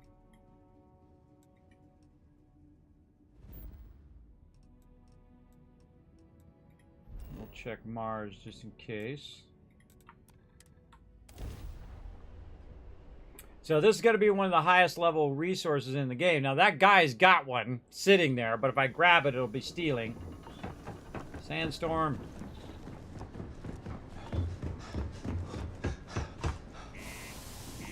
Here we go. Now these guys have resources as well. But we'll see. I should have looked for that. I should have had that on my list. I thought I already had some. I thought I'd already bought some from that guy. Cydonia can have a depressing effect on some not. people. They're taking a break for lunch or something. Hey, take your time. Cool.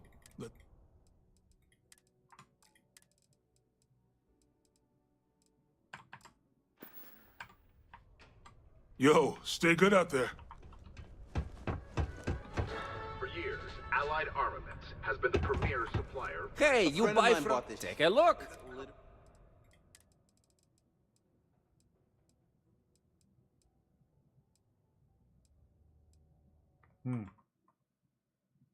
ALD. It would be pretty expensive too. It would probably be the most expensive thing in here. Right now, nuclear fuel rods. Oh, I need some of those. Let's get those. Get all the expensive stuff.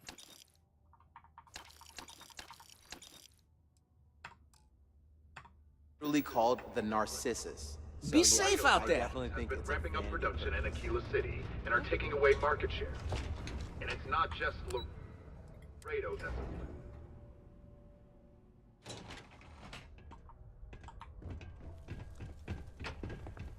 Mush. Some might see jump if I don't have what you look.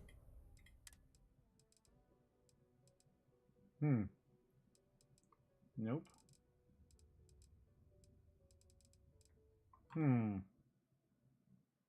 Yeah, we're gonna have to go on a journey, I feel. I feel a journey coming on, everybody. We've got to find out where to get this ore. Don't tell me. Part of the fun is going on the journey. Okay. Yeah, bye. Laters. Man, isn't that the ore that we got from finding these things? I bet that's what that is.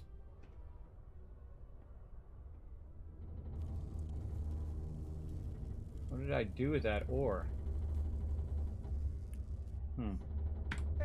That is a good question. Oh, I gotta walk out of here. Just bought a bunch of stuff. Gotta go back in the elevator.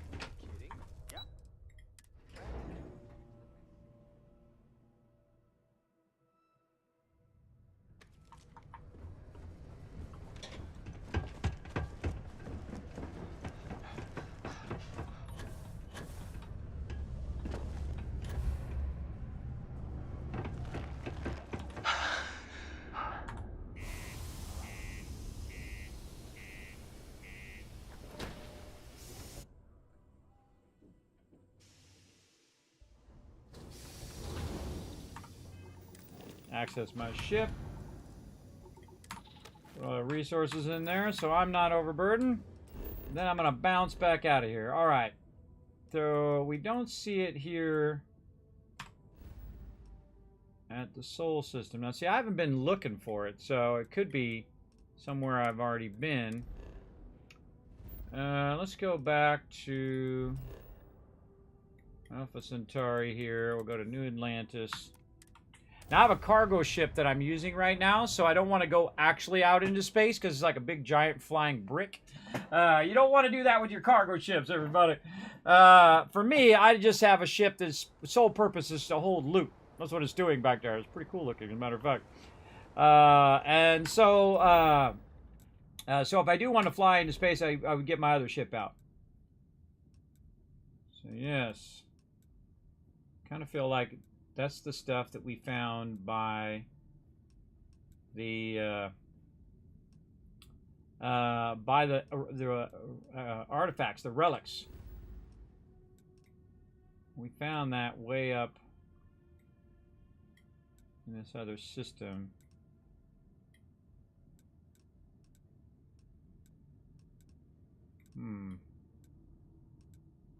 System did we start in again? Starting planet was Vectra in the Nerion system. Nerion, here.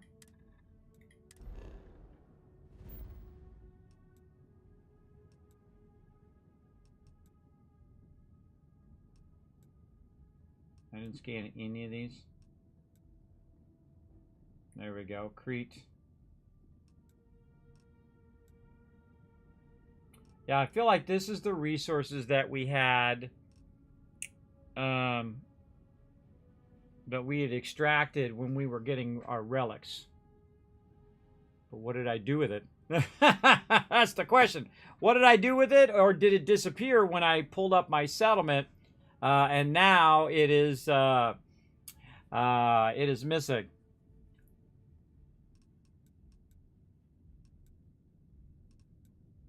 I hope I didn't sell it to the vendor, because that would have sucked.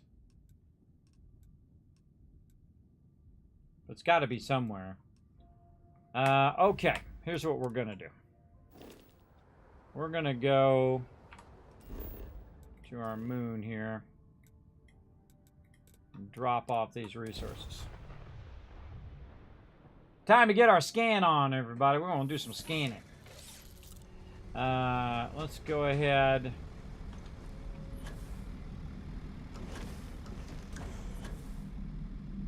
Actually, we just do it from right here. Or actually, I just go over here.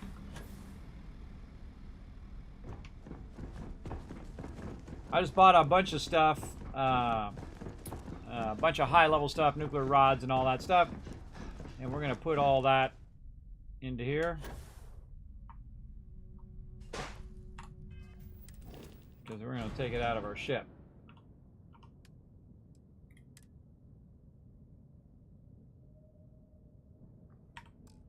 So our ship didn't land here again. Actually, I didn't even look and see if it was there. Still having that problem.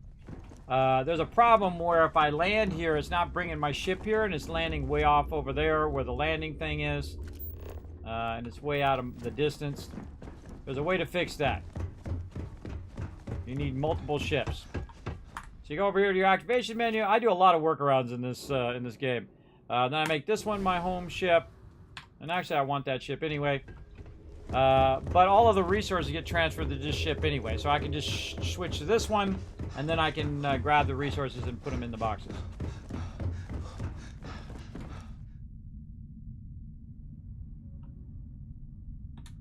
Low gravity is so cool. Okay. And now I go to my ship. And I just say, take all. And then I go back to my ship, and I want to put some stuff back in there, which is it miscellaneous? Where did it go? I want to put my ship parts back in there. Forget what category it's in. aid. There we go.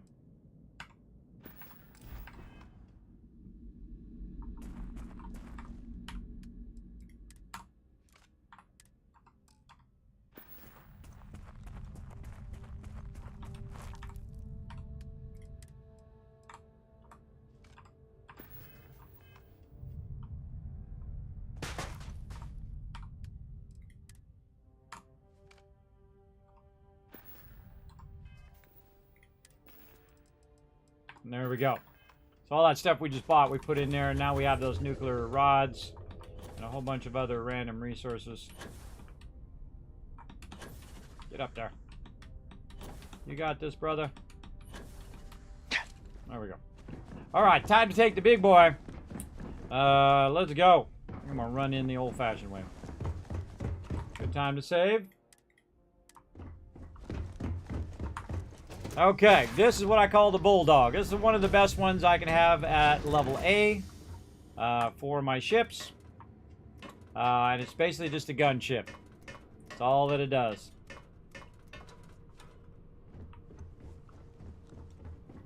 What's up, everybody? Mom says later this year we can spend a whole week together. A week! That's cool. She's gonna let you down, though. She's gonna let you down, girl. She doesn't keep her promises. Okay, so we gotta assign our people. So we're gonna assign Heller to our aluminum mine and Lynn aluminum mine. And then Sarah, we're gonna assign her to the aluminum mine.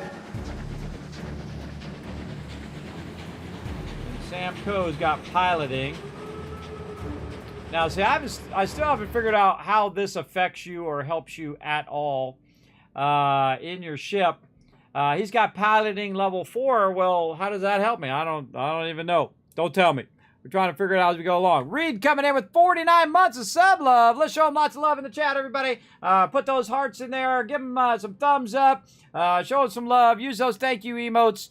How you been, Reed? Thanks for coming in, showing that love. Appreciate it big time. And thanks, everybody, for the follows earlier as well. Thanks for coming in, showing that raid love as well.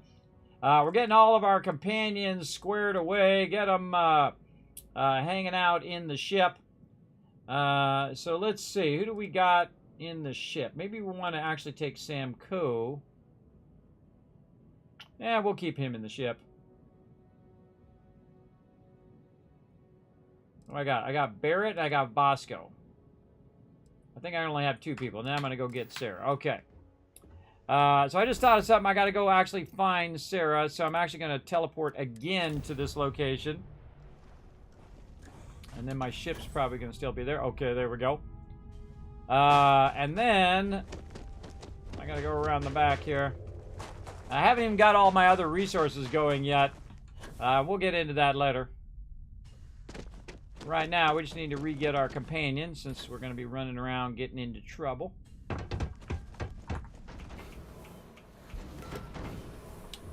Let's see if she's in here. Oh, this is cool. Cool stuff in there. Nobody? Huh. Apparently nobody here yet. Alright, let's bounce somewhere else and we'll come back. We got a whole bunch more settlements to do. We're not going to do all of our settlements tonight, obviously, or all of our outposts. We're going to try to work on them, you know, 1 per week or 1 per session to try to keep them going. But we need to go through and do a lot of scanning and searching and looking around and see if we can find this resource. And I might have put it at one of these various other locations. There we go. What up? You've got something for me? I'm glad you're back. Let's get moving. All right, let's get her back as my companion. Then over here again. And once again, it didn't bring my ship over here. That sucks. All right, I'll just bring up the frontier. Oop, nope. And then we'll go back and we'll bring up this ship. And then we'll have the proper ship. Okay, then we got that. We want to go into our ship. And we got our companion.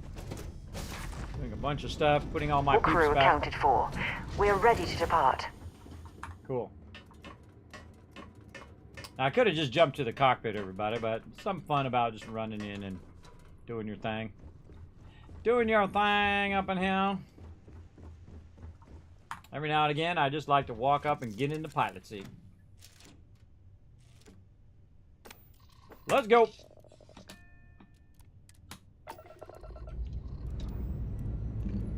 Ship's clear and the sky is calling to us. Let's go.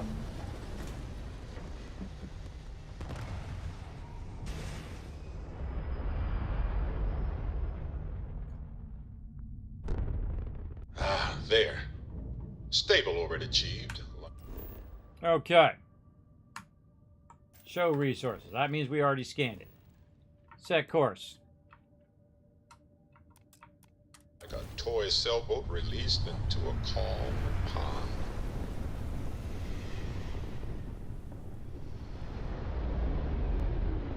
This is UC Security. Prepare to be scanned for... Scan away, brother. Okay, that's show resources. So, let's see. Any other locations over here? Nope. Alright, I think we already went to all of these planets. And, I can't remember if I scanned them or not. So we're just going to go to every planet. Let's go.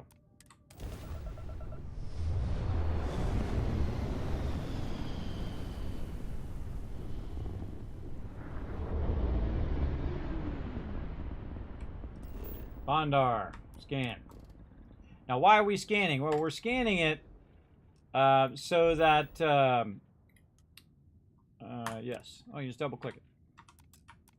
We're scanning each planet so we never have to actually come to the system to see what that planet is. So we're going to go around and do all of the systems that we know. You're mine. Oh, we might get into a little bit of fun here. Oh, you want to get some action going on here, huh? Come on over here.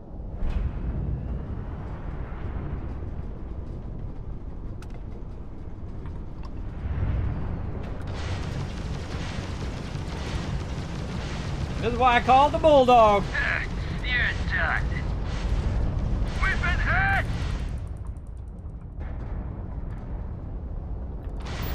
Target's jump drive is down. We're running anyway. Thanks for the credits. Also, a little bit of gun battle, a little bit of space battle going on too. Let's scan. Okay.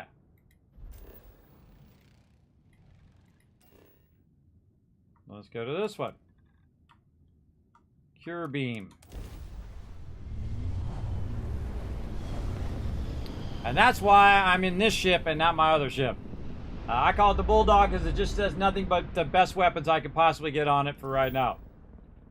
Scan. There we go. Now, I already know what it is because I've already been there. But it is useful to know whether you've scanned it or not. We scan this one. Yeah, see, scan unavailable. We'll travel to that one. Now, I'm more of a PC player, so every time I have to hold the button down for it to know that I want to go there, it's really annoying. PC players do not like that, everybody. That's more of a console thing, so you don't accidentally hit it. But on PC, they want to just click the button and go where they want to go. Alright, and again, we got to do this whole click, click, click. We got to do like 5 clicks to go to the planet. We're just going to fly around. And then scan this one. I could have sworn I've already scanned that one. Yes. I've already been to that one. How about Voss? Yes, I have. How do I know? Because it says show resources. Even though I'm not at that planet, it'll still show me the resources of that planet. If it says scan unavailable, then probably you haven't scanned it. So let's go scan it.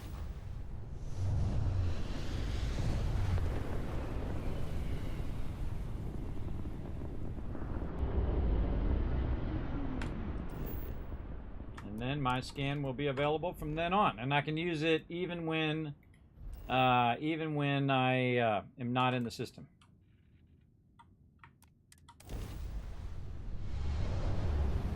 like you're surveying the system, kind of like you do in No Man's Sky.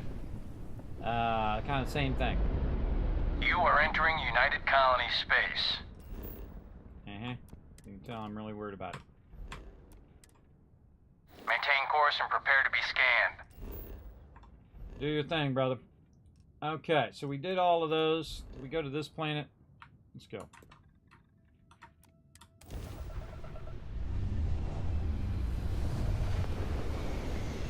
He's like, prepare to be scanned, and I'm like, I'm out of there.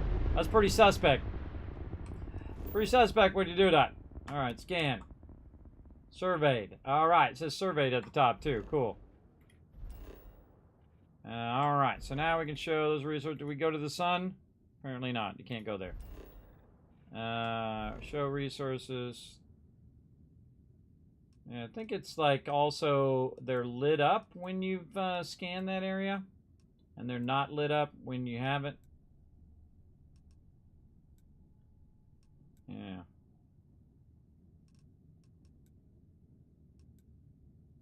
Yeah. Okay, lots of stuff, but nothing I'm looking for. Okay, let's just do this nice and systematically. Let's go to Tolman next. Tolman 1.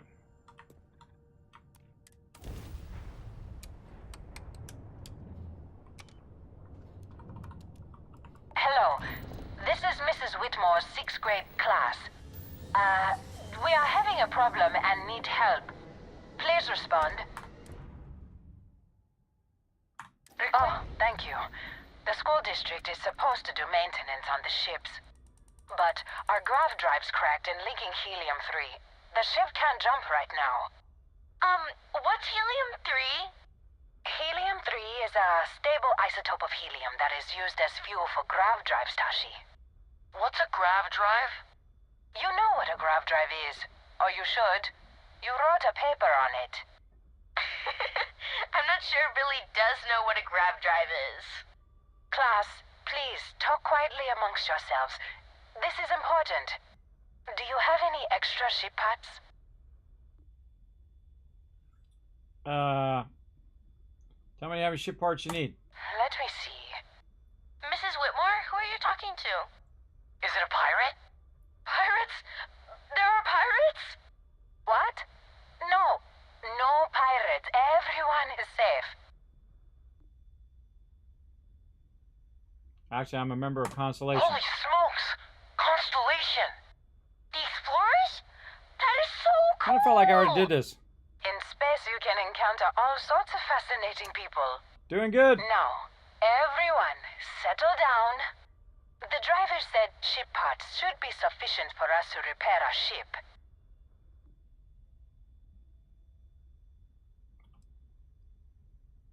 Sorry, I don't have the ship parts to spare. I don't have 10 ship parts? Understood. Well, I hope you have a better day than I'm having. I can go get you some. How much ship parts do I have? I got 6. Well, I give them to you if I had them, lady. You know, I'm out here surveying, so, you know, all day. Well, that one's surveyed. Okay. Am I there? Oh, I was jumping. I was jumping, and she totally threw me off there. Tolman. Go in here. Set course.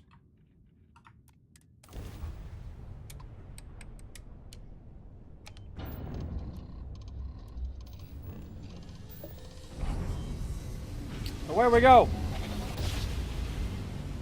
Yes, I am playing very, very slow. What a ride! Switching grab. Not in any rush. This is my first full playthrough. It's actually my second time playing. But I got about level 15 in my normal playthrough. In the normal mode, it was too easy. I just stopped playing, and now I'm playing it very hard. Because that's much more fun. All right, Tolman. Now remember, tell me nothing. Right there. And by tell me nothing, I mean nothing. Don't say nothing. Don't say go do this. Don't click that thing or do that other thing. Propulsion. Don't do it. The fact that I had to write it up there tells you how many people did. They missed that whole no backseat gaming thing when they said, okay, when they come into my channel.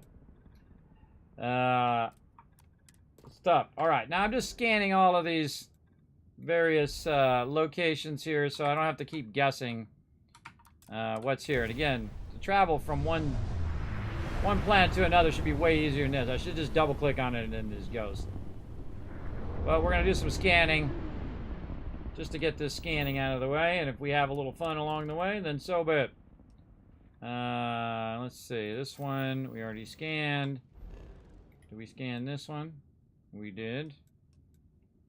And then this one, no.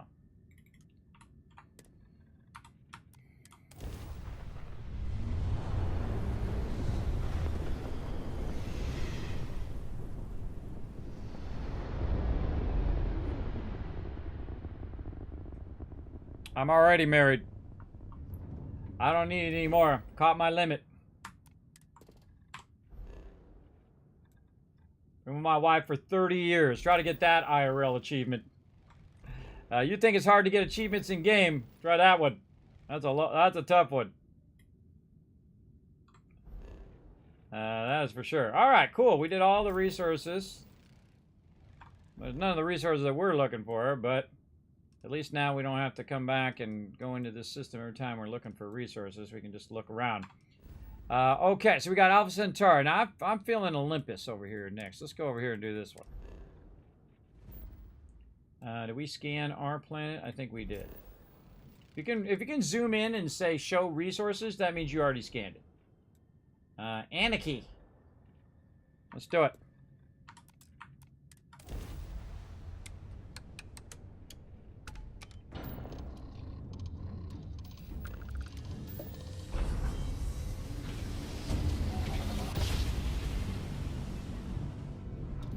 No matter how many times we jump, it never gets old. That is true. Okay, scanned.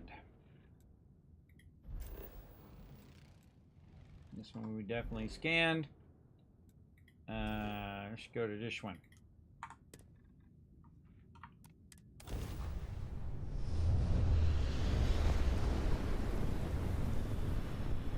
This part very much reminds me of No Man's Sky. We're just going planet to planet to planet, scanning it so you can have it in your record. So you don't have to go look it up later. Carbolic acid. Because I know once I get my... once I get all my stuff going, my other outposts, I'm definitely going to be looking for resources anyway, and then I'll have them already pre-scanned. Which is awesome. Time to die! For you.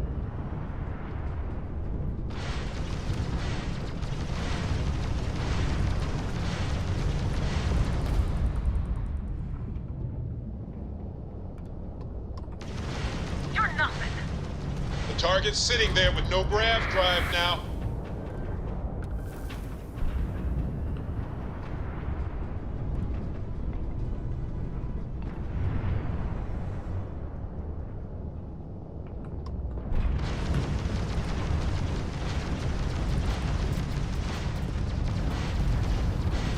Whoop! We went boom. Oh God, I don't think I saved. This grav drive is offline. Nice work. Try that again. Up.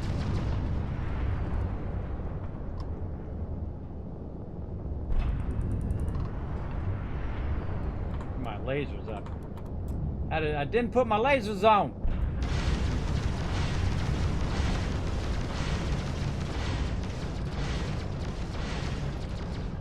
This is gonna be good.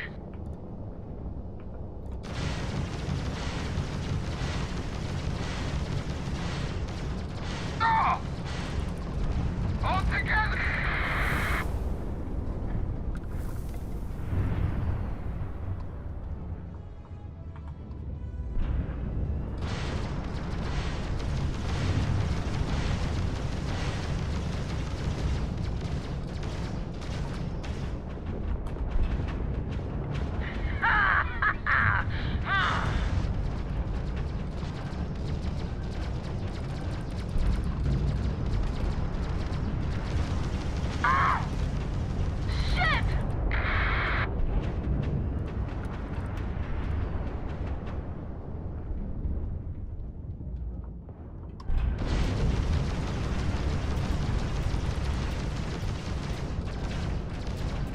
drive hit to the grav jump.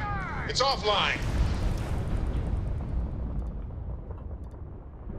Not good. Oh, now Lost the grav drive. I'm on your 6 now. Now you did. They took out our grav drive. Okay, I got it. Do what you got to do, brother. Oh, there's somebody else left. How many guys out here? You can try and run.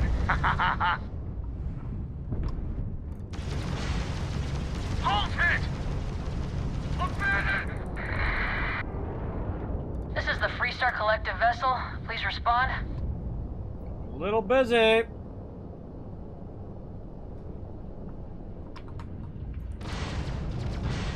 That got a little too exciting back there. Ugh. Most ships would have bugged out and left us with this mess. But you, total class act. Any way we can repay you? Extra repair parts. Transferring parts now. You take care. Thank you. I gotta get back to work here.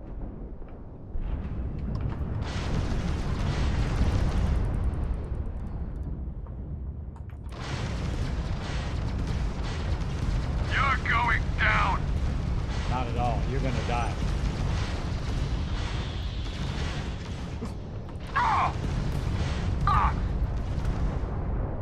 Target shields erect. Jump if you want. Grab drive is working. Okay, I almost shot that other ship. Not good. All right, free loot. Let's get it.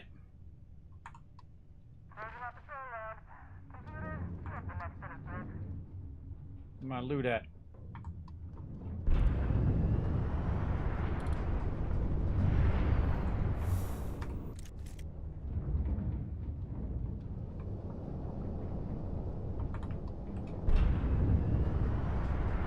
The ship hauls too, man. Getting them dollar bills. Now, of course, you can make a lot of cash doing this too. Now, partially through there, I had to repair my ship because that was a lot of bandits.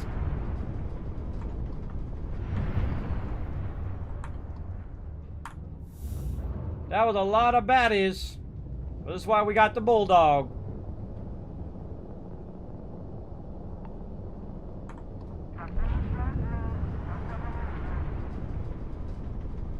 And she can take a pretty good hit for being a Class A. Again, we're just going around getting all the loot they left behind. There's some other ships here that are kind of throwing me off. Those are those two ships. Okay, all the rest of those are Freestar ships. Almost shot that Freestar ship. Now my ship is all repaired, and that's a save right there. Because luckily it restarted us where we were, so we didn't have to do that again. Because we just did a bunch of scanning, and I didn't really feel like doing all that scanning again. So luckily we were victorious there. It must have auto-saved right at that point. Yeah, I've blown them up before, but again, tell me nothing. Oh, here we go again. Space is a dangerous place, everybody. Get this guy, he's the closest.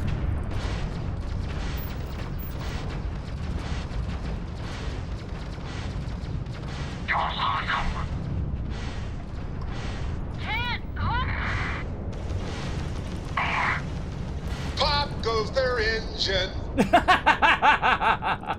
Barrett. Oh, I love Barrett. He's so good. Taking damage. Concentrate fire. There's no getting out of this. And their grav drive is fried. Nice. They just lost their grav drive. They lost their shields. Tragic. Just tragic. I agree. Fancy flying, stranger. That got a little too exciting back there. Most ships would have bugged out and left us with this mess. But you, total class act. I know. Any way we can repay you? Yeah, man. I think the thing that's worth the most is actually the ship parts. I could use some extra repair parts. Done. Thanks again for the help. Over and out. No problem. Got your back. Let's go collect all the loot anyway.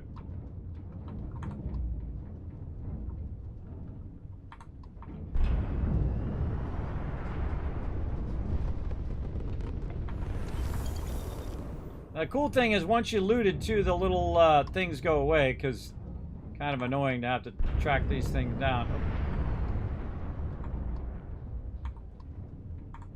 These are all Freestar ships in that direction. And that is a Freestar ship there. There's 3, so Freestar, Freestar, Freestar. Okay, those are all Freestar. Now again, this is why I upgraded my ship, everybody, because I just kept getting destroyed over and over and over again. So I upgraded my ship, and now I'm good. We already did this one, yep. Okay, let's pop over here and see what's going on over here. Party all the time. Let's go.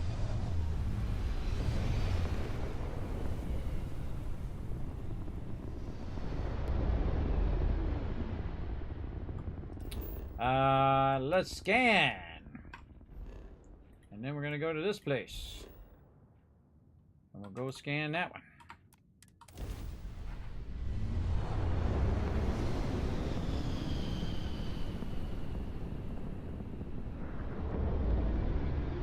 Well, there go their shields. Whoops. Yes! Their grav drive is out of commission.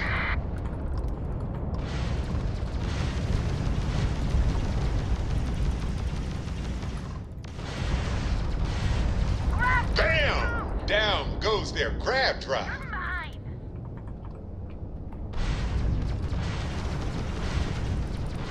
Concentrate fire.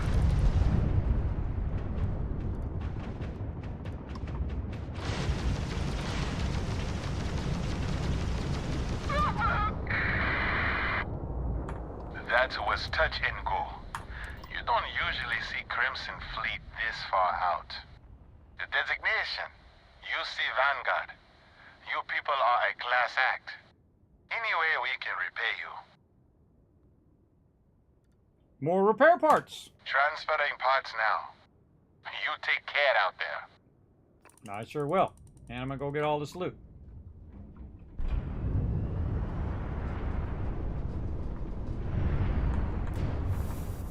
More ship parts.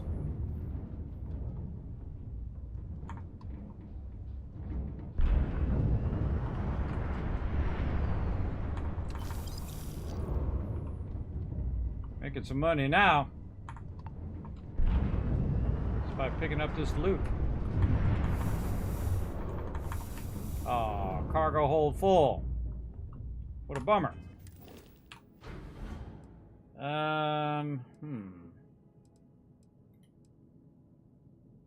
Some of this in mine. Put that in my pocket.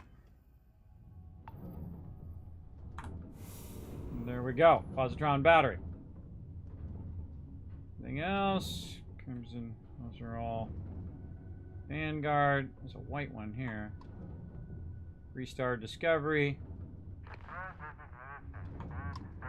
UC SysDef. Yeah, okay. Those are two different. So I noticed that the arrows are different colors. You got white and blue arrows. Okay, I'm here just to scan. All you got to do to go through all of this. Okay, so we scanned that one. Did we scan this one? Did we scan this one? We sure did. All right, so we got all of those. I think it just highlights, goes in color when you've already scanned it. Yeah. All right, let's go to the main planet. See what we got.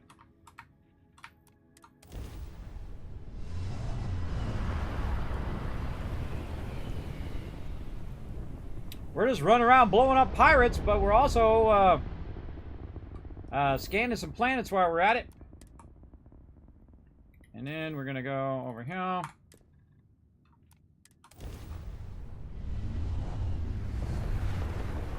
Why do I got to do 2 dialogue to go to that planet? I just double click on it. It says, do you want to go to that planet? Yes. And then I got to go out and I got to click the X and then go to the planet. I think, again, a little too much interface clicking there, but they can always work on it later.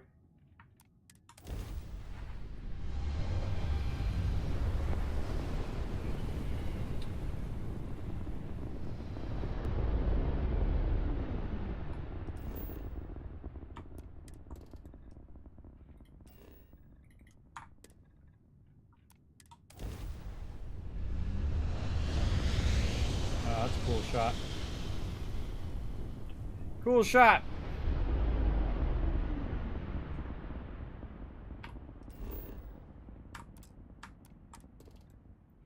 Okay. Got one on the far side there.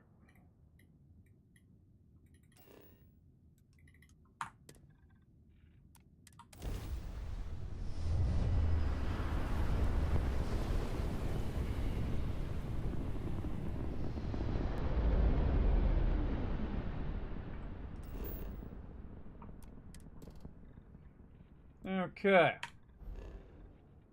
We got all these scanned. Looks like it. I don't think there's anything there. Yeah, that one's surveyed. I guess we didn't. Thantios. Maybe we'll see Thanos over there. They're not all the riffraff. Yeah, it says surveyed. Didn't say it when I was in the map, though.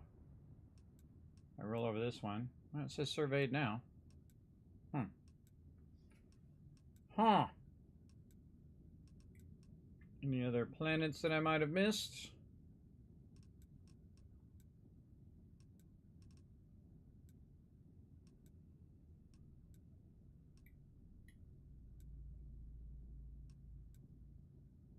Make sure we're being thorough. Okay. Again, see it says surveyed there. All right, nice. What else do we got here? Arane. Let's go to that one. Let's see, which one have we actually been to? This one, Arane 1. Let's just do it in order. Arane 2. What? All clear. Time to land this ship. Not want to do that.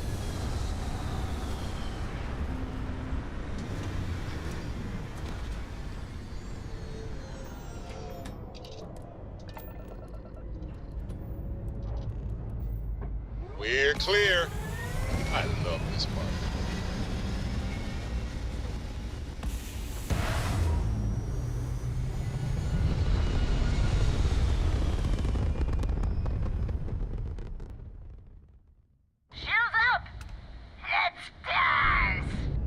They've got no shields. Go get them.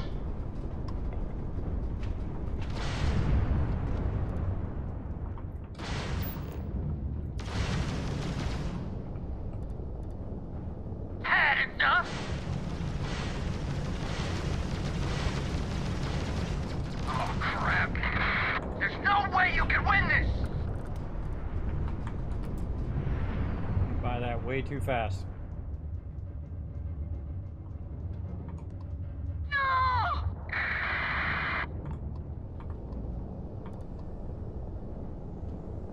Target's grav drive is down. So sorry, folks. Ha! About crashed into him. Son of a...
Already did that one.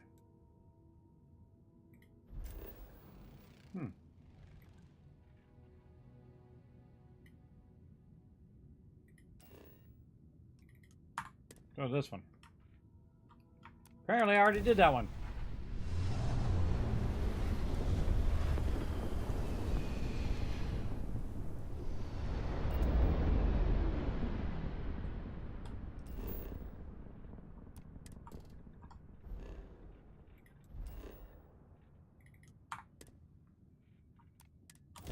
Doing a little surveying today, everybody.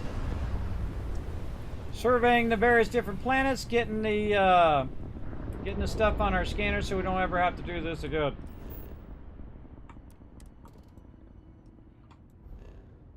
And then we can see all of this stuff no matter what planet we're on. Yeah, this stuff all got to be scanned. Let's go over here and do this one. You double click and it will automatically set that as the target. And then it'll back out and then you can say travel.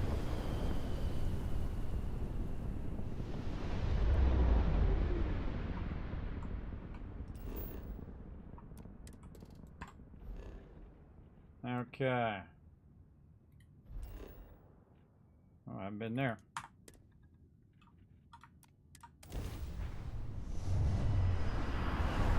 A lot of space debris around.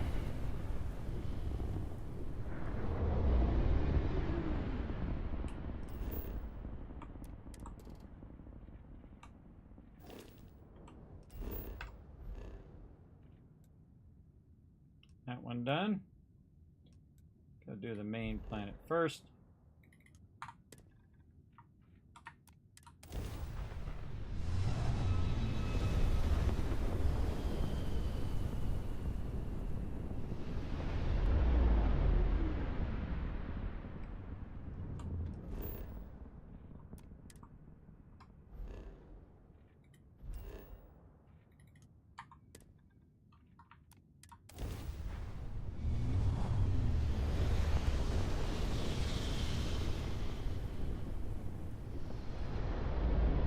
Weapons free. Open fire.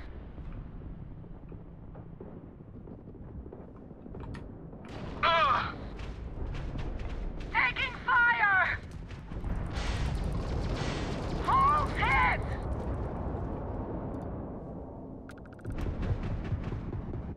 This is all you got?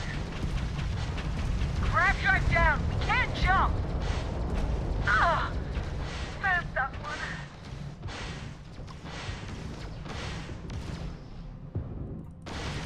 Ha! Got their grav drive. That was touch and go.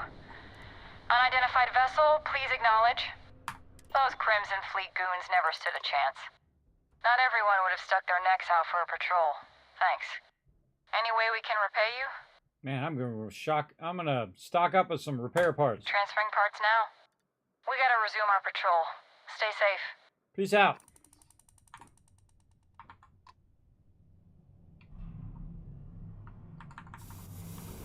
Ah, cargo hold full. Just out here space looting. Space looting, yeah, repair. R.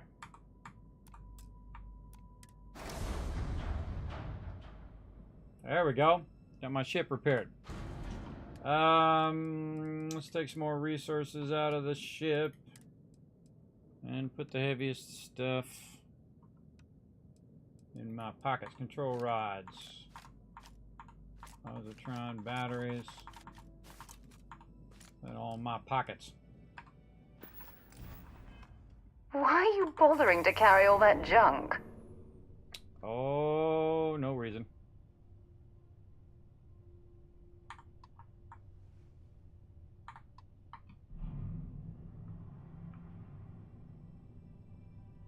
Oh, weird, my sound went off.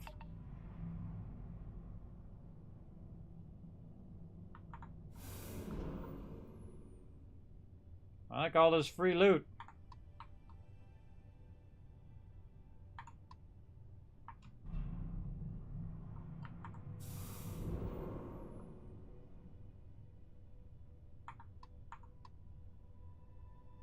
Gladius.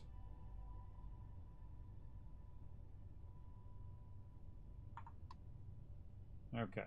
Those are all other ships. All right, let's do our scanning.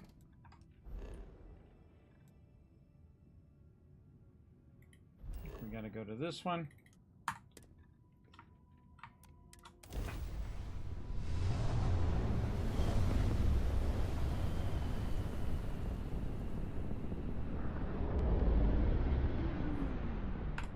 Kind of fun to get out of the base here and just scan some stuff.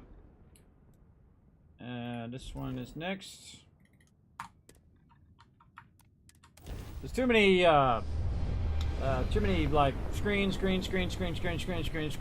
Then you go somewhere. Then screen, and then you go somewhere. Be able to double click on it. Target sitting there with no grav drive now. That was the grav drive!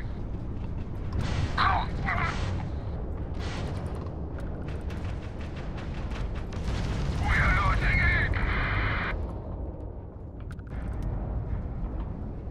Engaging a UC ship? Not very smart! You're dead! Emergency pack!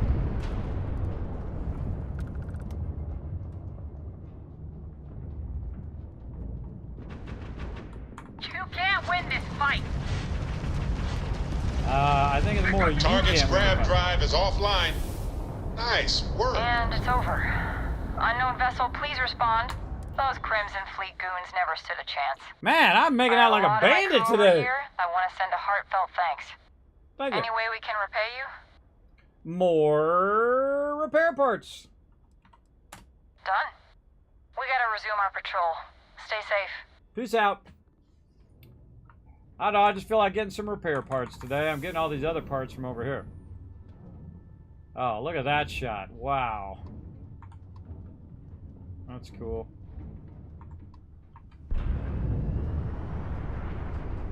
Again, this ship jams. I have to slow down when I get close. Alright, I think there was another one.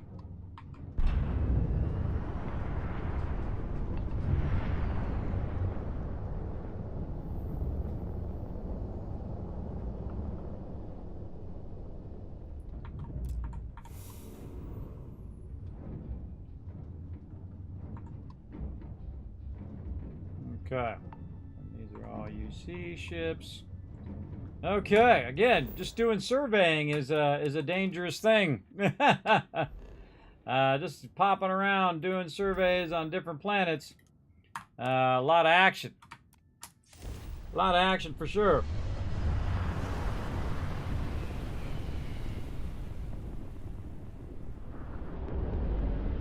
Oh, what have we here? Man, every single one of these. Oh, you did not just shoot at me. Look out, look out. Target's grav drive is down. So sorry, folks. Fire back! Can't take much more. You picked the wrong side!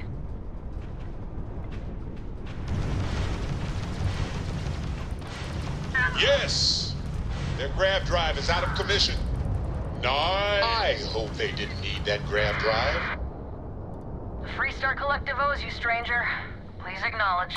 Killing spacers is good for the soul.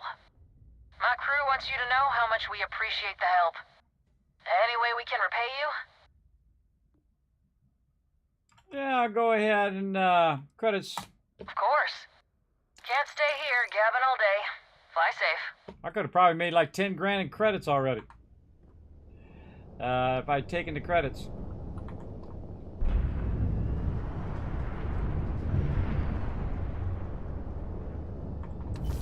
Oh my god, I made about another 2 grand in credits there. But yeah, I made a good amount of credits just running around helping out all the baddies. We also hit level 20, which means we're going to get our targeting going. Oh, cargo hold full again? Oh. Alright, let's go by weight. Get the ship parts in there. Wow, more good stuff.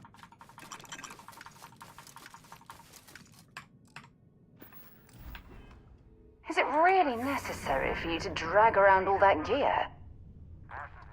It's not necessary, but it is fun.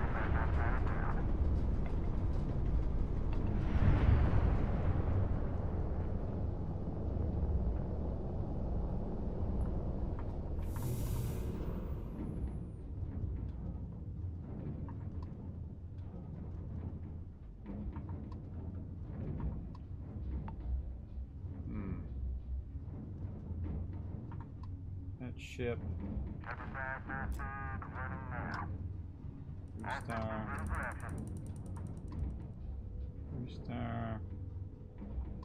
Three-star. Okay. Well, those are all ships.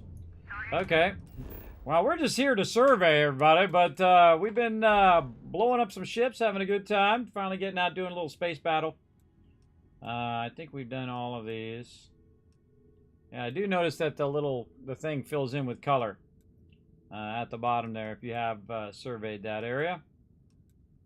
That does make it a little visual easier to see when you've done your thing. Okay, so nothing we're looking for here, though, sadly. Not that I was really looking actually all that close, but just kind of surveying that particular area. So we've done Olympus and Arande there, and Alpha Centauri and Tolman. I'm not going to go through and do every single system. But let's see if we can think of anywhere else we can go. Nalaron is where we started. And I don't think we surveyed much of that. Yeah, we went to Crete. Let's go to Ansalon over here and we'll see what's up over there. Let's see what that's all about. Oh, I gotta ease down some of my lasers. Put it into my grav drive. And we out of here.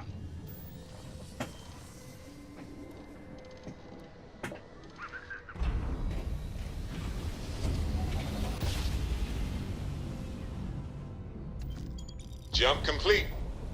Want to do it again, just for fun? No? Maybe later. I really like Barrett. I really like him. I think he's awesome. All right. Okay, that's where we started. Argos, there. And then we surveyed this one. Haven't surveyed that one. Nope. Haven't done any of these other ones.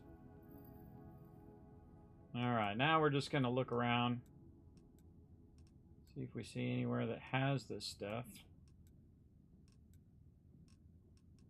Now, you don't necessarily have to scan every single thing. It will, it'll let you see the ships if you just go into that system. But while we're in the system, we might as well scan whatever we're at. So let's go to Mercury. Every time we jump into a system... There you are. I just had to see the newcomers. I am so rare that someone new comes along.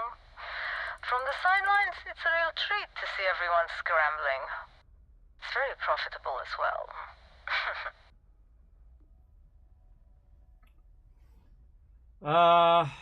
This cryptic act is bugging me. I don't have time for this. Goodbye. Is that your ship? Trident ships are incredibly expensive. Who are you and what are you talking about? That one. That one big time. It's not yet time. I don't even know if it will ever be. But hope and my pocketbook springs eternal.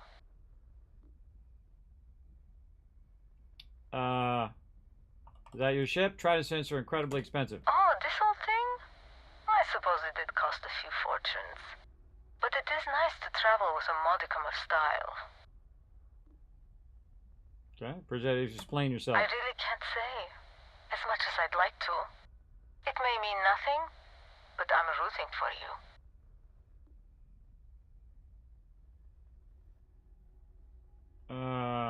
Rooting for what? Sorry, can't say. Hopefully all will make sense in time. Good luck. Thanks, I guess. Please, just be careful. Very careful. I hope to see you at a much later date. Okay. That was a little creepy. Creepy. And you messed me up for my jump, too. Messed me up for my jump, people. They always like to talk to me right when I'm about to bounce out. It's like my wife when I walk out the door. Just as I get out the door, she's like, hey, wait a minute. That stuff drives me crazy, everybody. Drives me crazy. Let's go. We out of here. What's up, Ems? Thanks for coming in, hanging out. Oh, we got to put some points into a grav drive again. We'll put it on the lasers, so when we come out of the grav drive, we can put it back in our lasers.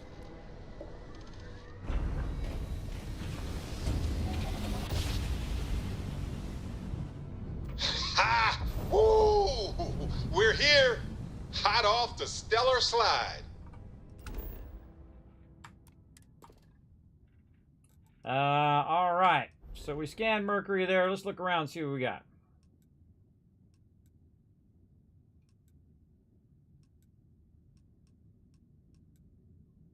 I don't even know if I'm gonna find it on one of these planets, but looking for it is part of the fun. Part of the fun. Luna. Neptune.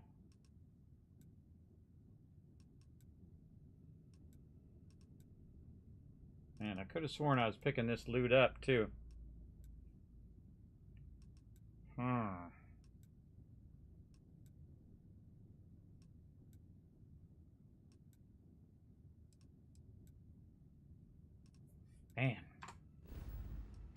Not there. Okay, where do we have our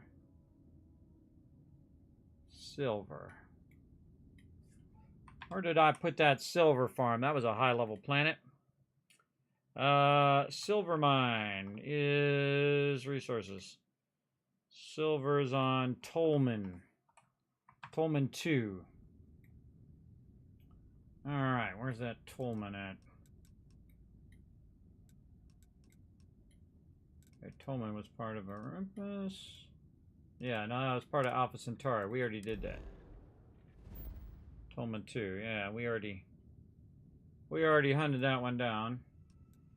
And we see how we can see all of the planets now. We can just roll over it and see all of the resources on those planets because we surveyed them all. What about Vega? Where did Vega go? Vega's way out here somewhere.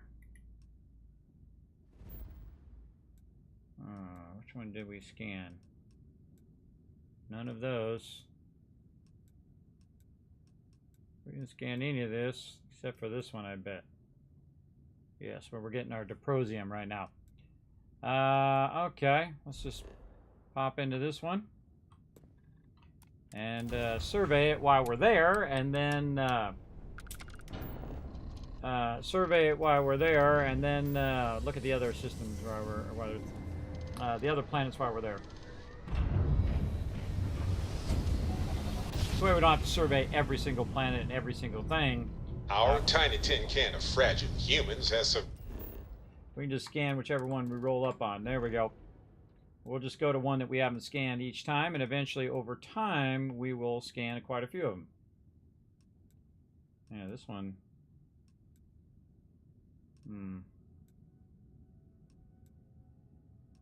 Part of the fun is looking. Part of the fun. Oh, does it say City Skylines over there? Thanks for the heads up. I don't know why it didn't update.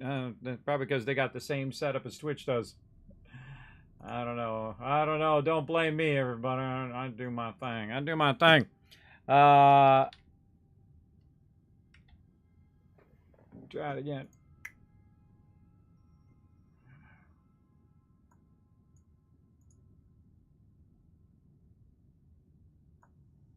Yeah, thanks for that. Thanks for that heads up. Sometimes it doesn't update. Okay, so it's not at Vega. Astrometus.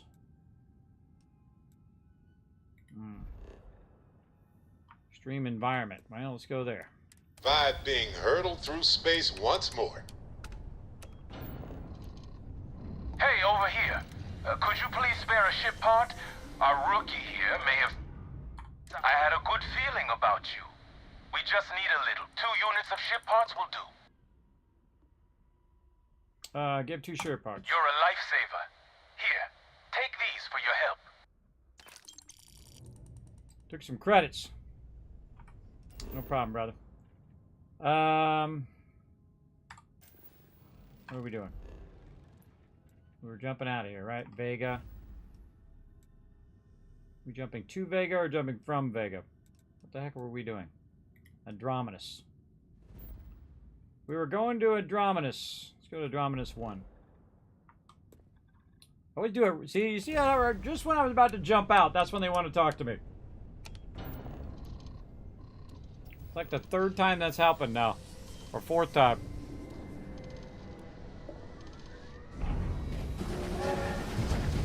Oh, look out! Kismet Love Train coming in. Row, showing some love. Grab From jump the spinning down. from the land of Lurk, I sub at thee. Those stars. All right, let's scan this baby. Xenon. We're going around looking for some resources, and we are finding nothing that we need. But worth a look-see. Some 3 stars in there. 2 star. Just trying to get lucky. Apparently not so lucky on that one. Alright, what do we got here? Anna Marie, Brera. Oh, we got different levels here too. 55. Oh, I didn't even notice the levels. Man, I gotta watch out if I jump into some of these real level 70. Maybe the higher the higher level resources. Leviathan. Alright, let's save first before we go in there and blow ourselves up. But let's give it a go. Maybe it's going to be super high level. I went to one of these and I found this derelict ship. And so I went on the ship. And I didn't even realize that they had levels based on the actual system itself. And so I go in there and I'm going through the ship and I'm looking for the bad guy and I'm looking for this mob, and I go in there and I realize the mob is level 85.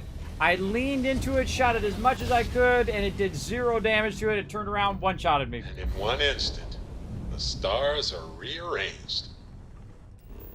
This is true. Alright, we'll pop in here and see what we can find.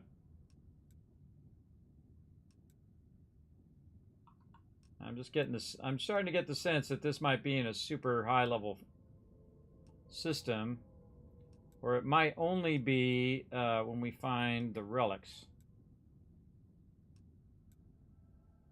Yeah. All right, let's get out of here before somebody wants to blow us up.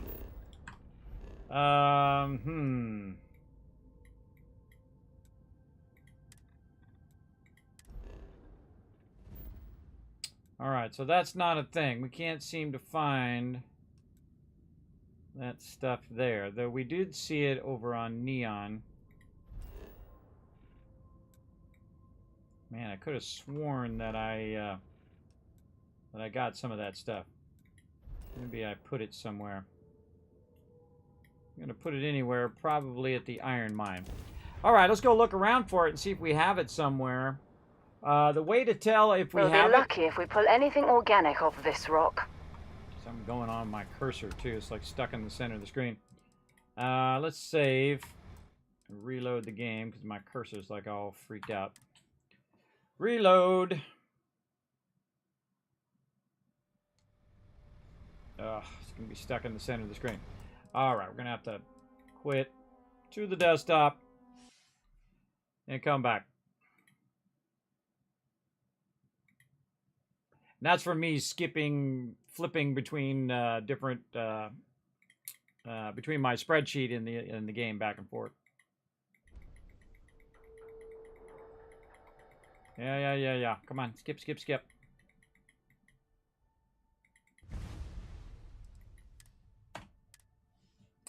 Let's go. How you doing tonight, Ro? Thanks for coming in and lending a hand. Hey, next time we're in 7 Days to Die, I'm gonna have you make me a big set of armor.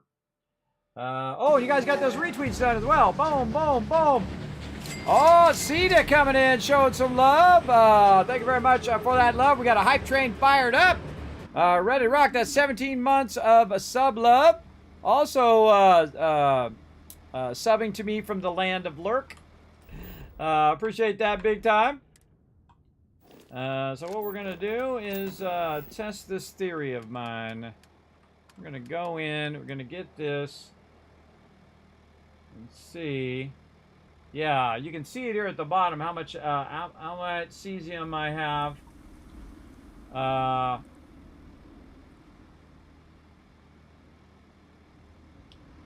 Yeah, alumite. So there's 0 here right now.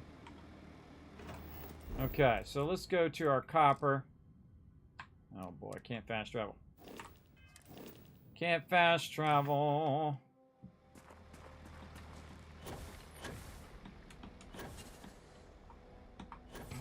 Nice. Get up there.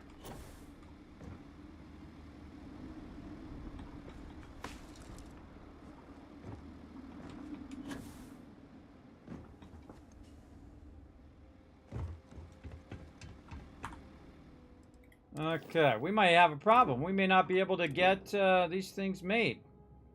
Let's get my economy hauler in. And then I can just put all those in there. So not there. Let's try the copper mine.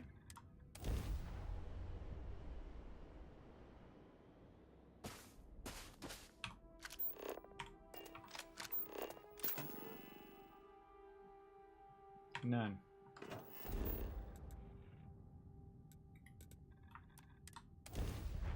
Now, I put some of this stuff down in boxes in various other locations. Yeah. None. Oldemite drilling rig. Man, I could have sworn I picked that stuff up. So not in any of those 3 locations. Not at my aluminum location, which would be my primary place where I think that would be. Go try our tungsten area. Now see, if I have it in a container somewhere outside in the outpost, it'll show up. That's what I'm looking for. Nothing.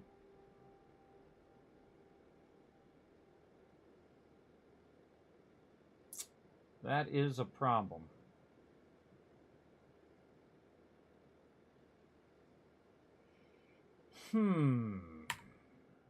Ah, dang, I was trying to hit escape.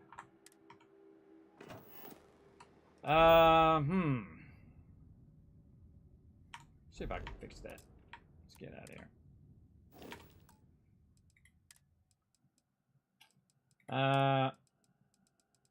No way to turn that darn tilt key off. Another thing I would want to turn off.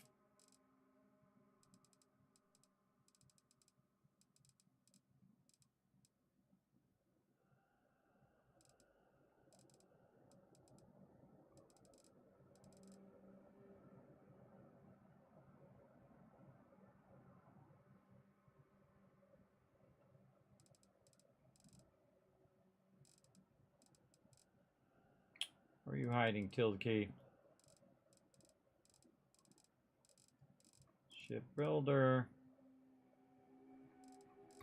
I think it'd be way up in the top. It's all shipbuilder stuff.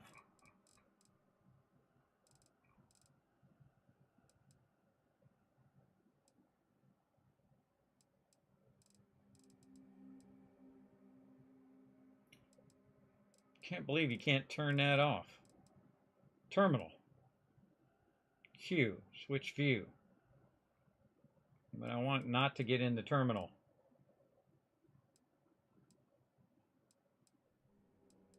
Outpost. Container. I think I looked this up before. Could not find it.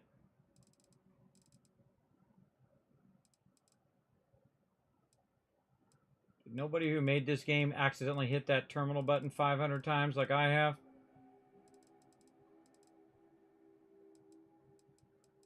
So annoying. Apparently not. Oh, well, that's the way it goes. Got about 5 years on you. Yep, but hey, you know, you're getting there. Appreciate the support. Big time. Okay, none here. So the only place we've ever seen any of that stuff is at Neon. Yeah, let's go back and take one more chance look here. Over here at Neon. And then if we can't do it, then we just can't do it. That's just the way it's going to go. We'll just have to do the medium until we run across it. Plaza, unless you like getting soaked by the rain. All right, let's talk to this guy again. Again, it's right over here. Take it easy. How old am I? Unique inorganic resource. This is an inorganic resource. Okay. This is exotic. This is unique.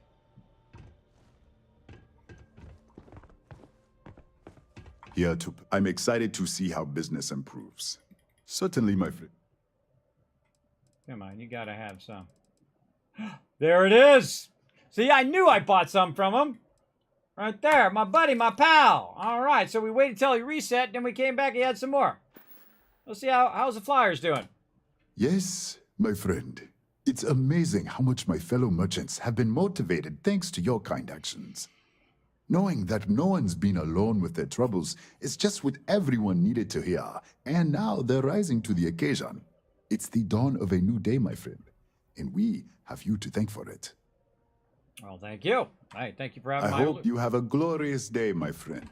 Oh, I am now. Whew, that was quite the journey, wasn't it? All the way back to where we started. But sometimes that's life, everybody. You start one place and you go around in a circle, you end up right back there again. God, I knew that guy had some. That stuff drives me crazy. All right, what the? Where is my? Oh boy. Where is my my thing? Oh God, please don't tell me that I lost my settlement now. Ugh.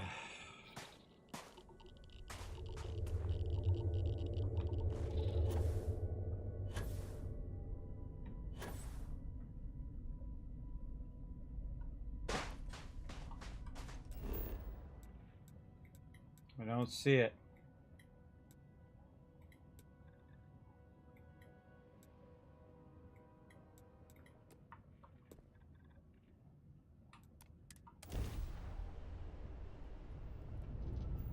Okay, people.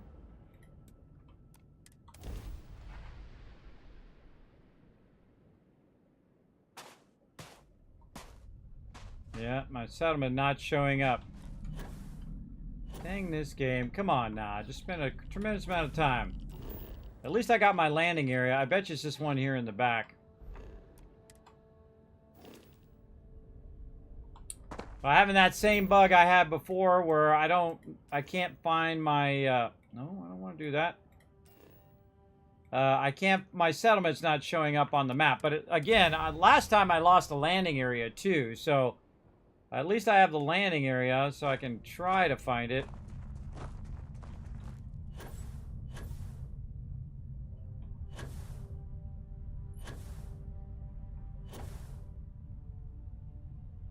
That doesn't seem to be it either. I'll have to roll back the entire game if I can't find it.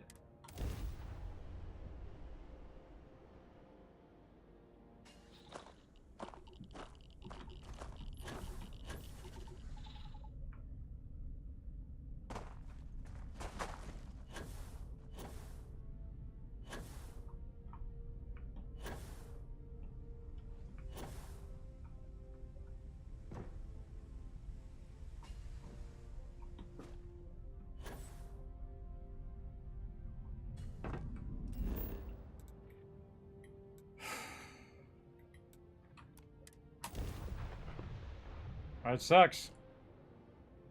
Oh, this world's seen better days.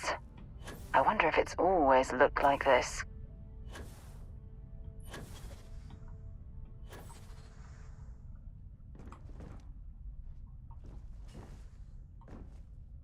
I don't know which direction. Surface map. I don't know what direction it was at. Oh, there it is. Yes. So it's not showing up in the world map, but I found it. There we go. And here's what you do, everybody. If you have that problem, yeah, see what it's doing? See the yellow line there? How it's like a flat line? So it's cutting off half of my settlement. And something's encroaching on my settlement. So I have to take this and move this to the other side of this. And then I go out of there.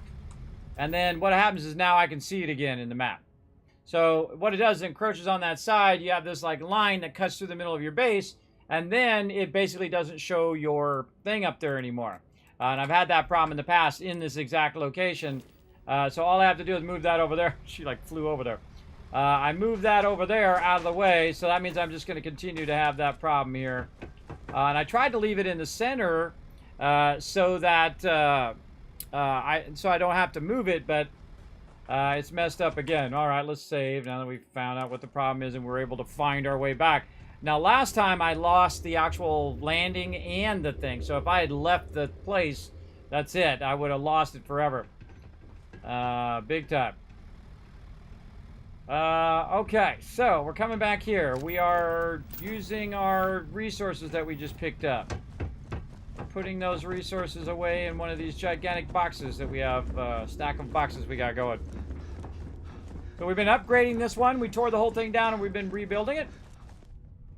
And so we've been putting our resources away in here. There we go. We got Oldamite in there. And that Oldamite will doesn't be used in our manufacturing. What up, Sarah? And so that's going to run those resources from over there to over here.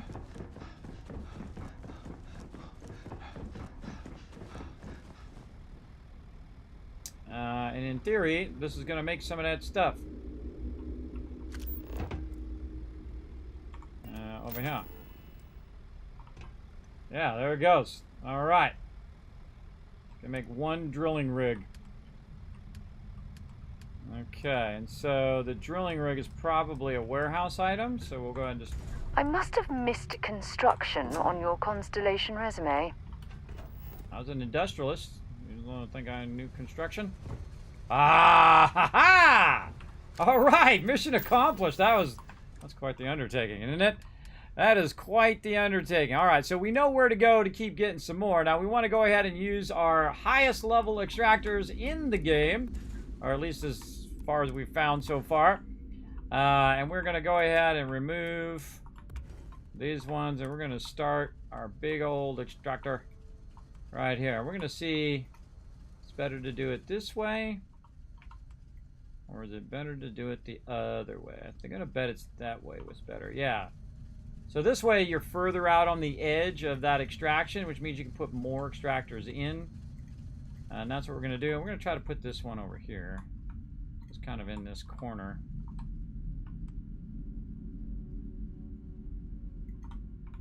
Maybe a little further this way. So when we put our other ones down, they won't be hopefully blocked by this stuff. Okay, there we go. We got her done. And so, yeah, we need more of that. So we just got to keep bringing that out here. But we only need the one extractor for now. We're going to go ahead and pull all that out. And we probably should do some serious amount of storage here for this as well. So we're going to go solid. And, oh, you know what? We should probably leave our small ones in here just to see where the edge of this is. And again, not warehouse, solid. Okay, and now we're going to start doing our extraction. And you know what? I'm just going to put this right here. Why don't we just stack it in front of the first one? And we just do some vertical stacking. Yeah, I like that better. Yeah, yeah. We just stack these right by that particular extractor. Run that into there, into there. I'll try to use more of our vertical power. Come on. Oh, this is the one you gotta go to the left.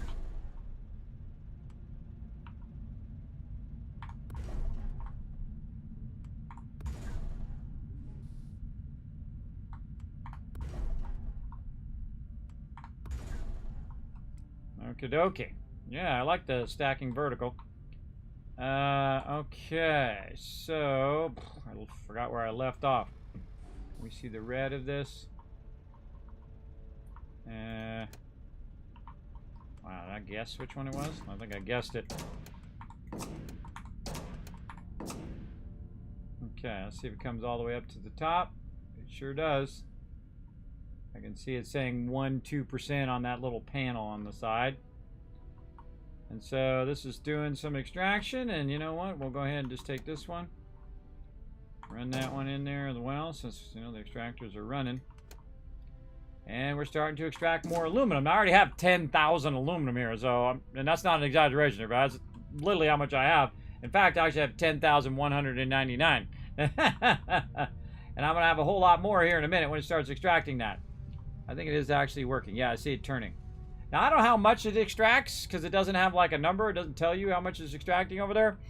Now, the next thing we want to do is do this one, where we need a substrate molecule sieve. So, let's figure out where we got to make that.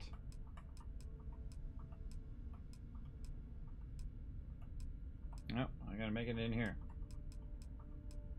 Oh, yes. Okay, so same thing here. We've got to get a whole bunch of random stuff in there. Okay. And so we'll connect this one, that, and then get our other one here. Memory substrate. Going to be a liquid or a gas? I'm going to guess liquid. Oh, and that's right. We can't put it there, but we might not have it. Memory substrate. Maybe a lower level item.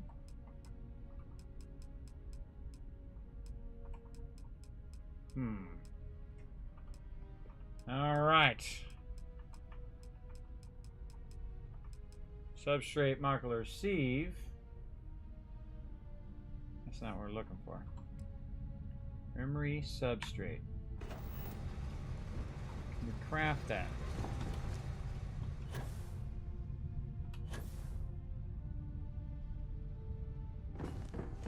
See, this is the part that I find super fun. Okay, I need this resource. How do I get this resource? Where that resource at? Can I make it? Who left the door open? Somebody totally left the door open there. Memory substate. These people in here are probably dead. Nobody in here. How are you not dead?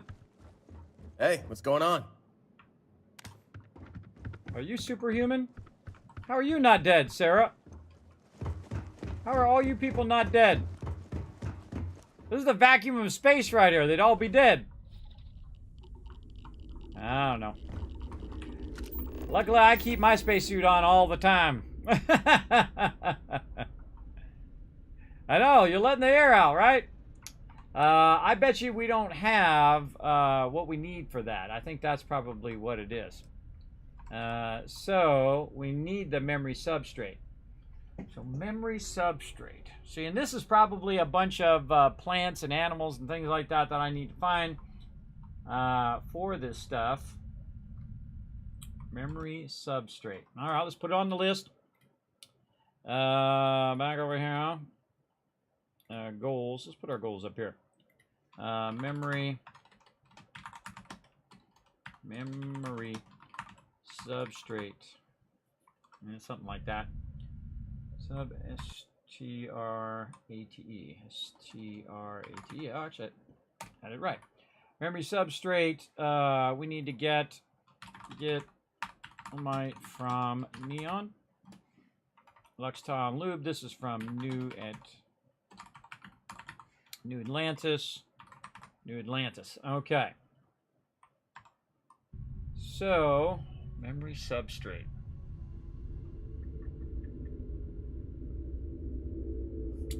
All right, let's just check them all again. Start with a simple fabricator.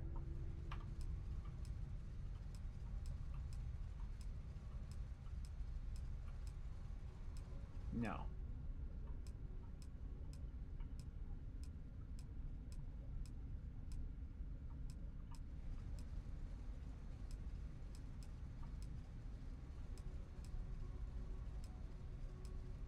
None of these. None of these. Okay, so none of those.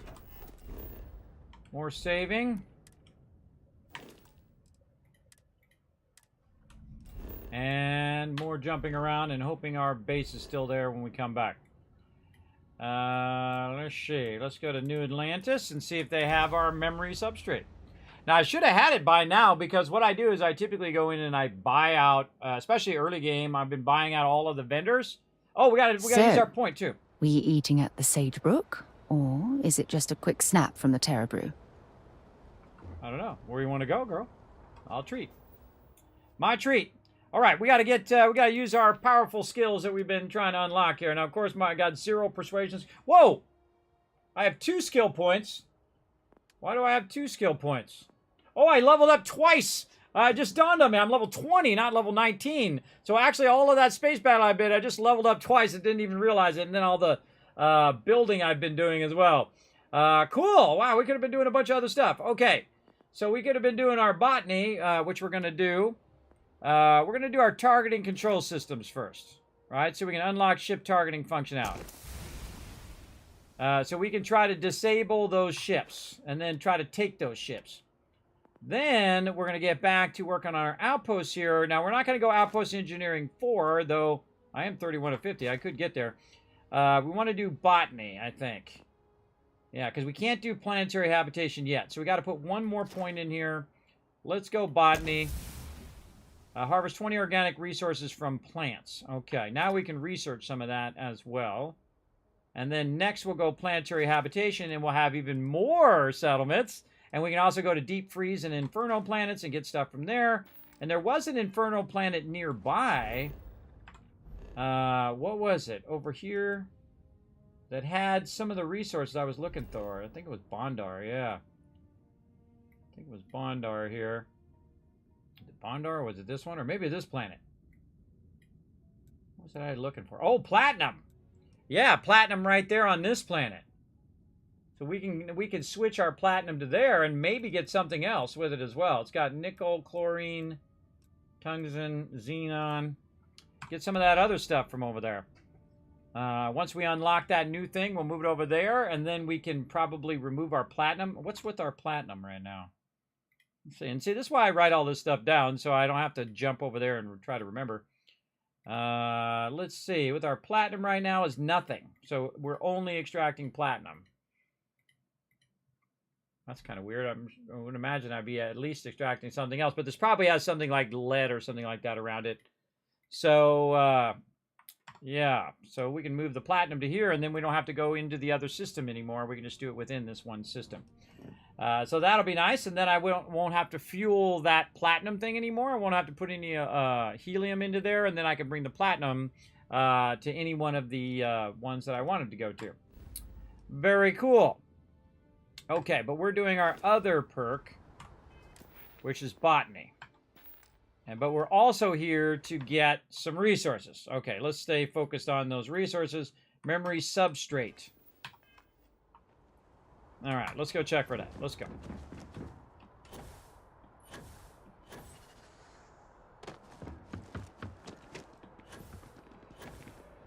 You will be scanned as you enter the city. Please keep moving.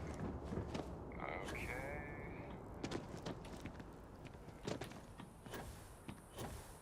Oh wow! Look at that! Look how few oxygen I used to get all that way. Hope you're finding everything you need. If you don't see what you want, feel free to... Oh, please, take a look. Okay. Something substrate. Already forgotten. Memory. M. M for memory. Kismet's bad memory. Membrane. Memory substrate. Not from you. But oh wait, you got the other resources. Lubricant. What we're looking for, yes. Lubricant and something else that starts with L. Lux tile. She does not have Lux tile. And the one that we're looking for is the one that starts with an A. And she don't have that either. To really bring this up on my other monitor, so I have to keep switching. Aha! There we go. That's the cool thing about having multiple monitors, everybody. Okay, so she has lubricant. So this is mercantile. Mercantile. Okay. Now we'll make a note of where we finding this stuff. Appreciate the business. Uh-huh. Okay, let's check the well. I don't remember it having anything we needed last time, but we'll go check it out. And we'll note it this time so that when we are looking for these specific resources, we can find them.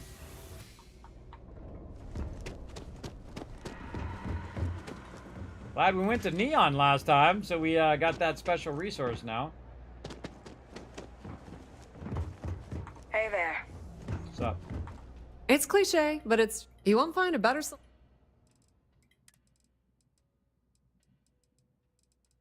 Nothing.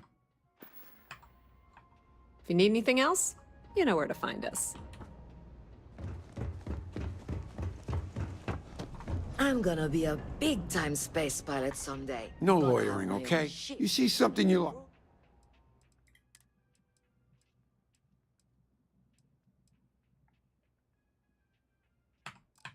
Oh, my own Nada. corporate sponsor. Stop by any time. Okay, he's got Nada. Commercial district. Because all these mobs have reset now because we've been off doing a bunch of other stuff. So they might have the stuff we need now. And now instead of buying out the entire thing, which is what I was doing before, just buying every bit of those resources, don't really need to do that. Just trying to get the very specific resources that I need now. And a lot of these resources are from various plants and animals and things that I could go hunt down. But I could just make a lot of money. Items may require And go and just buy it instead. Yes. Just buy what I need. In the L's. More lubricant there. So mercantile. Also at UC Depot. And then the other one was Lux Tile. Don't have that. No drilling rigs or anything like that now. And then memory substrate. Oh! Oh! It's like a fabric. Okay, she's got some. Oh, okay. So that's the UC Depot. Now we know where to go. I feel like that big dude from Harry Potter. What's his name? Oh, forgot his name. I can hear the kids saying his name, but I can't hear what they're saying.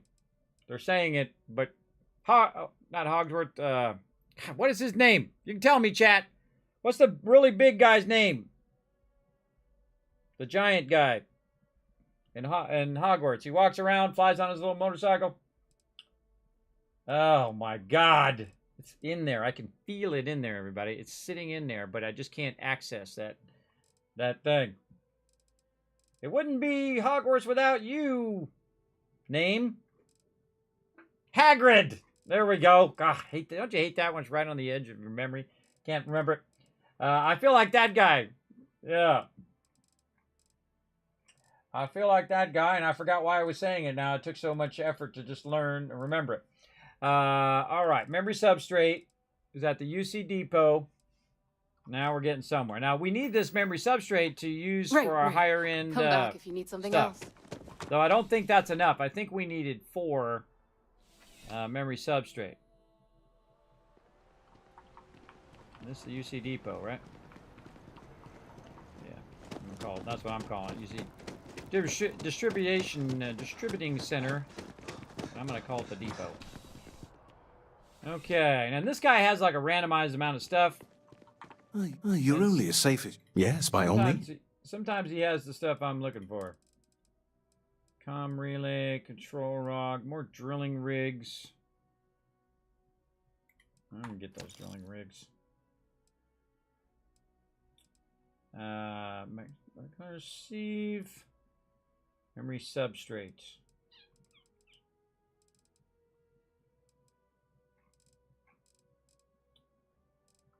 Nope. Be careful out there. Huh.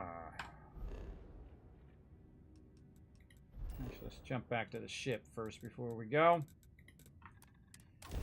Take this stuff out of my inventory. Thank you, Bud, for being my memory, everybody. Appreciate that. 1,000 kids caps. Kids would sometimes forget. All right, we're getting into it deep today, everybody. Holy moly, we're getting into it, having a good time. Hope you guys are having fun. Put a 1 in the chat if you guys are having fun. I don't know about you, but man, we unlocked just a crazy tons of stuff today, reworking our base, trying to figure out where these particular resources can be found, from which particular vendors. Just so much fun, everybody. Holy mackerel. It's like 6 hours have gone by. Like that, everybody. Like that. That's when you know it's fun. All right, let's put all those in my ship so I'm not lugging that around. Let's go ahead and try some other places. I'm feeling Aquila again. Again, these are the places I've been. These are the places I know where the vendors are. Oh, wait, we could go to that, ship, too. Ooh, I wonder what the ship's got. I can't even remember. It's been so long I've been over there. So, yeah, we'll go to all of our different places again here. And we'll look for the memory substrate, which is what we're looking for. As well. A modern city with walls. Quite a throwback, wouldn't you agree? I would agree.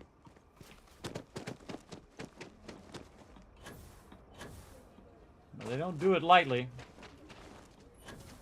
They do it for a reason. Those mobs are scary.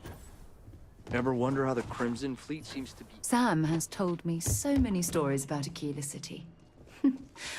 I feel as though I've lived here all my life. Oh, that's apparently the first time I brought her over here. Everyone needs supplies. Here. What you got? Resources. Adhesive, aluminum. More drilling rigs. I think I got enough for now. Luxury tile. There we go. We're looking for that. So luxury tile is at this dude. Memory substrate as well. Okay. So New Atlantis. And then also Aquila. UC Depot. And then this guy is that... Let's see. Anything else in here? Oh, here we go. Getting some more love. Holy mackerel. So much love tonight. Thank you, Magic, for coming in for that 10 months of Seb Love. Says, excellent streams, kids. Well, thank you. You and everybody else who hangs out on my channel, you're the ones who make it excellent. There you go. Right back at you. All kinds in here. Rangers, traders, locals, tourists. They all I think I asked. All right, Shepherds is where that is. Shepherds. Okay, so we found memory substrate, and then also we found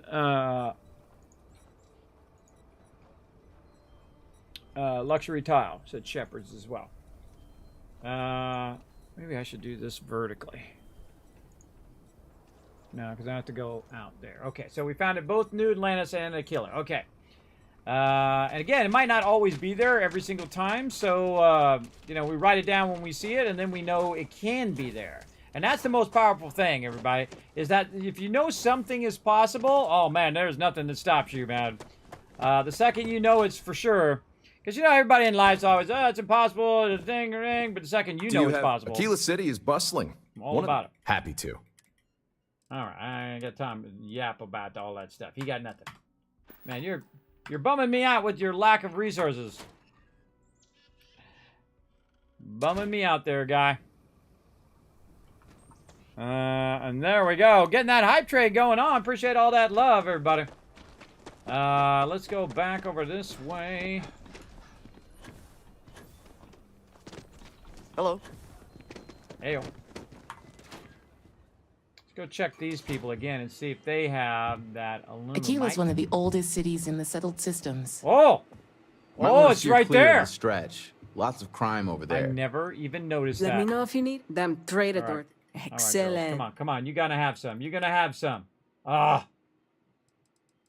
But that kind of tells me that she might, though, because she has it right there. Okay? This item can be used as a component in crafting. Yes. So this is a unique inorganic resource. The UC can't be that bad. So I bet you that she can have it as well. But until I see it, we're not worrying about it. All right, we're going to go to that ship. That ship was called the Den. All right, let's look it up. Vendors. Where? The Den. The Den is located Wolf System. Wolf System it is. All right, let's go. What the heck is the Wolf System? Right there. Oh, man. We got some jumping around to do. The Den, yes. Go.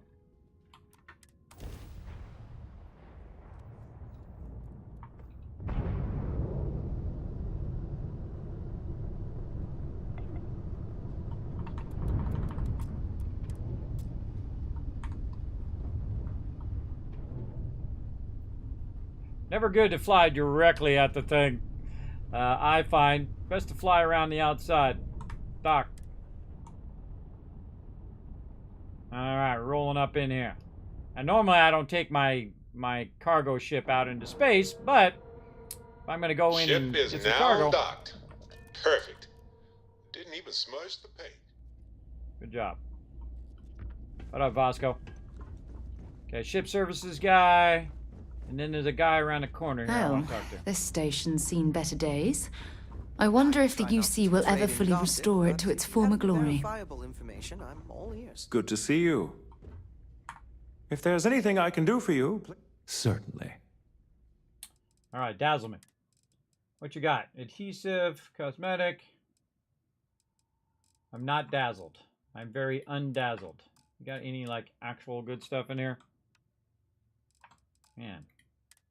I don't know where all the good stuff is, everybody, but I certainly haven't found it yet. I don't know. Of course, I am low level, so I don't know. Maybe the loot will scale up as I get higher level. All right, you people suck. I'm out of here. Worth a look, though. Okay, so again, Sol System. And then Mars. We already looked, but then again, all of the vendors have reset now. So, smart idea to go check again. And then if we do see You it... are entering United Colony space. Maintain course and prepare to be scanned. Whatever. Why can't I just go to Sidonia?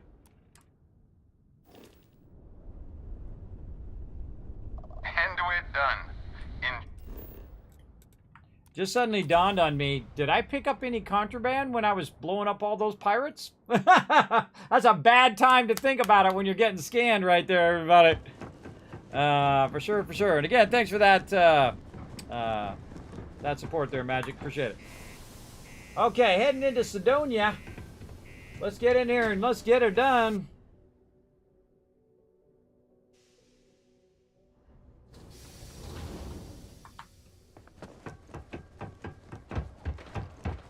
Sidonia can have a depressing effect on some people.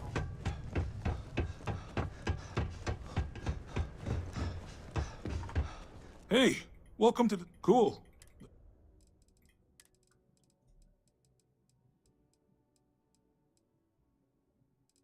Probably your Bidium is the only unique thing I see there. Microsecond regulator, control rods.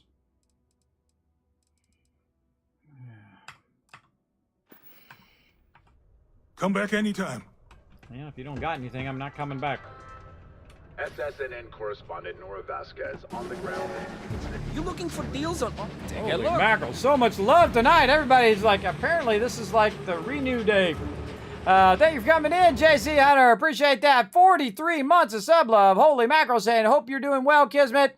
You really make me want to get this game and play it too. Yeah, JC Hunter. If you are going to get this game, make sure you're going to do a long weekend, brother. Because you're going to get wrapped up in it.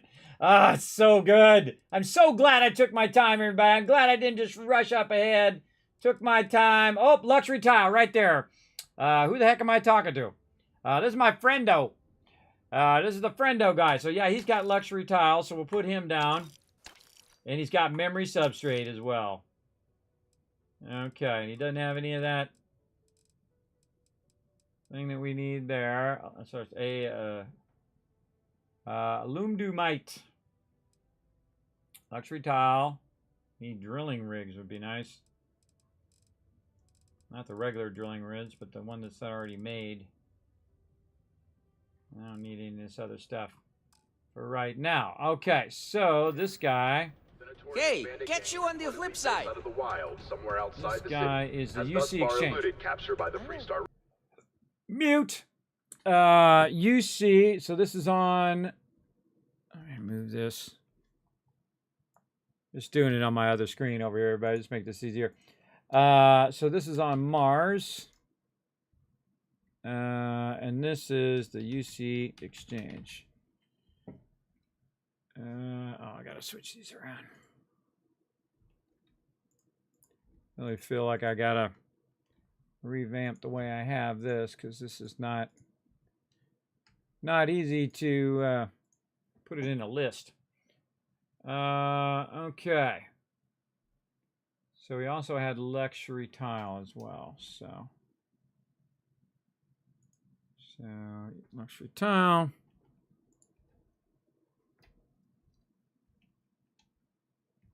I could have sworn that mercantile lady had the luxury tile as well.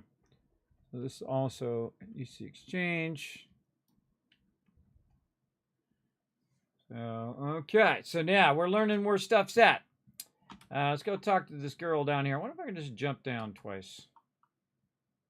Take the elevator, but just walk down there maybe. Yeah, it doesn't go down to the second level. Right now, you have to take the elevator. All right, well, you know, such is the way it goes. I was just going to walk down, but apparently I have no choice but to take the elevator.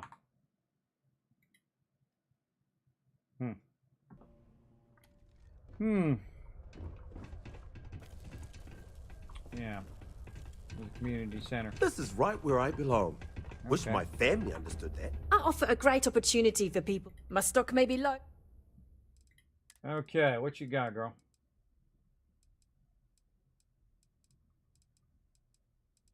No. No. Memory substrate. No.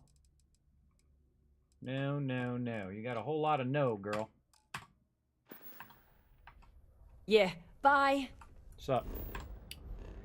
See you next time. Okay, now back to Aquila. We're gonna go back to Neon. We're checking in on all of our vendors and then writing down where all of these resources are.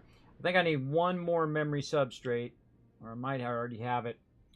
Be careful screwing with the security around here. These idiots aren't quite as honest as the Freestar Rangers. So talk to dude. Just talk to the trade authority. Yeah? What? I'll talk to you, guy. Okay, so he had nothing. You done here? Probably the only thing I want from him is that structural material. Time to move on. Again, one of the things I'll probably do offline is... Interesting. This district certainly provides evidence that Ryujin's influence has spread from their tower and out into the city. Hey there, friend. Newell's Goods. I forgot this guy. Newell's Goods has a... If you have a moment, say hello. Sure. Newell's Goods. Oh, I forgot to come check this guy. Okay. What you got, brother? Oh, memory substrate. Okay. Now we're going to say Neon. Over here. Neon. Oh, man. I'm so glad I went by this guy now. I forget what his name is, but we're gonna grab it. And he's got lubricant at the same time. And these are the things that I need right now. Neon. I'm gonna figure out what the name of this guy's shop is. You wouldn't have some drills, would you? No.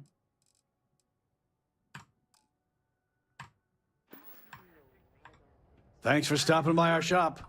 No problem. What's the name of this guy? Newell's Goods. Newell's Goods.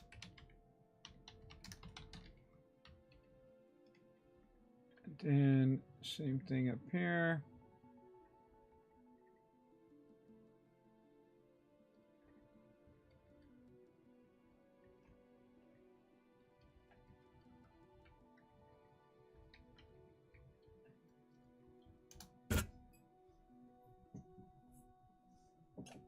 Okay. Yes, we're doing a little survey of various places. Don't even bother with that other place.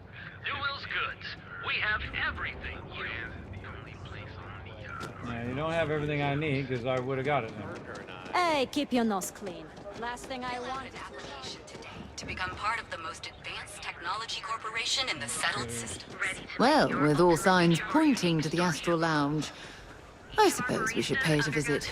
Purely for exploratory purposes, of course. Premier seller of all things incredible and exclusive. Oh, wait, this is the guy that does the unique items. No, not this guy.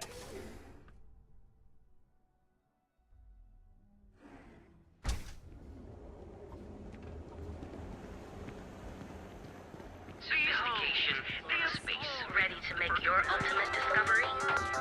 Step through the door. In other news, God, so much overlapping audio. So annoying. Too annoying for me. All right, hold on. I'm gonna look up who I'm looking for. So, Cigarettes Outfitters. I think that's who I'm looking for. Ophion and Akaran systems. We have. Is that who I'm looking for? Yeah, this is the guy. Welcome. Joining the Merchants Alliance. Absolutely. Oh, yeah! Knocked it out of the park. He's got 6 of them, everybody. Woo! There you go. Okay. Yes, GG's in the chat, everybody. GG's in the chat. Holy mackerel. Okay. This is going to be Neon. And this is going to be from Seagarts. Okay, now we know who to go to. Seagarts. What was the name of it? The tilde key. What is it? What is it? Back over here, huh? Down here, Neon.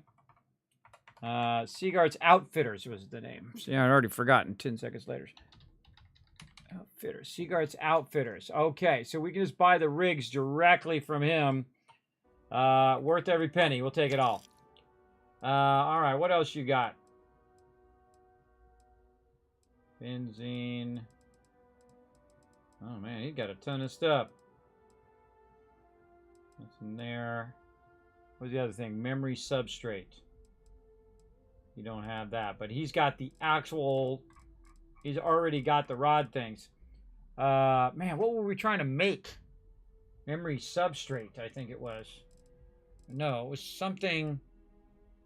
God, I forgot what we were trying to make the thing. Right? What do we need for the actual thing itself? Oh, I should have wrote that down. That's okay. That's all sorts of W right there, everybody. We out. Have I finished the game yet? I'm in no hurry. I'm 300 hours in, and I'm level 20. That tells you something, doesn't it? That tells you something. That Kismet don't rush. I don't need to rush to the end. I ain't impressing nobody. I don't rush to the end. Look at me. I got it done in 10 hours. I just spent $300 to play 10 hours in a game. No, thank you. This is just like when I played Fallout 4 for the first time, everybody. I took my sweet time. 500 hours in my first playthrough. And I didn't even finish. I just stopped playing. And then went and played in the survival mode. And that's what I did in this one. I played to about level 16. Threw that playthrough away because it was normal mode. And I'm in the very hard mode. Played all the way again. Just absolutely making crazy bank right now. Like 200,000. every few days in game. Crazy, crazy bank. And I'm not even, if you notice, I didn't even do anything with money today, everybody. For those who've been watching, I didn't even do anything about getting money or, you know, selling stuff to the people or anything. I've been revamping my whole base. Because my base is awesome! Look at this stacking of resources over there, everybody. Ah, so awesome. Okay, now what we were just trying to do was get some resources so that we can put some of these down. Uh-oh, my little thing's broken. What were we trying to make from the fabricator? That's the thing. Oh, it's broken. I gotta go, and I gotta save, and then I gotta do the thing. Save the game, and then I gotta reload the game because there's a bug. Yes, we tore it all the way back down to the grain. All the way back down to the ground. We took the whole thing out, and we've been rebuilding it today. Okay, so we got two of them. We got this one, which we're trying to make the substrate modular sieve. Now, see, I should have looked for those while I was running around. Why didn't I look for that? That would have been, I could have just bought what I needed. I'll write that down, too. There we go. And we're going to look for those when we're running around. I bet I saw those, too, when I was running around. I bet you there were some of those in those vendors. But that's okay. What we need is memory substrate. All right, that's what we bought. Why is it not showing up? Oh, because our ship's not here. We put it in the ship. This thing is all sorts of broken. Doesn't pull my ship up. Okay, now we should have the ability to go into our ship over here and take out that memory substrate.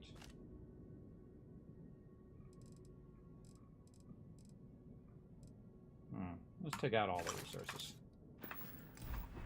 All that junk you're hauling is seriously slowing you down.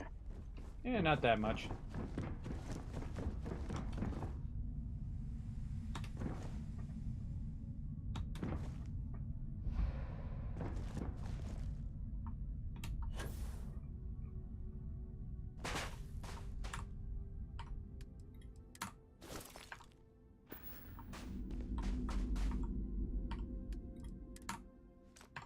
See that? I just put it in the storages. And then now it's available here at this location.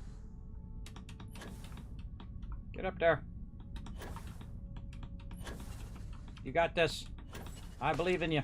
There you go. Oh, you can grab that little edge there. No, I know that. So I put it in those storages, and those storages are going to automatically feed it across or allow me to use it at this particular location.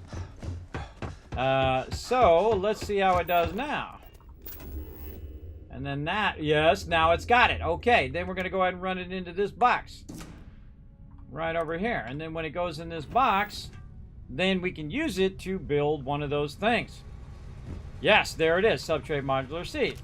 Now the reason why we were doing that is so that we can make one of the highest end objects here for extraction, which is our level 3 helium thing. Oh no, we need 2 of them. Oh, that is a bummer, brother. That is a bummer. All right, how much more memory substrate do I need? I need 3 memory substrate. Oh boy. So yeah, didn't I get more than 3? I thought I could have got 6. Where did those go?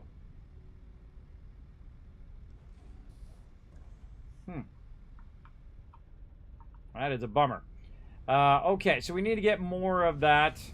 We'll have to wait for them to reset. But while we're doing that, we could put down our other ones here that we got these. Wow, we can put down 6 of them. Awesome. Man, I should have just been looking for... I should have been looking for the final product and not just the resources. Let's get this nice and close. Boost it out this way a little bit. Now, all we need to do is add a casino, and we can start inviting guests. I know what you're talking about, lady. I want nobody over here. I don't want no one up in my business. I'm trying to turn a profit over here. Got to get my aluminum back up and running here. These are the highest end of the highest end extractors. We getting those fired up. We're gonna need more power. We'll get around to it. We can take this one out now. These are the big boys. And now we know where to get it too. This is gonna do this stuff.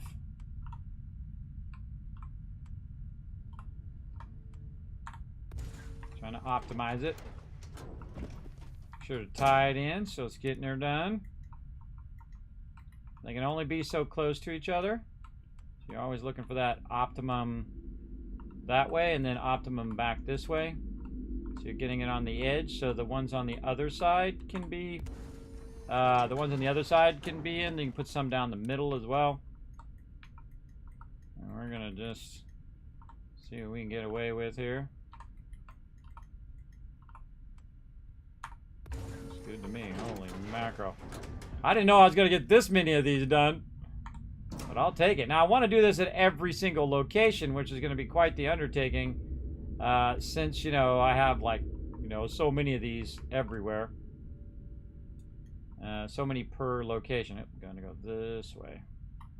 I have this turned on very detailed, so I don't have to screw around with it. I'd rather wait for it to rotate than to do anything else. These are going to take a lot of power. Don't mind at all. All right, we're out of drilling rigs. Now we got to do power.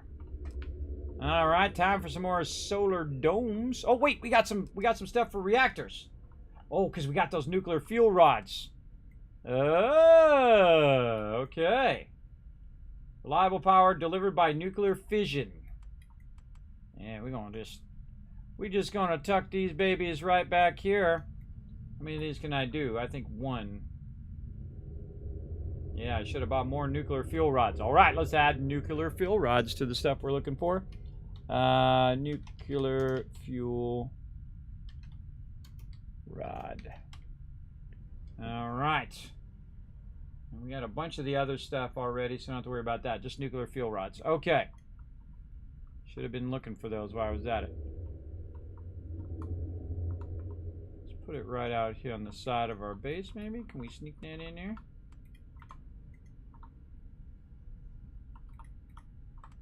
Oh, yeah. I can climb up on there, too. Maximize our space. Come on, you. Get in there. That gave us 30 power, but it ain't going to be enough. Okay. Put some more of these out here. And I kind of feel like for the power that this is producing, it's not really worth it. Because in the same spot, I could put 4 of these and produce more power, but we're going to try these out this time. Definitely want to get more of those nuclear guys going. Will not let me put that down.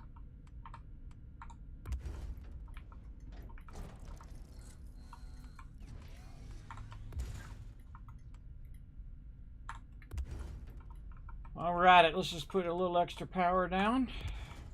Okay. Oh, man. Too awesome. Okay, so that's doing some serious extraction. 26.81 per minute. So, oh, we could figure out the math of that. 1, 2, 3, 4, 5. 1, 2, 3, 4, 5, 6, 7. Hey, Siri, what's 26.81 divided by 7? 26.81 divided by 7 is 3.83. 3.83 per what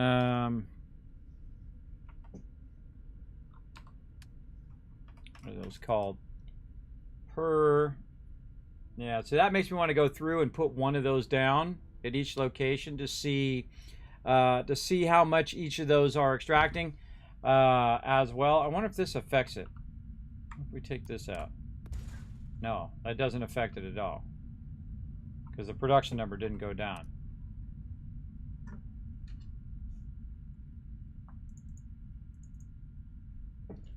Because those are probably not even doing anything because they are probably full. Total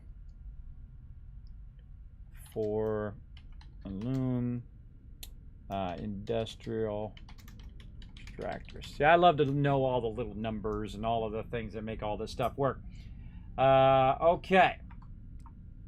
And then to get more of these rigs going, we need more of that ore.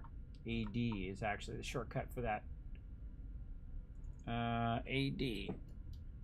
Let's put that in there too. So we see that on the map. We see an AD on one of the planets. Bam! That's that stuff. And that's unique stuff. Okay. So we've made some progress here, but we need more memory substrate. Okay, we'll wait for that to reset. Let's go back to our base. Let's save. Holy mackerel. Let's big time save. I could have sworn I got more than just that little bit of memory substrate, but I don't know. Maybe it's not transferring or something. We should have a talk. When you have the time, of course. Yeah, what is it? Wow. Okay, a little close there, girl. I have an important personal decision to make, but I need to discuss something with you first. Story time. If it will help you decide, I'm here to listen. Phew, thank you. So, where to start?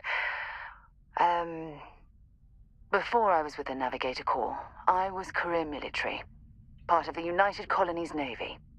When the Colony War broke out, I was posted as the chief navigator on a warship, the Dauntless. Making chief navigator sounds like quite an accomplishment. You must have been in a lot of combat. When we first met, I thought I detected some military in your blood. That's pretty close to captain, right? Yeah, chief navigator sounds like quite an accomplishment. Well, the position didn't last long. There was a particularly bloody battle. We were fighting over a world in the Eta Cassiopeia system. Worst fighting I'd ever seen. We lost 12 ships that day. 12. Including my own. If this is too difficult for you, we don't have to continue. Hundreds of lives must have been lost. I'm assuming the United Colonies won the battle. Why the Cassiopeia system? Economic reasons. Several of the worlds in the Cassiopeia system were mineral rich. Oh, really? Both sides wanted to drop refinery outposts on the surface to bolster their supply. Just in case you're saying the truth, I'm going to write that down too, because I need some rich systems. I'm assuming the United Colonies won this battle? With hundreds of lives lost on both sides, I'd argue there were no winners at all. Now let me finish. Go ahead. The ship was barely intact. The captain and first mate died the previous day, which put me in command. A shrewd captain would have called for the crew to abandon ship. But I was so angry. I wanted to stay. I needed to fight. I don't know what I would have done. I would have done the same. I believe you. She liked that. But you haven't heard the worst of this. We fought for hours, but the damage was fatal. I gave the order to abandon ship and the crew piled into the escape shuttle. As the shuttle launched, I could see it was damaged. I heard screams before the radio cut. The last thing I saw, they were spiraling helplessly towards the planet's surface. There was nothing I could do. Tractor beam. I could always hear the Dauntless was too far gone to save your crew. Why weren't you on the shuttle with them? Yeah, why weren't you on the shuttle with them? It was my duty as acting captain to be the last person to leave the Dauntless. We had more than one escape shuttle available. So, I elected to wait until they were safe. My condolences to your crew. Thank you. But condolences can't reverse what I've done. I was caught up in the moment. An inexperienced captain making rash decisions that cost people their lives. What did your superiors say about your actions? Your crew knew what they were getting to when they signed up. Yeah, what did your superiors? Nothing you described sounds like your fault. Try telling that to their loved ones. When the dust settled, the United Colonies gave me a medal. Can you believe that? A damn medal. I never even had a chance to find the shuttle wreckage and give my crew a proper burial. How'd you get off the Dauntless? After I checked every section of the ship for wounded crew, I took the other escape shuttle. If I hadn't, I would have died. The Dauntless came apart minutes after I escaped. Can't blame yourself for what amounts to bad luck. Bad luck? That sounds familiar. Remember when you said no one but me would have pushed harder to keep the navigator core going? Well, this time, pushing too hard cost lives. Don't you get it? Everything I do, everything I touch, somehow falls apart. That's why I'm worried about us. Aw, I'm getting a little emotional, everybody. Good storyline. Good storyline. I was getting emotional there. Yes, that's good stuff. Worried about us. There's little you could say that would change my opinion about you. You can't get rid of me that night. Don't worry, I'm here for you every step of the way. After everything you've heard, all my stories, you still have faith. No one's ever cared about me this much. Not even Aja. I'm a big flirt, everybody, so I'm full on gonna flirt. But the very fact that she's concerned about it tells you she's a good person. A non-good person would not even bring it up. It wouldn't be an issue to them. Oh, well, a bunch of people died. Oh, well. But the fact that she cares about the people who died, that tells you. All right, I like this lady. That's because I'm falling in love with you, Sarah. You know, I've spent a lot of time thinking about us, about our relationship, how we've clearly become close. I practiced what I was going to say when the moment was right, and now that it's here, my mind's gone blank. I know that feeling. Look, you deserve the best. Someone who can give themselves to you entirely. But right now, I have too much baggage, too much on my mind. I hope you'll forgive me for pushing you away. I just need time. Perfectly understandable, but the best thing about baggage, everybody, just set it down and walk away. Don't carry it with you everywhere. People do the same thing. They carry like a, negativity backpack of all the people breaking you down through your whole entire life. They got a little chip on their shoulder. Knock that sucker off of there. You don't answer to nobody.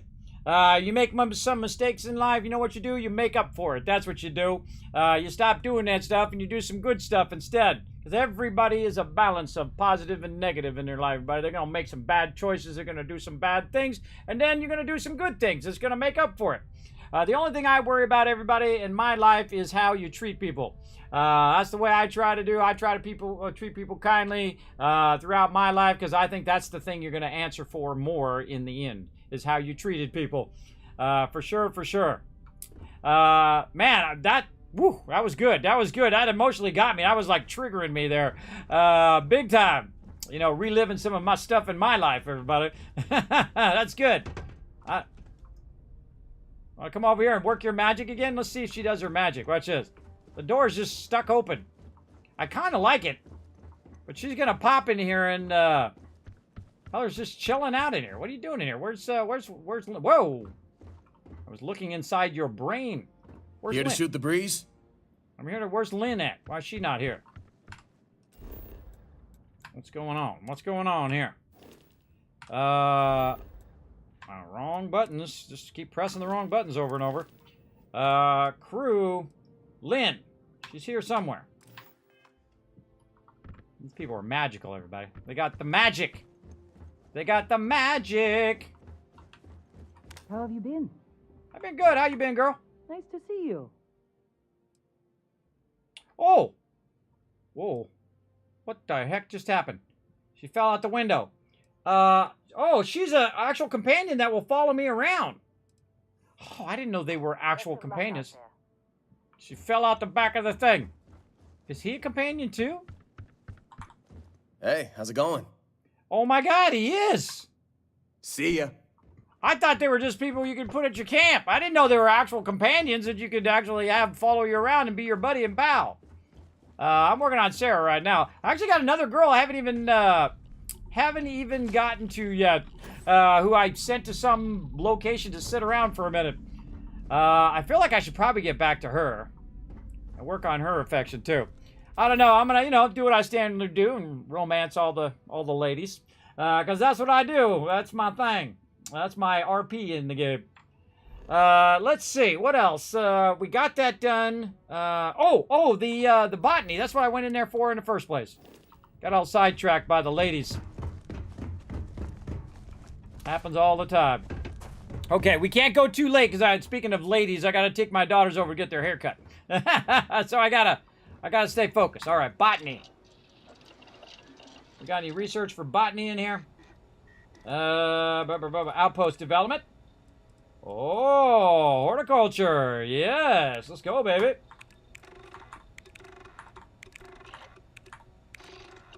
Bingo. Bingo. Okay, horticulture unlocked. Oh, horticultural level 2. More bingo. Oh, yeah, I love it when I get all that critical stuff. That's why I went to research first, everybody. It takes a lot less resources because it's just critically all that all the time.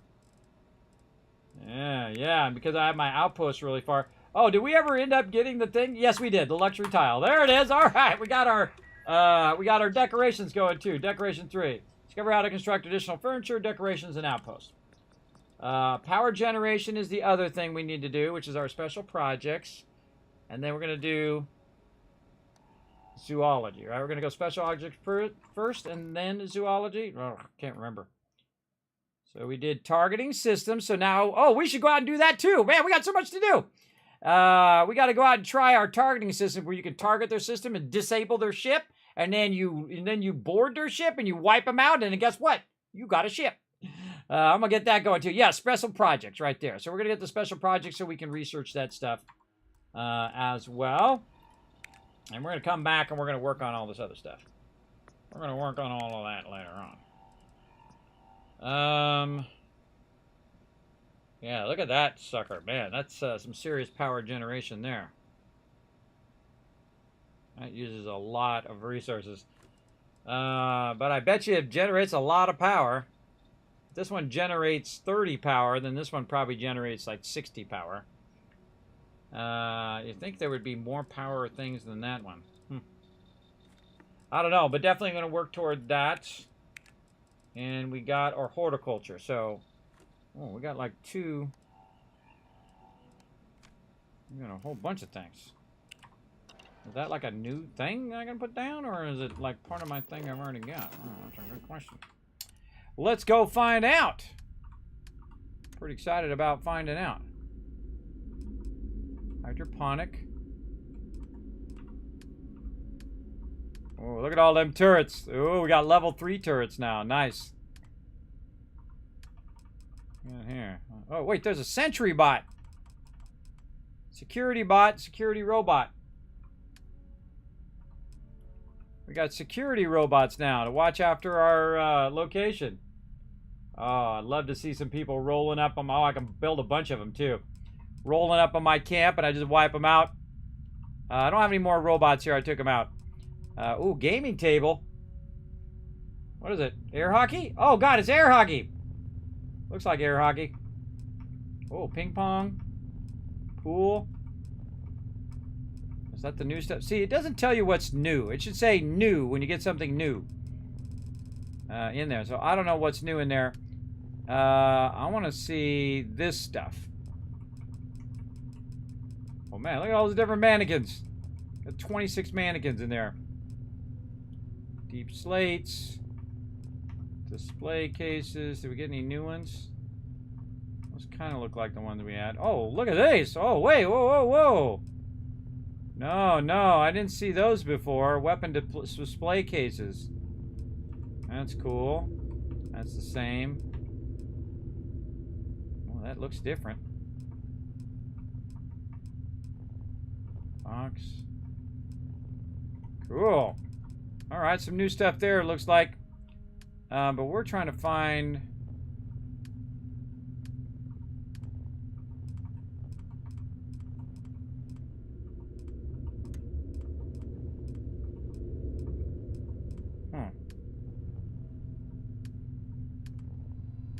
Don't tell me.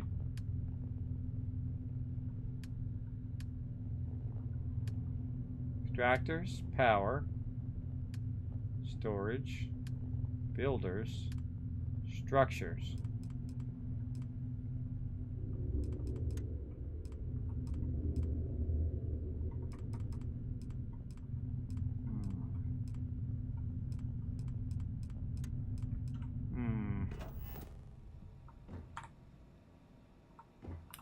How's the PC doing on the FPS? What resolution you at, Kismet? Oh, this PC is incredibly powerful. Yeah, I have it capped at 60 frames per second, but it could easily go over 60. Absolutely. Frames are fine. I have it on ultra mode. Everything's all cranked all the way up. But again, my PC is not the typical PC. I got a really high-end PC, and I bought it specifically to play Starfield and other games, but mainly for Starfield, because Starfield is a next-generation game. So definitely gonna need a big upgrade if you want to play it in high quality mode. And I honestly don't see too much difference between there. There's a lot of stuff that happens when you get into low mode, though. It's like the edges of things, the anti-aliasing and things like that. That happens big time. So horticulture. So I got this. This looks like something you can build.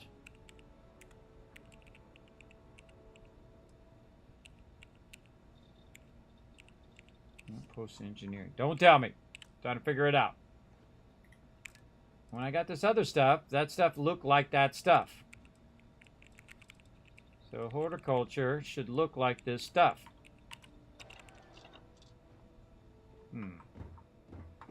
I've got a little thing that's in here.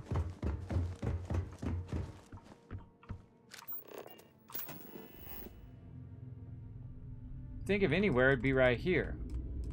Again, don't tell me. Don't tell me where it is. I'm looking for it. It's got to be hiding in here somewhere.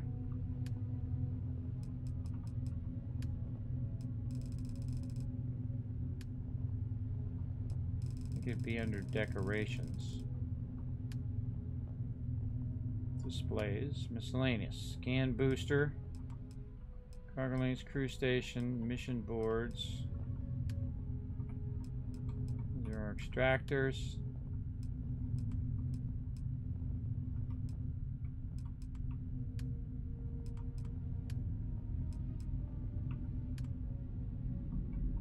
Huh.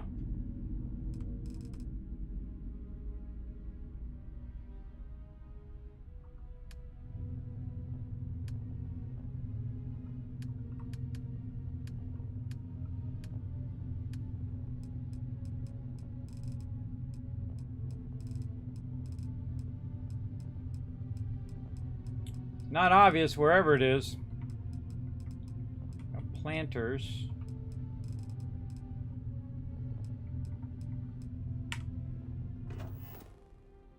Well, let's save anyway. While we're thinking about it. Okay, maybe I gotta leave and come back or something. Let's pop over here to the iron mine.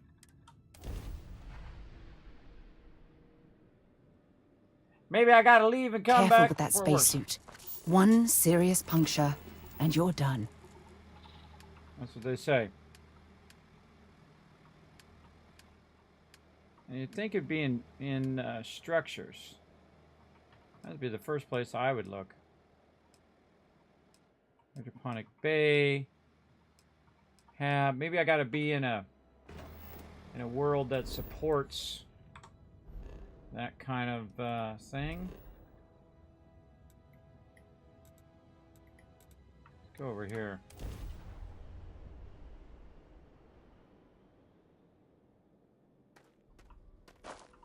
I think you put it on any planet because it's hydroponic.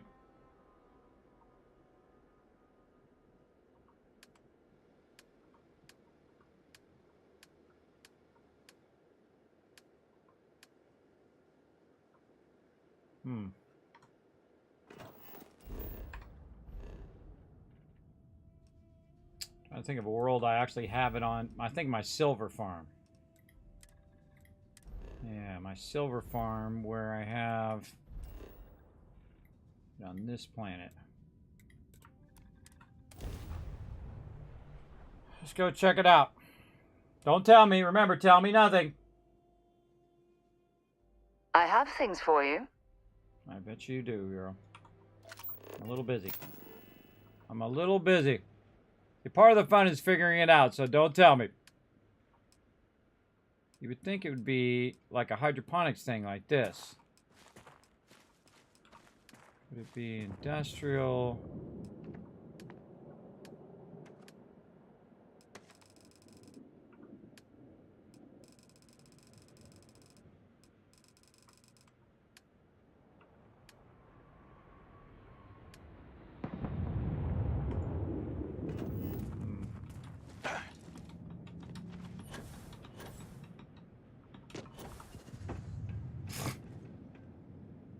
Stuff right through the middle of my landing pad. That's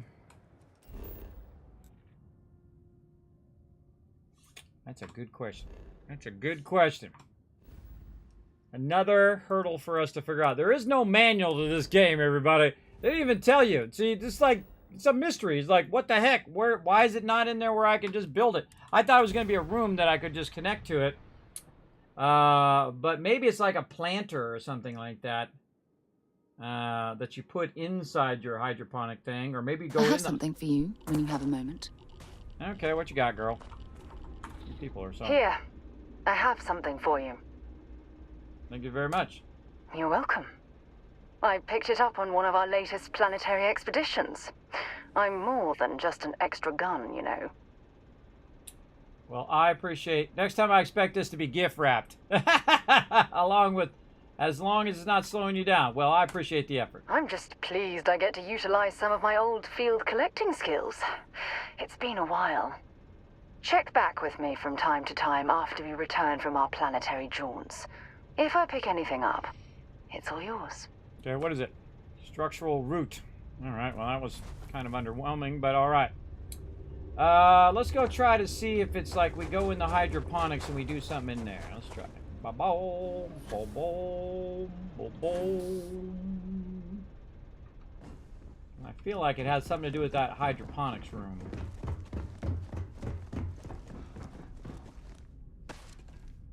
I love how this door is stuck open. Anything in here?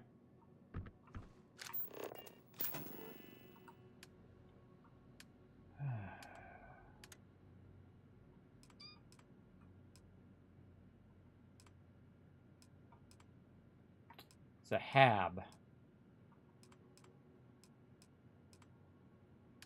Those are habitats.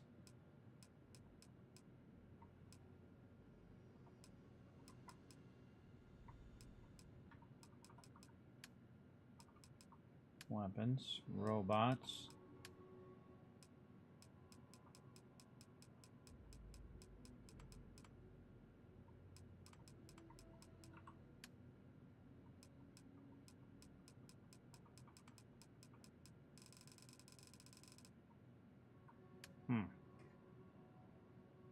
Displays. Scan booster. Cargo links, intersystem crew, landing pad, mission board, self-service. What if we go to our house? Let's go to our house and try it.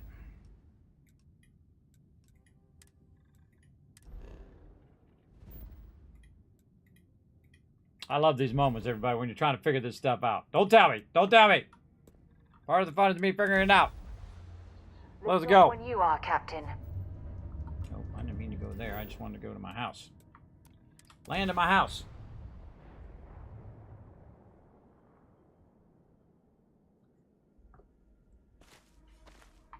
Check out my awesome pad, everybody. Kismet living like big pimp.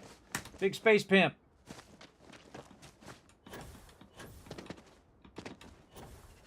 Now, the coolest thing is I paid my house off already. 125 grand. Already paid it off. You can see I'm putting my little hockey sticks in here. I got my constellation armor there, or suit. Got me a little snow globes. Little cat there. I wish these were better. The texture on these were better. I don't think they really understand what the whole purpose of these things are. Their purpose is to show them off, and if you can't see through them and they're all like weirdly textured like that, it doesn't help. And I'm sure the modders are going to fix that for sure. A few backpacks and things I got in here. But one of the things we can do is we can decorate. And we're going in here and decorating. Maybe we can grow some stuff. I just don't get it, man. I don't get it. Let's go look again.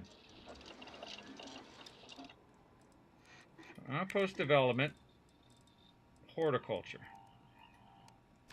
It looks like a building.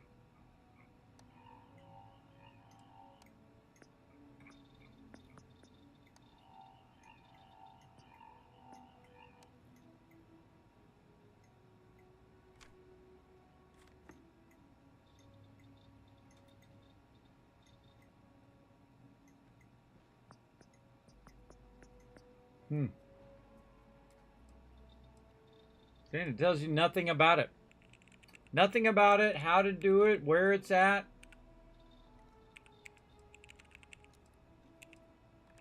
Domestication. These are power generation.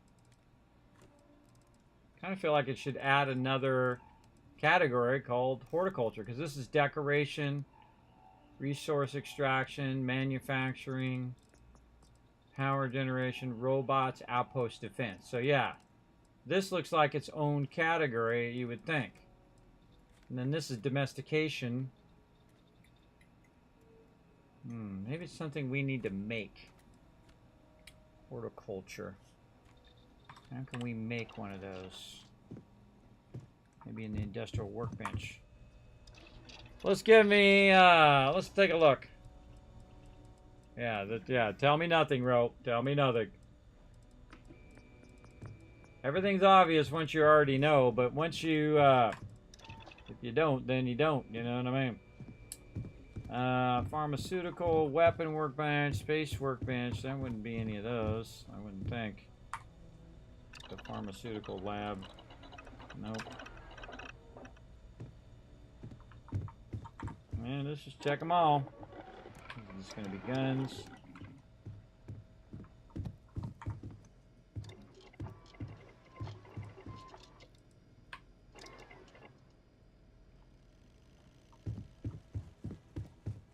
Man, that bugs me. All right. Oh, we can sleep in our bed too.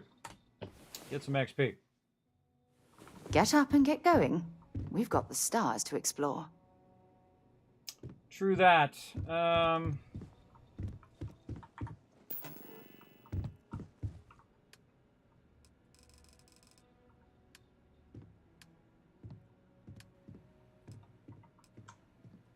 Because did we absolutely made sure that we undid it.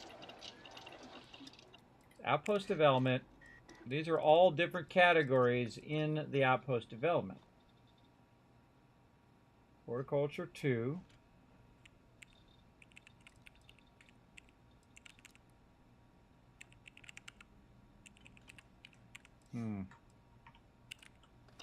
Oh, you haven't figured it out either? Well, there you go. Well, we can't do it in our base or in our house. We'll go to another system. We'll bounce back. Now the trick is it only in like green planets or is it in here? I can't even imagine to tell you the number of inhospitable worlds like these that I've visited. Don't tell me nothing. Remember, tell me nothing. Yeah, the game should definitely tell you when you are in that research screen. I feel like there should be another category. See, we've got extractors, we've got power, we've got storage, builders, structures. which you think it might be in there. Crafting, defenses, robots, furniture, decorations, displays, and miscellaneous.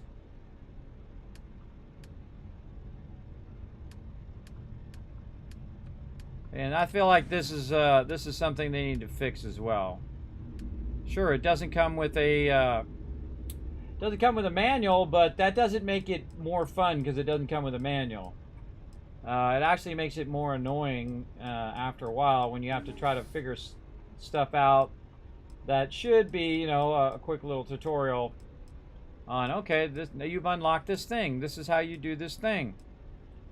And I have a hydroponic hab, so I thought that was going to be it. But I think these hydroponic habs are just glass habs. And they're not really doing anything for your actual growing.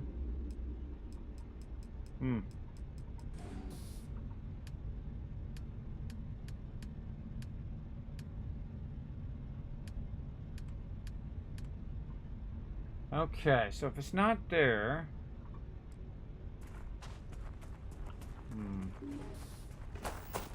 Remember, the fun is in the trying, everybody, not just in the finishing. If you want to just know everything about a game, well, you just go on the internet and look it up. And then you just spent, you know, $60, $100, $300 like me, and you just wasted your time, I think, because the whole part of the fun is to give yourself enough time to try to think it through. I kind of feel like it's definitely something that you put down. It might be something that you craft. Keep going in the workbench, because that would be the obvious place for it to be. It would be right here, and it would have its own category. Because all of those other things that you unlock have their own category. And you think maybe it doesn't work on this particular planet, because this planet is a non-planet growing planet. Or non-plant growing planet. So it's got to be a planet maybe that can grow plants. On that planet, though, if it was inside a thing, you could have it grow inside the thing, you'd think. It makes me want to take one of my... how are we doing on our XP here? Hold on, let's back all the way out of this. How are we doing toward the next one? Okay, we're a quarter in, so... We're just about to...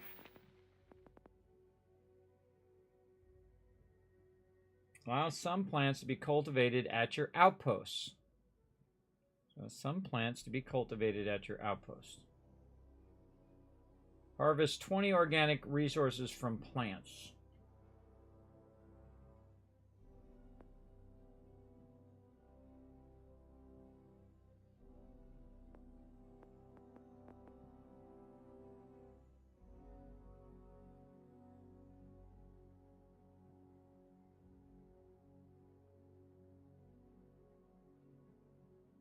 Allows you to produce animal resources at your outposts.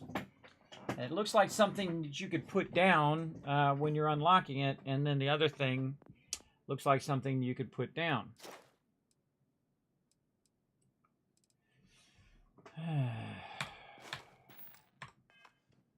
See, this part reminds me of Fallout 76, everybody. When you're playing Fallout 76, there's a ton of quests that you're doing, and it just comes to this, a dead stop.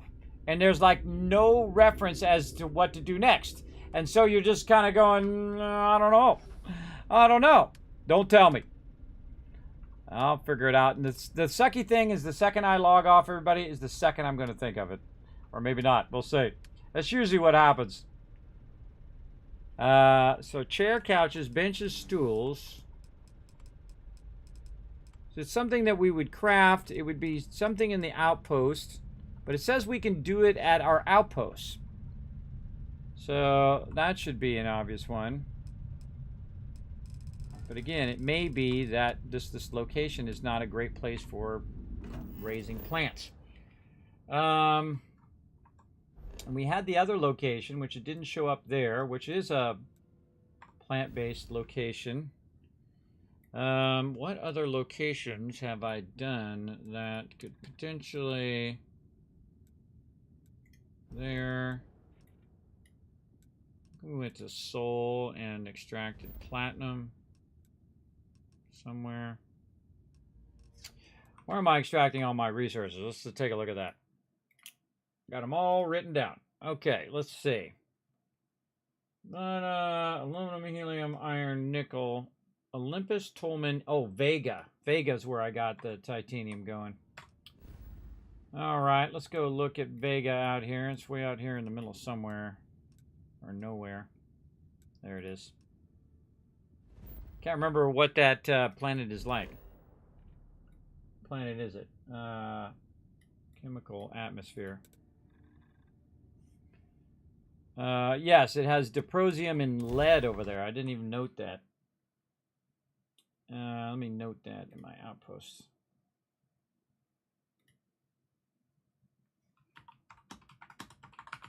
Actually, it's not tungsten. It's my platinum mine. Oh, it's not platinum. There's a non-zero chance that this planet once thrived with life. Ah, amazing, isn't it? Yeah, it's not platinum, it's titanium.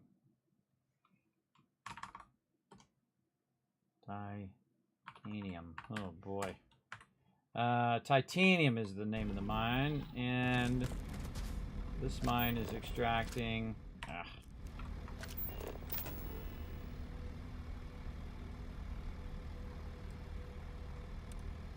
See, titanium, lead, dysprosium, yes, and water, as a matter of fact. Water, okay. Tungsten, dysprosium at the... that one too? Yeah. I have totally forgotten, but this is definitely not... this is a desolate planet here.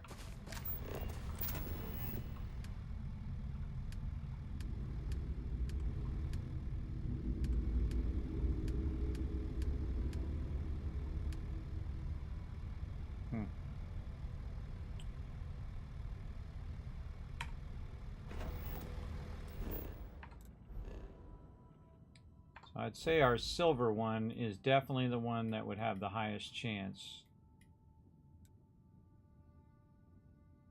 So if we went to Tolman 2, type rock, temperature cold, gravity 1G. Kind of tempted to pull one of my settlements. Oh, we could just save and pull one of my settlements and then try it. All right, we're gonna try some stuff. Let's do it. Let's get out of here. Back to back out of there. Scroll. Alpha Centauri over here. Let's go to Zamatica. We're gonna work on these anyway. Which one would have the least amount of stuff going on? Probably the nickel one.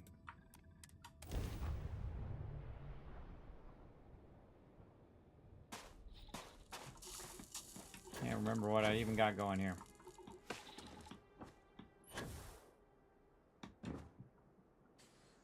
Not much. You're like, kid, that's not much? Yeah, that's not much, everybody. Okay, let's save right there. And then we'll look at our, say, 455.18. Then we're going to get rid of this settlement.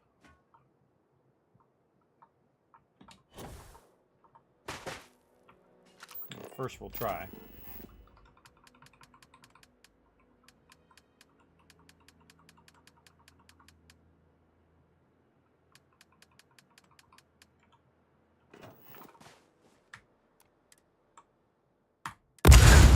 Oh, God.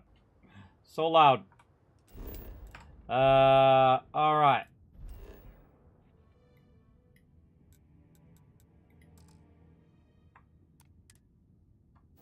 I'm encumbered.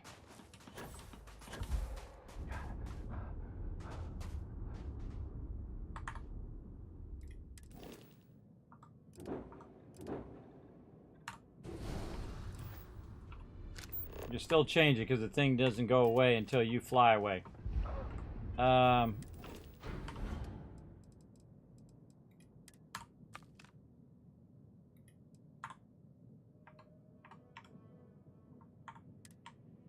Drop those resources in my thing. Inventory. I'm just going to drop it on the ground because I don't care, because I'm going to roll this back for sure. Gonna roll that back. Okay, now back to New Atlantis.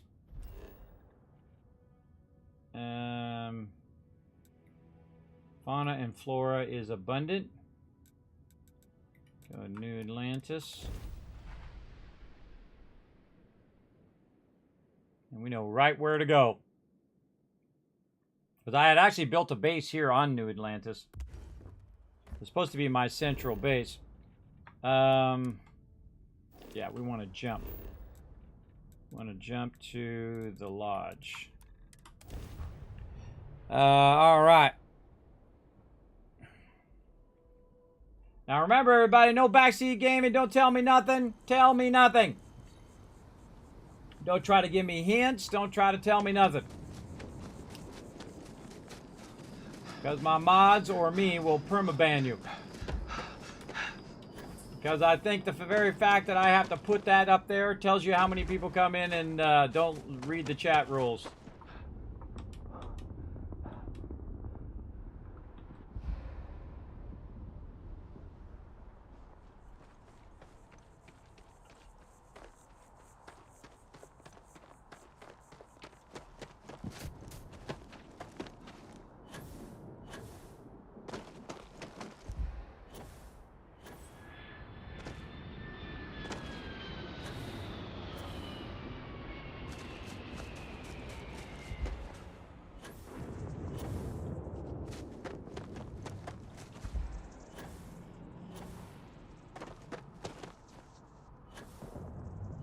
Scanning all these plants while we're running out of here. Now, my last playthrough, where I didn't get too far, I only got to level 15, and then I started in the very hard mode because the normal mode's too easy. I came up here and I put down an outpost just to see what would happen.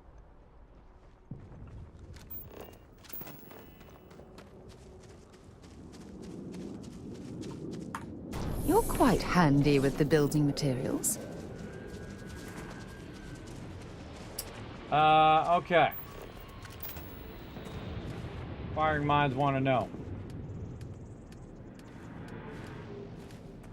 Okay, no new categories. No different structures.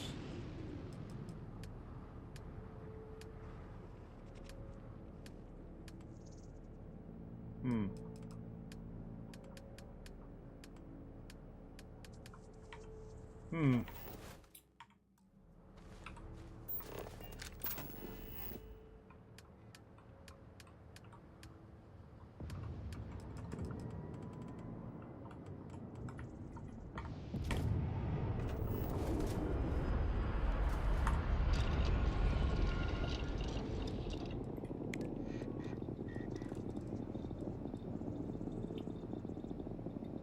Okay.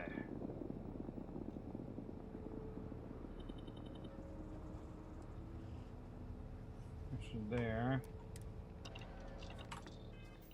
We'll go in here. Get more common and uncommon organic resources from plants. Learn additional info about them from the scanner and allows some plants to be cultivated at your outpost. Some plants. Some plants. Is it the plants that you scan on that particular world?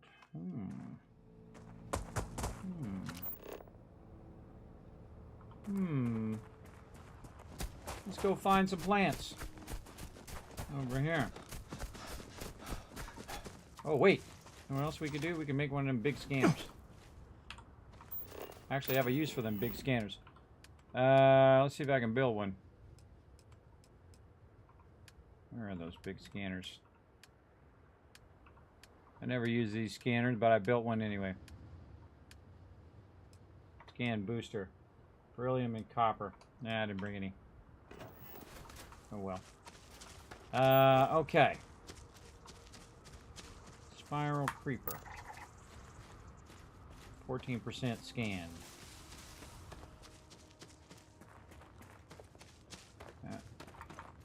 So that's what those look like on the inside. Yeah.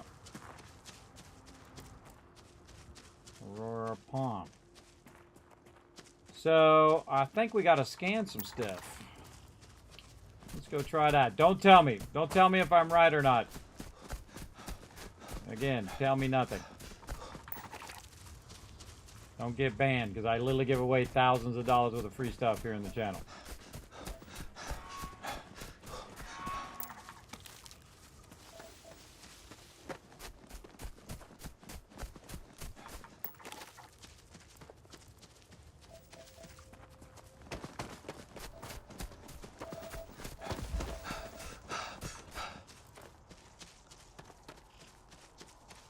I don't have my scanning up, so I gotta get really close. Something moving over there.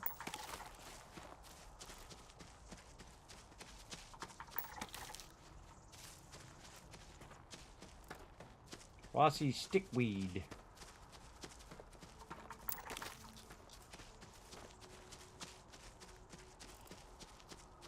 Probably should be looking for the same plants, but we're just gonna scan whichever ones we see.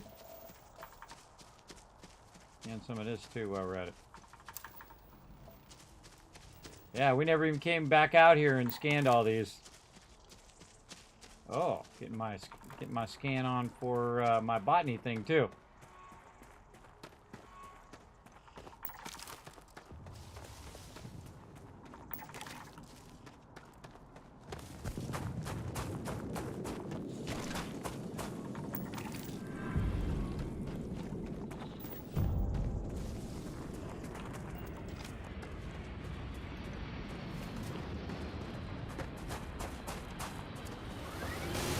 Let's do this. Didn't even work up a sweat. It's because you did nothing. Let me do all the work. These guys killed me in my first playthrough. Come out of nowhere and got me. Can that stuff. Can that stuff. I'm looking for plants. We'll come back to animals later. Don't even think about it. 100% scanned. Okay. We should probably 100% scan some other stuff. Let's see if it shows up. I already scanned that.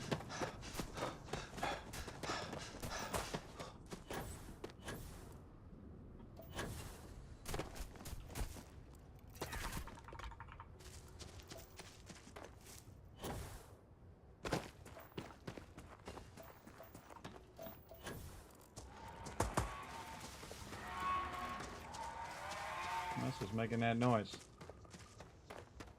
I'm just looking for trees. Don't mind me. Go about your business.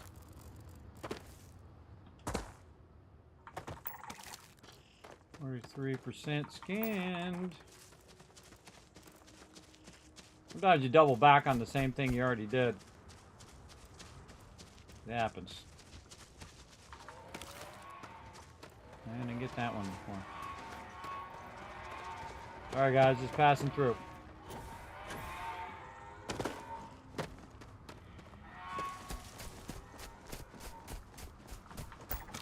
Alright, going in the right direction because we're getting more scans going. How many flora in here? 8 different flora in this location.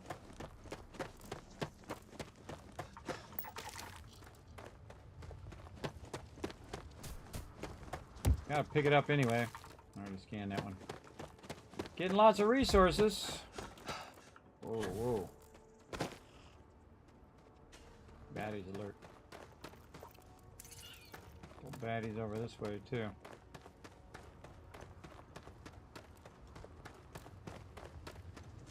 Don't rush the scan. Wouldn't want to overlook anything valuable. I'm all about the scan. Don't even think about it.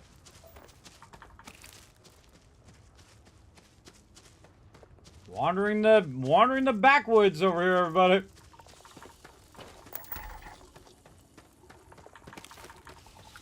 Getting some resources though. I like maybe got 100% scan these babies, or maybe even just scan them just a little. I should probably leave one of them not fully scanned and see if that shows up too. We'll do our glossy stickweed. I think we got 2 out of 8. This one's 89%. Cliff Laurel. You know what? We're going to keep that one. We're going to keep that one like that just to test it. Okay. Jemison Outpost. Let's just jump back, get it going. Let's see what happens now. It's nice to have a big gun, everybody. Smoke those baddies. Smoke them.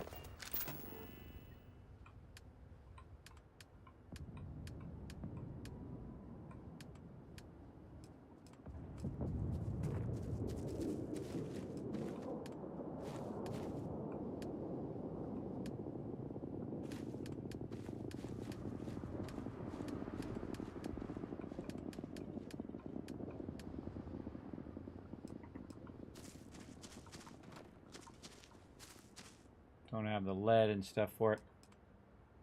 Oh boy. Gotta grab me some resources.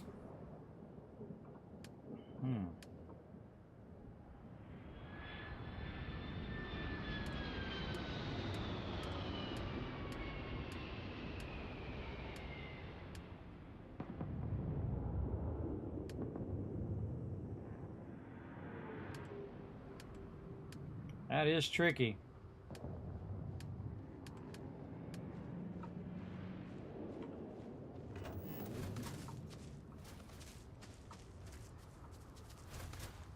Man, it's so weird. So weird that they would just make it so obscure like that. Get more common and uncommon organic resources from plants. Learn additional info about them from the scanner and allow some plants to be cultivated at your outposts. Well, these are level 1 plants over here. Some plants to be cultivated at your outpost. So, maybe it's just a plant we put down. Let's see.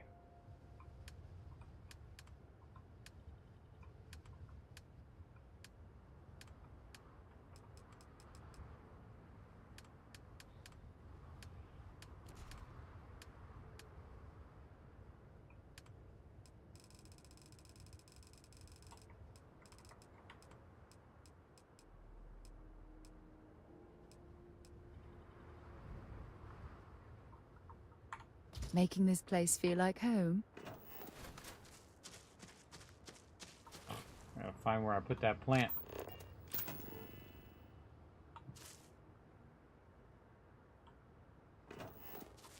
Great.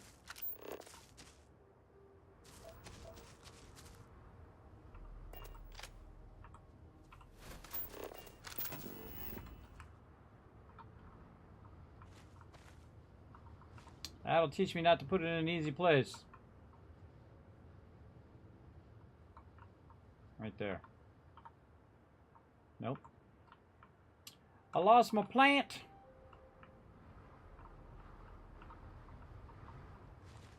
I think you could highlight it. And we know what it looks like. It looks like this. Find something that looks like that. Can't see because it's dark.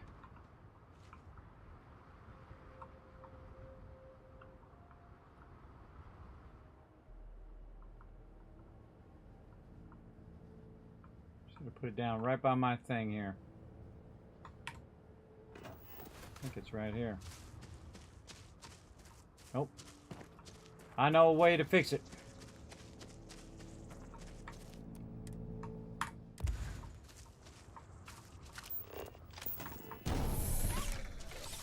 Easy mode.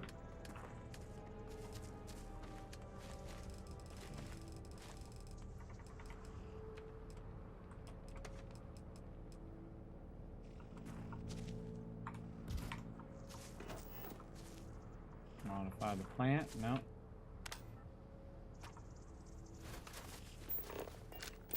Well, I can tell you I don't like this. This is dumb.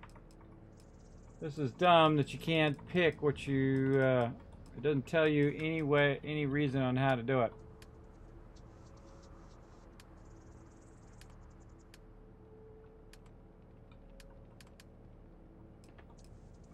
Again, the thing I would put down is one of these hydroponic labs.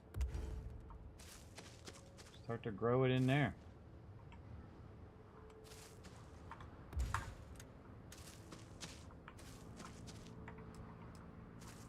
An outpost entrance, but I don't have any lead.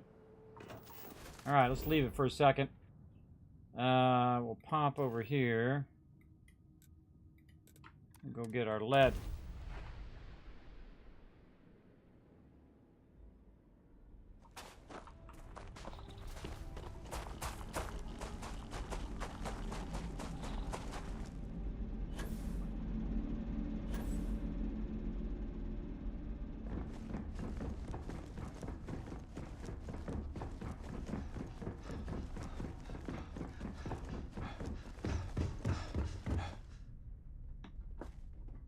Maybe just get lucky finding some.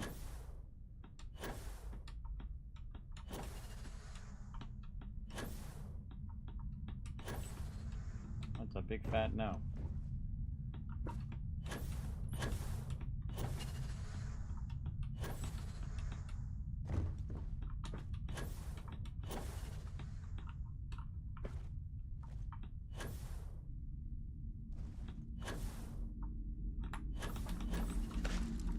Going to be aluminum up toward the top.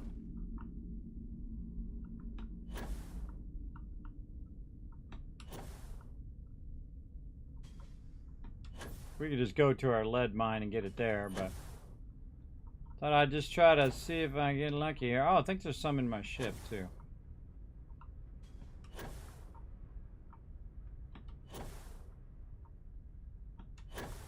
Really none. So much loot in there. It's all copper and aluminum down here.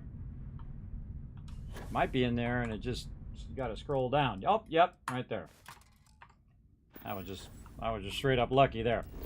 Okay. Yeah, we'll go back over here. We'll go to our outpost. Oh, I gotta fall all the way around first.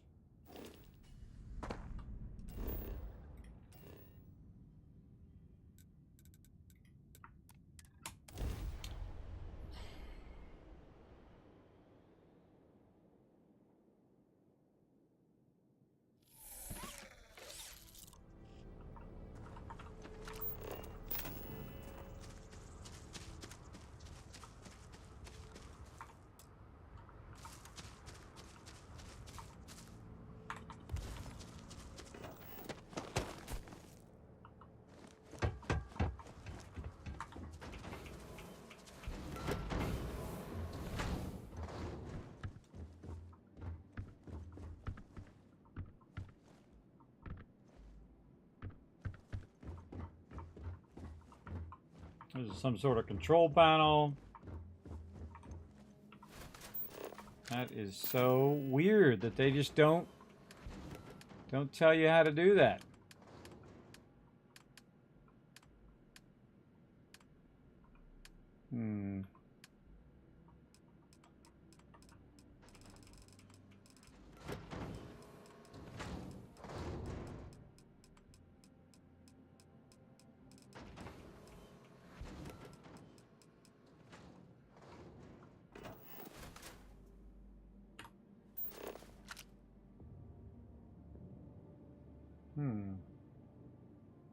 I wonder if you have to scan all of the flora.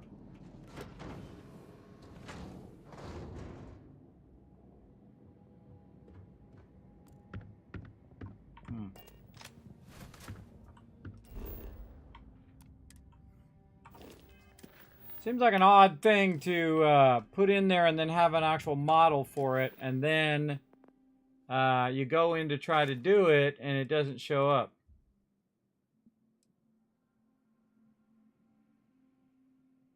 And allows some plants to be cultivated at your outpost. Get more common and uncommon organic resources from plants. Learn additional info about them from the scanner, and allows some plants to be cultivated at your outpost.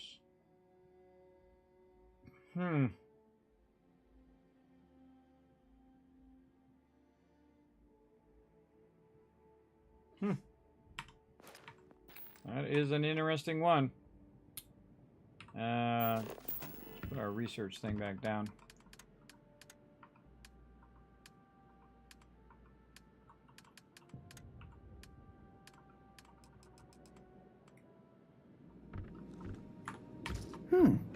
Didn't know you could build one of those.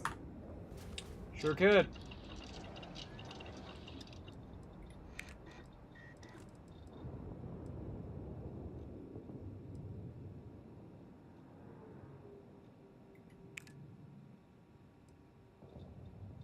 Discover how to construct a commercial greenhouse at outposts. Says it right there. Commercial greenhouse at the outpost.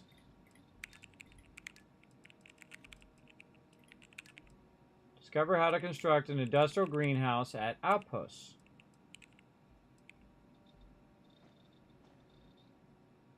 Discover how to construct an industrial greenhouse at outposts. Constructing greenhouses. Ugh, man.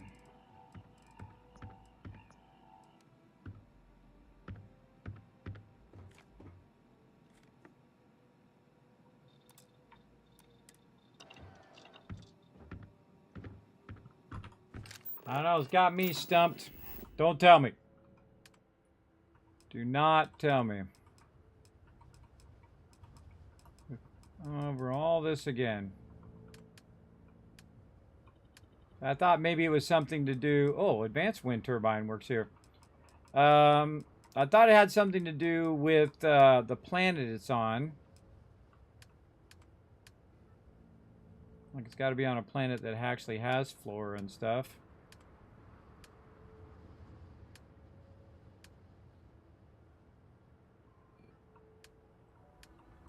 Now, here's the trick to this, everybody. You don't do it so long. Oh, there it is. Under builders, there's our greenhouse. Ah, see, I was about to say, you only do this so long that you get to a point where you don't get frustrated, right? And right about that point is where I say, okay, you know what, I'll come back to it to another time. But bingo, there it is under builders. Now we know something, right? We know something. There's a greenhouse. It's under builders. Now, is it under just this location? Let's go ahead and go over here to our aluminum mine and see if it shows up under builders over there. And I could have sworn I looked in that builders about 50 times. Doesn't look like much, but we should certainly take a look around. But let's go look now under builders. Ah, it's not there. So it has to be on a planet where it actually has thing, and that was my guess. So it has to be on that planet. Okay, now let's go to a planet like we did before, like our silver planet, and go back to Tolman. Maybe I just didn't see it. I just like blended in with my face. Back to the silver mine.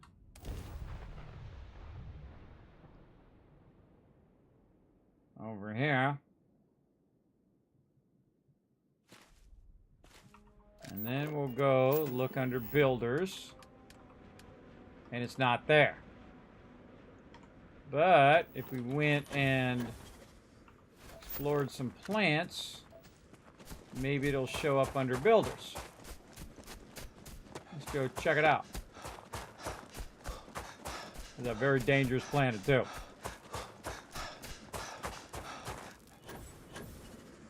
I see a plant over that way.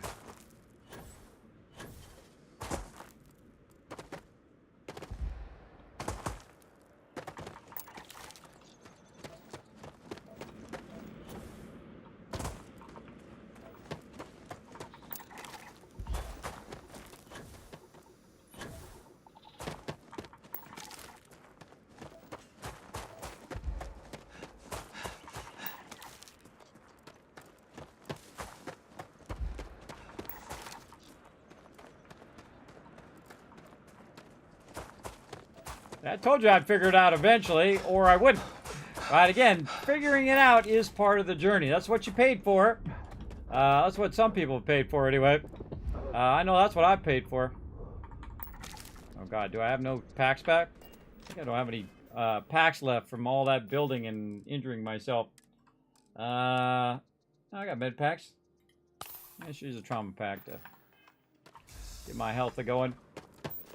All right, we're gonna scan some stuff.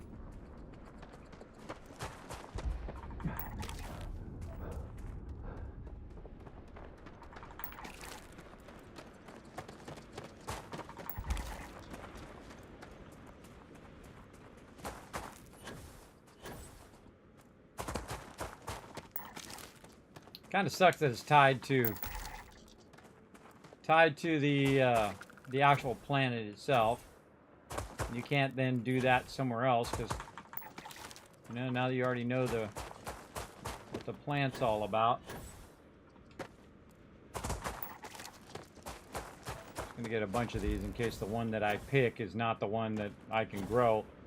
Try to scan that one.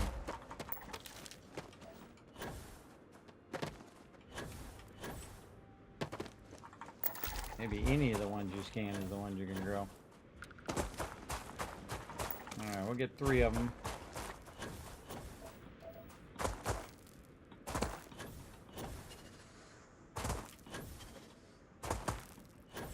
Push our luck here. Already got that one. Got those.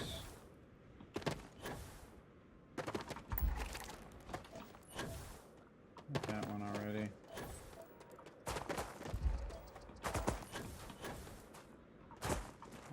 Got that one.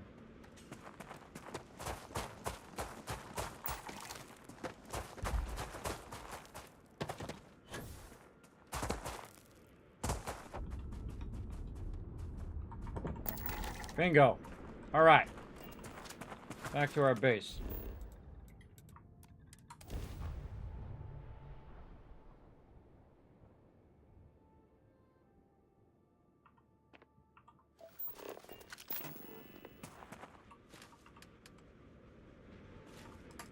Bingo! Okay, so you have to scan some of the flora before the greenhouse shows up in the builders, which I think is completely stupid. I think it should come up, but then say you haven't scanned anything, so you can't put this down until after you've scanned something. But yes, we got it going. And we got the big boy one here. Oh, we putting this down right here. You know it. Okay, we need substrate modular sieve, which is what we also need for our other stuff.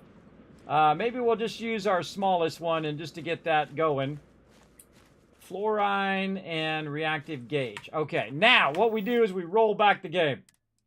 We roll back to 44, 55, 18. Because now we know what to do. Now we got it. Let's see some GGs in the chat, everybody. I figured it out. And that means if you have to do that for your botany, I bet you have to also do that for the animals. And now we got it figured out. GG's in the chat, everybody. It does take a little bit of effort sometimes to figure that stuff out. All part of the fun. All right, now I got my nickel and cobalt mine back. I know that I just need to go over to my actual planet that has flora on it, which is Tolman 2. And then we'll go over here to the silver mine. We'll pop over there, and then we'll have to go scan it again, because all that scanning will be done. But we did figure it out. And see, once we figure that out, then we also know that will work also on the other stuff as well. All right, let's go. Let's go find ourselves some plants.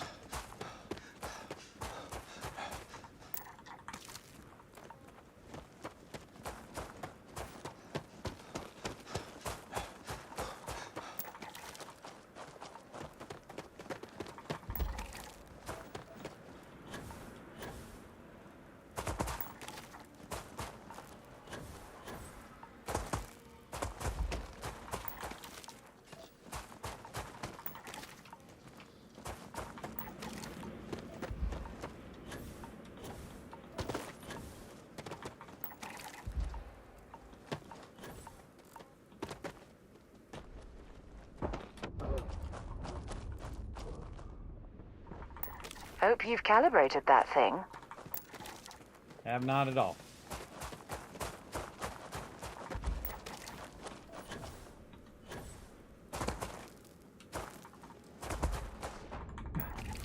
Now's a good time to put some points into scanning. Then you can scan all this stuff from much further away. I should be paying attention what I'm getting. Oh, and I got that done, my botany done for the next time too. Those are all done, but we might as well grab the resources. There's gotta be a planet with flora, and you gotta go around and scan it all, and then most likely that's the plant that you could put in the thing. My guess, don't tell me. I'll figure it out here in a minute. Oh, there's a bunch of those baddies over that way. Let's go this way. I mean, I could probably kill them all, or at least a bunch of them, but I just want to get this stuff scanned. That's not something I can scan. Frost read.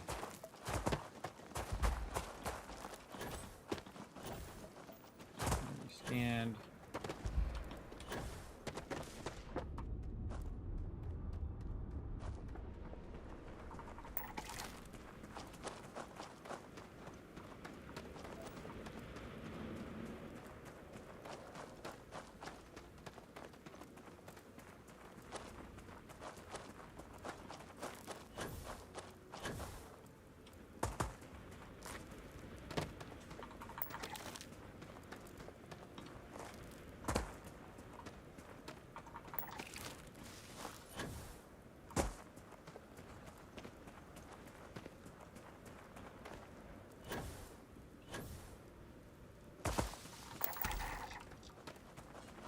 I think that's good enough. Okay, now we did our scanning. That was a lot to figure that out, too. Okay, and now we should have our thing under building. Builders, yes, greenhouse. And now we need a bunch of stuff. Let's write that stuff down. So, because we're not going to be able to look at it on the other thing. Adaptive frame, we need 5. Fluoride, we're going to need 4. Sealant already got on me, but we'll write it down anyway. And then reactive gauge. Oops, sealant. It's going to be 3. Reactive gauge is going to be 3. Okay. What about the second level one? Same kind of thing, but more stuff, but modular sieve. Molecular sieve. We want to get a double one. If we want to do the top level one, we got to make the substrate. Definitely just more of all of that stuff. Okay, now we're going to go get our resources from our other base. We're going to try to get some plants going today. Oh, I'm going that. I'm going this one. That would be awesome. Oh my God, I got to go to sleep too because I got to get up and take my kids. Oh, there'll be no stream. You think this is tomorrow? bad? Try suit walking on the exterior of a military ship during maneuvers. There'll be no afternoon stream, everybody. I gotta take care of my kids. My wife is out this week, so I'm gonna have to cancel that stream. So just a heads up, and I'll tweet out and let everybody know. But gotta take care of the IRLs, everybody. IRL always #1. Okay. Oh no, it's not gonna be there. It's not gonna be there. So we're just looking for the resources. That's what we're doing. Get our ship back.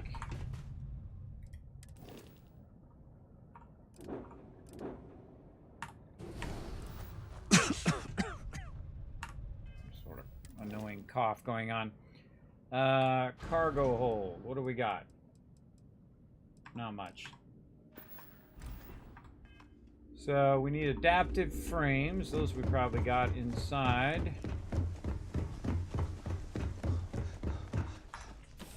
Let's get it going on. I have something for you. You usually do. All right, now if you notice in here, I got a whole bunch of stuff just laying around on the ground. Those are for me to use if I need for certain stuff. I don't see any adaptive frames in here. What else? Fluorine, sealant, reactive gauge. Okay, none of this stuff is in there. So we've got to go back to our resources that we've got stored back here. Hunt down some of these and hope we get lucky. Be nice just to see what's in all of these. Oh, they're all empty. Tower grade retro stat. Lots of tower grades there. Reactive gauge. Okay, those we need. And none of that.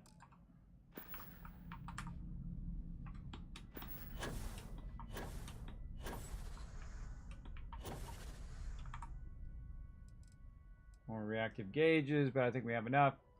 Sealant. Fluoride. Oh boy, who knows where it is in here? Could be anywhere.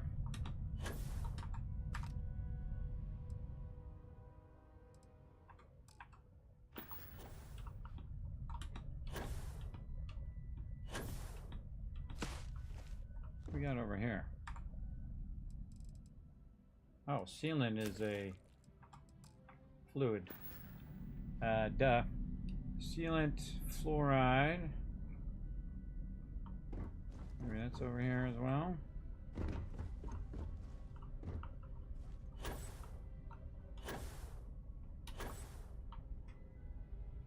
This one, it makes you want to have all this stuff separate.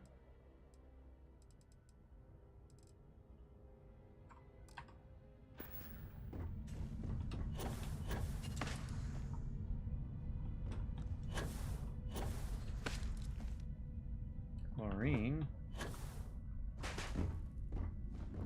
Argon, helium.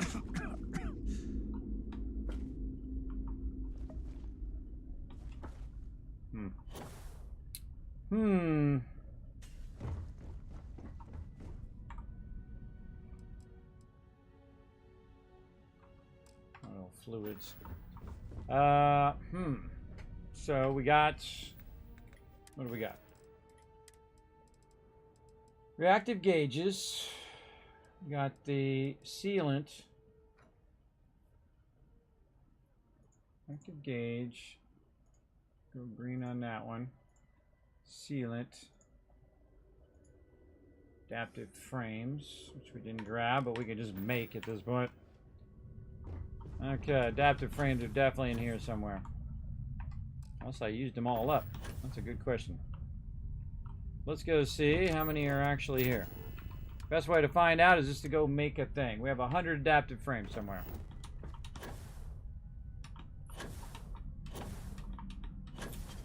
It's up toward the top.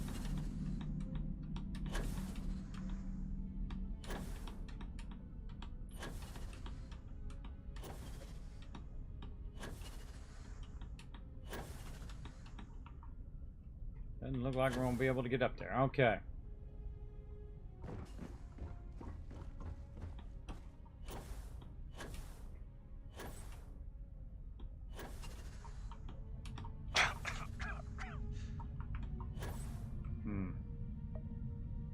Make some.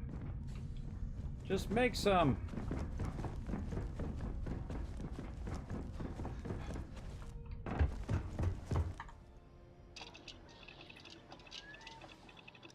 Yeah, make 99 of them. Or do I need 5? Let's make about 15. Okay, now fluorine. Fluorine sounds like something that's like a liquid. What would use fluorine?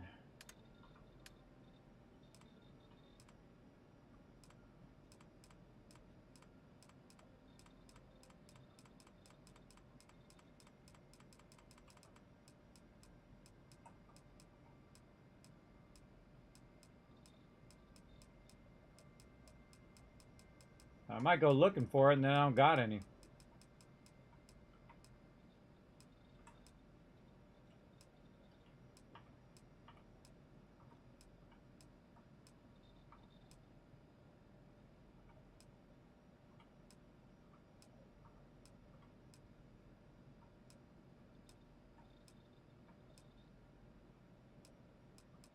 None of that stuff. Maybe something in power.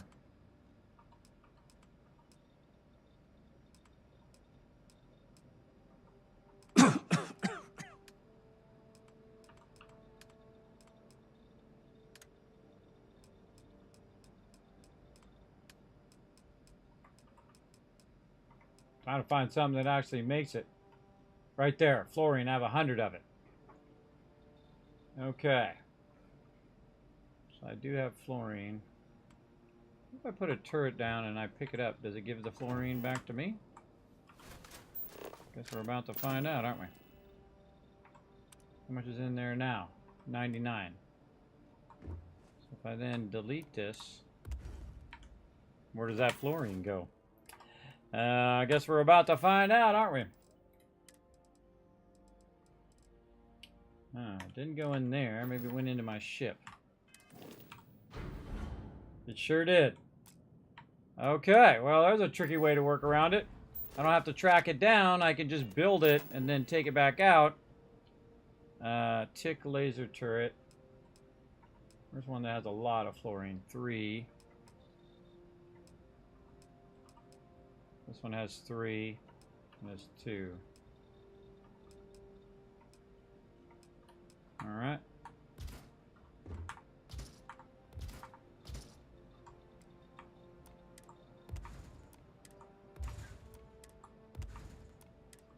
I just learned something, everybody. I learned a faster way to find that stuff. Now, how much did it give us back? So we put down 3, we put down 4. That would be about 12. We might have lost a little bit there, but we got 12 fluorine now. Okay, that's what we need. Those are all the things that we need to do the thing and the stuff and the thing. All right, just want to get these things down, you know, one last thing, and then that's how it, you know, 5 hours later. One last thing. Get this going, and I feel like we've done a big accomplishment today. And we figured it out as well, which is pretty fun. Pretty fun to figure this stuff out, especially when it's really tricky like that. That's really tricky because in my first playthrough I did a bunch of scanning, but in this one I did not. Okay. We know it's in building. And let's see. Okay, we got enough for 1. Do we got enough for 2? Nope. And no, because we didn't get that other stuff. That's okay. I should probably build a couple of these. Let's build one there. Build one over there. All right, can we go inside these things? How do we get in there? Control console. Activate. Sealant. Currently built spice. Door. Oh. So it's just automatically goes to, when you put it down, you can tell it what you want it to be, like the other builders. I see. So that one's doing spice, this one's doing sealant. That's good, because I need sealant. So those are probably the 2 plants that I discovered so far at this location that it's going to let me do that with. Actually, I don't need to be outside. I could be in the greenhouse, so I'm not getting attacked. There we go. Get in here, girl. Close the door. Okay, and then if I want to make another greenhouse, does it actually say, is there variants? Yes, there's a variant. Okay. Oh, it's a variant type there, but it doesn't tell you exactly which one you're putting down. So I noticed there was only 2 of them in there. So some of those plants might be the same thing. You know what I mean? They both produce sap. Now, do I have to come in here and collect this, or does it automatically collect it? So we got the red ones and we've got the blue ones. Where's those blue ones at again?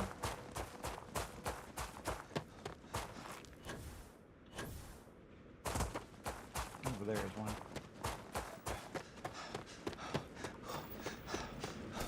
That lead lid while we're at it.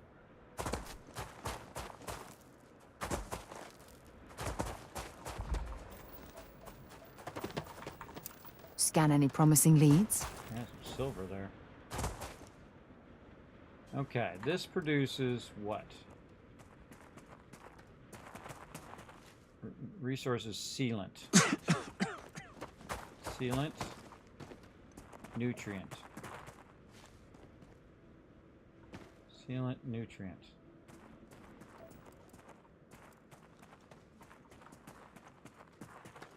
Oh. Nutrient. Spice. So it's giving us this one, and it's giving us that one, but not that other one.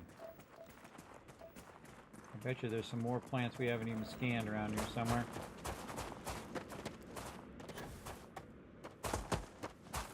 Wow, I got a big old place over there. Oh wait, that's my base.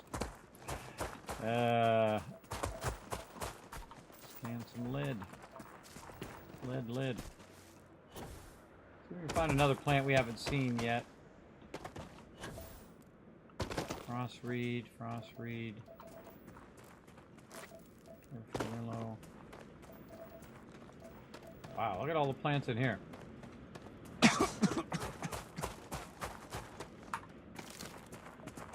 Nutrient root.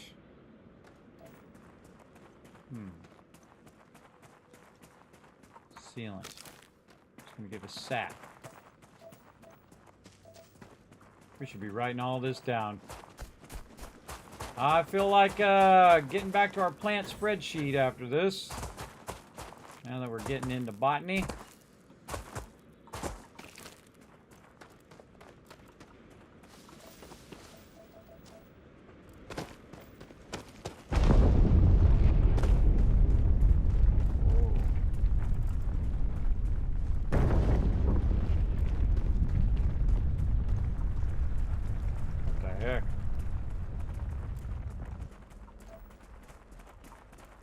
That was all about, but that was scary. Oh! Unknown feature. Hot spring. Ooh, look at them terramorphs.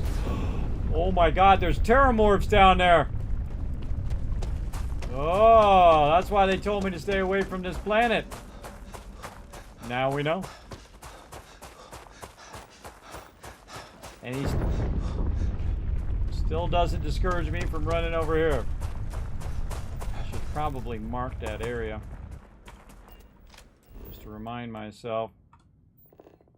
Where them terramorphs are if I want to go hunting terramorphs. I'm just looking for a different plant at this point.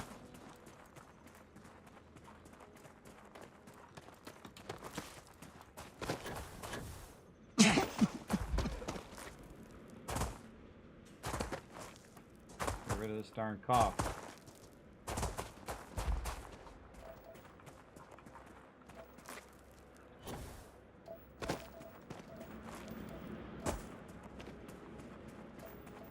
Seeing the same stuff.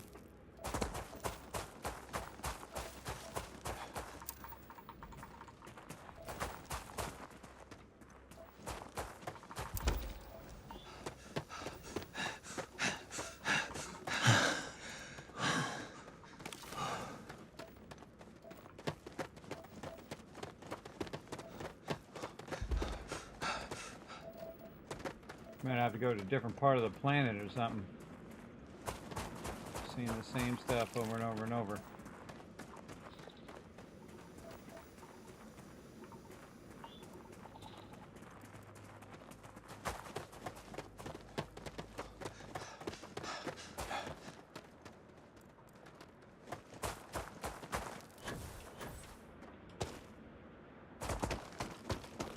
Ah! On the rock.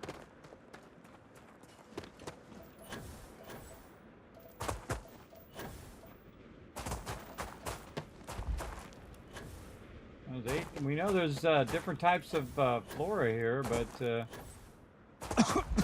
apparently not in this zone.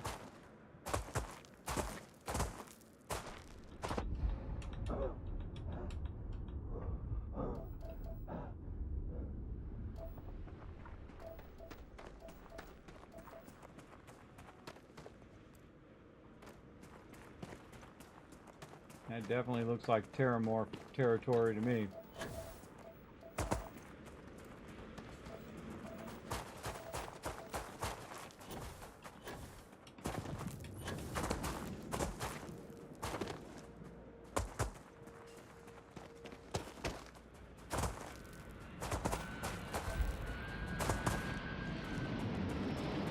Come down here and get rowdy.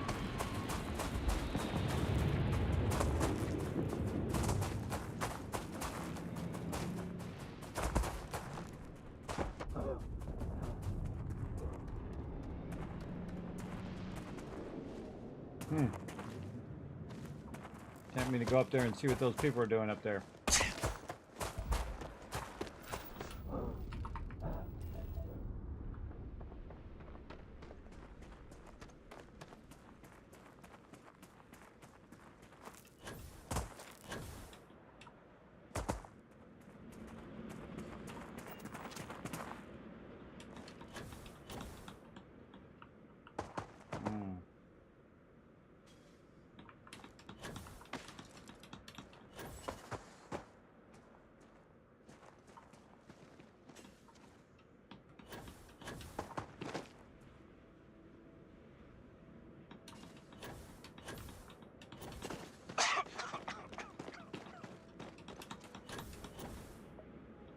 Grab that ledge, brother.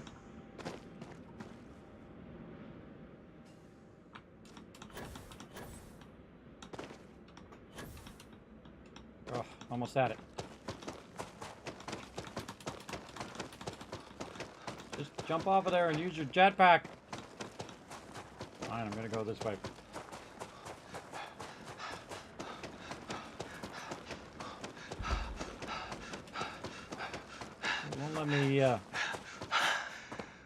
Won't let me use my jetpack. Makes me run into the edge of the wall.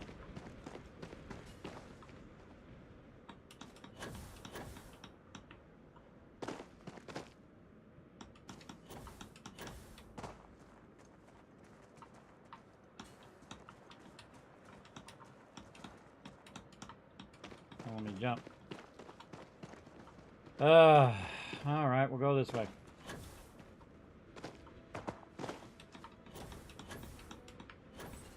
Pull yourself up.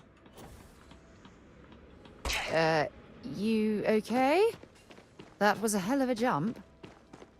Not really. I find this mountain's being really annoying. I'll just run this way and see if we can find a flatter plateau.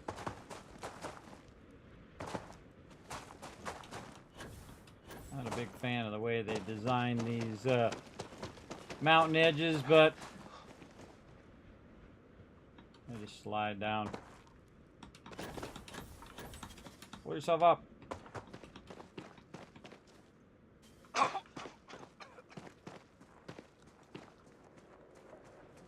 see any way up here either.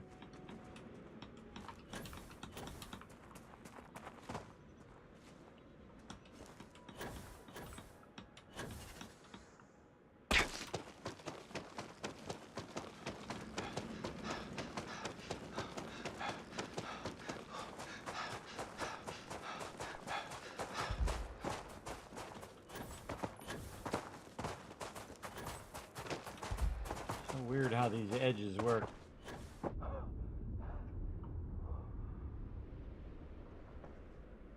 the heck to get up there? And all this stuff takes a lot of my time too. I get my character up where he needs to go. Alright. Potentially making some progress. Man, I don't know. Straight up.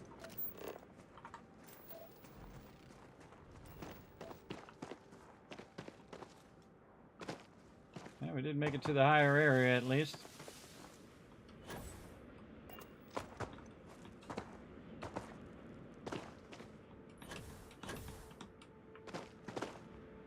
Yeah, so this is a pretty tough climb if he doesn't want to grab the ledge and jump his way up. If it was low gravity, it'd be a little easier, but This is frustrating here when you got a jetpack and you can't jetpack your way up there. Nope. Yeah.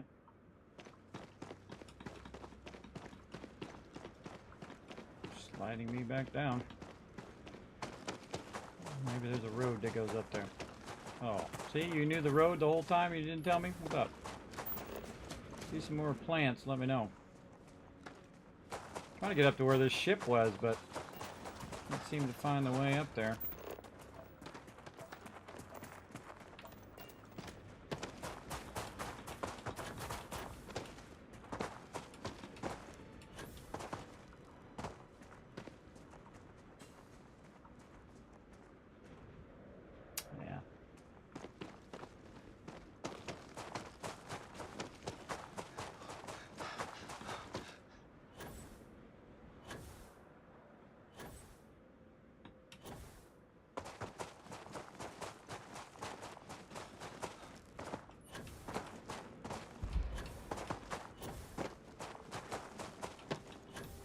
Doing some serious mountain climbing now, aren't we?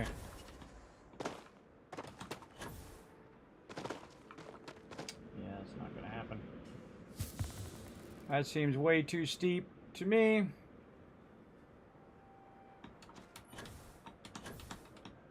Yeah.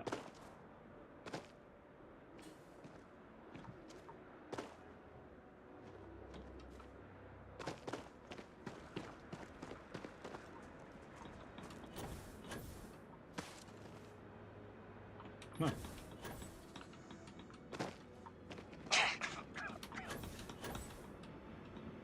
Hold himself up there for a second. You gotta jump first to try to get up there. This is just dumb. This is just dumb. Alright. Wasting my time. It's gonna run up there and wipe them out, or at least look for more plants and whatnot, but I can't get up there because the climbing in here sucks. Let's keep running this way though, and watch the time.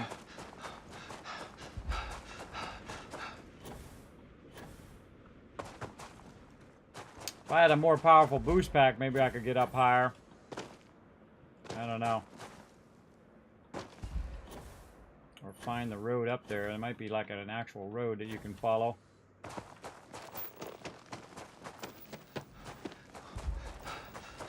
There's some plants. I'm just trying to get to the high ground.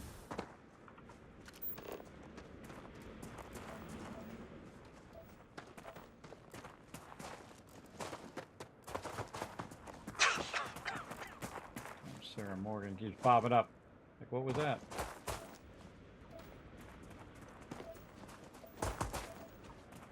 Sometimes when you're doing one thing, it leads you to something else. That's what I'm hoping over here. And if not, well, such is the way it goes. We're trying to get to this, this vehicle up on the top here. Maybe I find some more plants.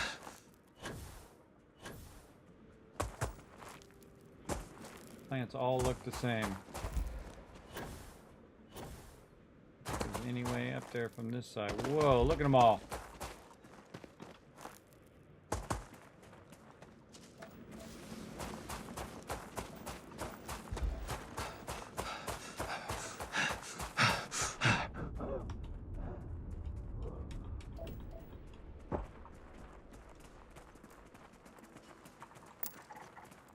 Scan one of the gliders.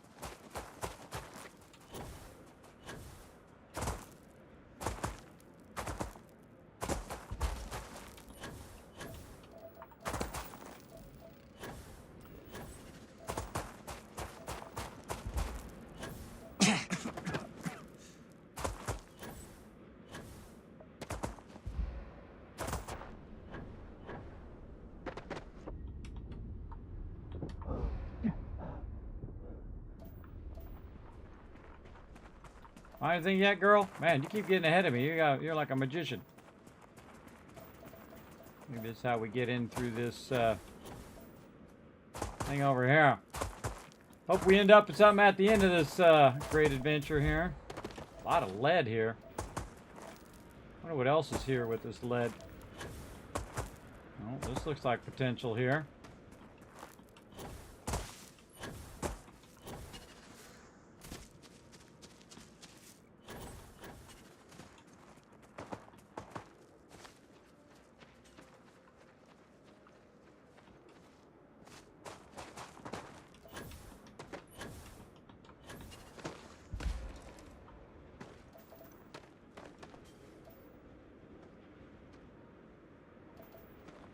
Lots of silver, lots of lead.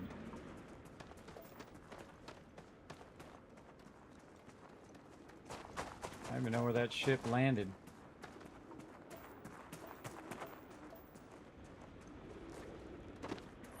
Kind of felt like it landed way up on the top there. I think there'd be more variety of plants up here on the top.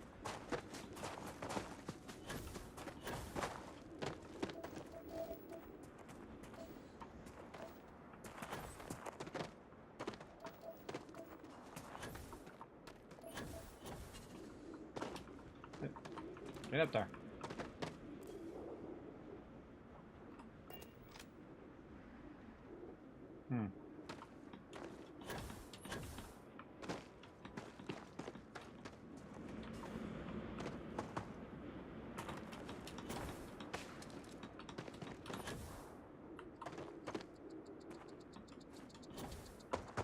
Okay, we're getting somewhere. Where that is, I have no idea, but we're getting somewhere.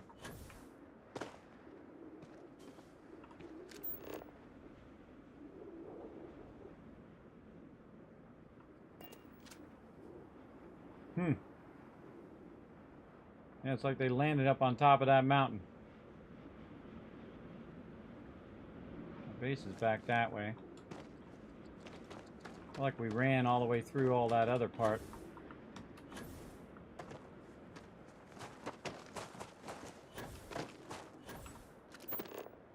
Yeah, there's nothing around here either.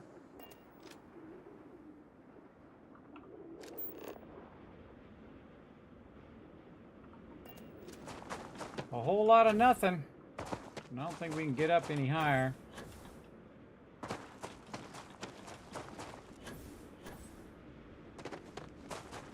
Yeah. Oh, there's the plant. Spice.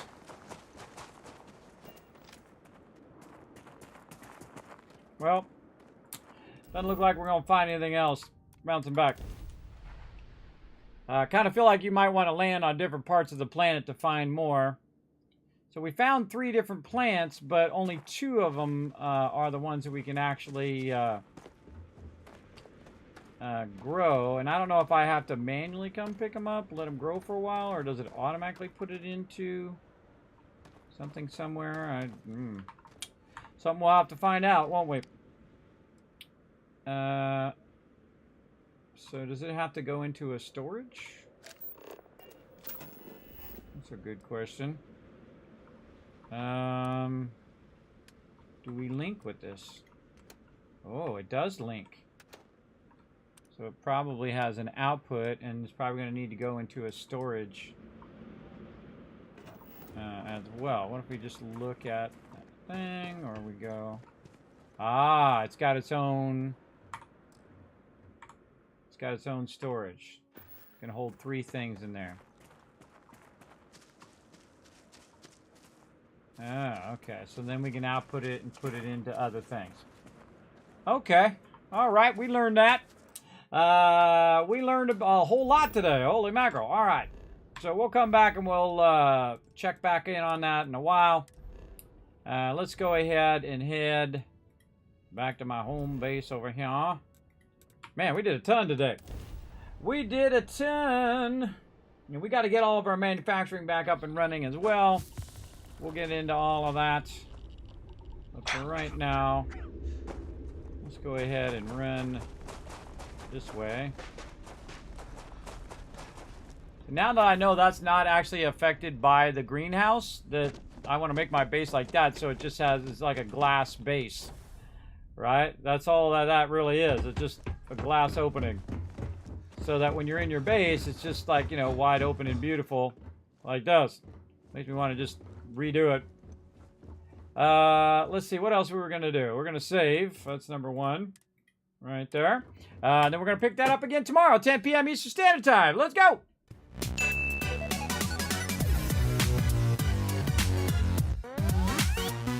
Man, I was getting all wrapped up there, everybody. All right, we learned a bunch of stuff. We learned it the old-fashioned way, where you just try a bunch of things and test a bunch of things, see how it goes, and go from there.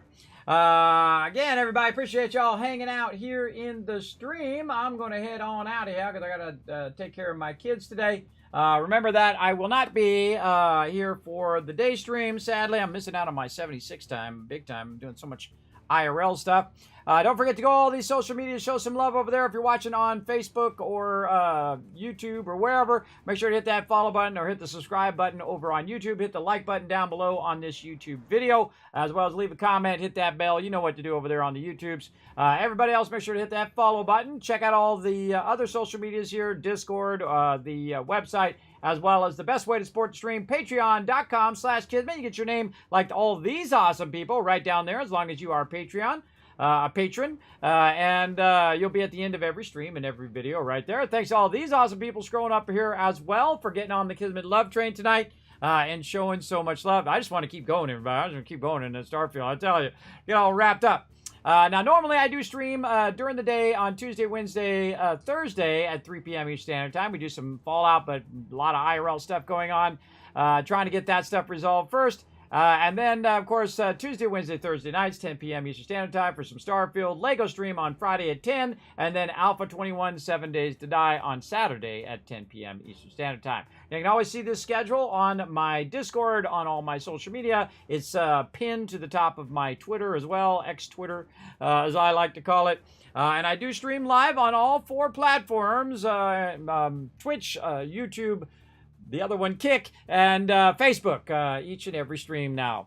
So I hope you guys enjoyed tonight's stream. I had a great time. Let me go ahead and shower you guys with a bunch of love. 2, 3, 4, 5,000 caps. Good night to you, also Rescuer. Come back tomorrow, everybody, 10 p.m. Eastern Standard Time. We're going to do it all over again, and we're going to take it even to another higher level because we're going to get them plants going.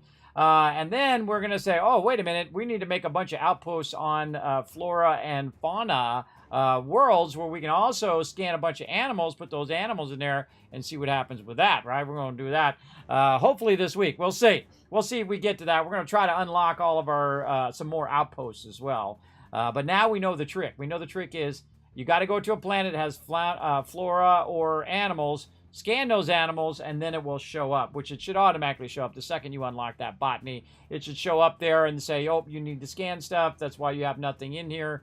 I think the way that they did it is backwards, but that's some suggestions that we can give to them, and hopefully they'll fix it and make it more obvious to people so they don't have to spend an hour or 2 hours trying to figure that out like I did. But that's okay. We're going to roll out of here, everybody. I'm going to go ahead and see you guys again tomorrow night, 10 p.m. Eastern Standard Time. See you then. Bye, everybody.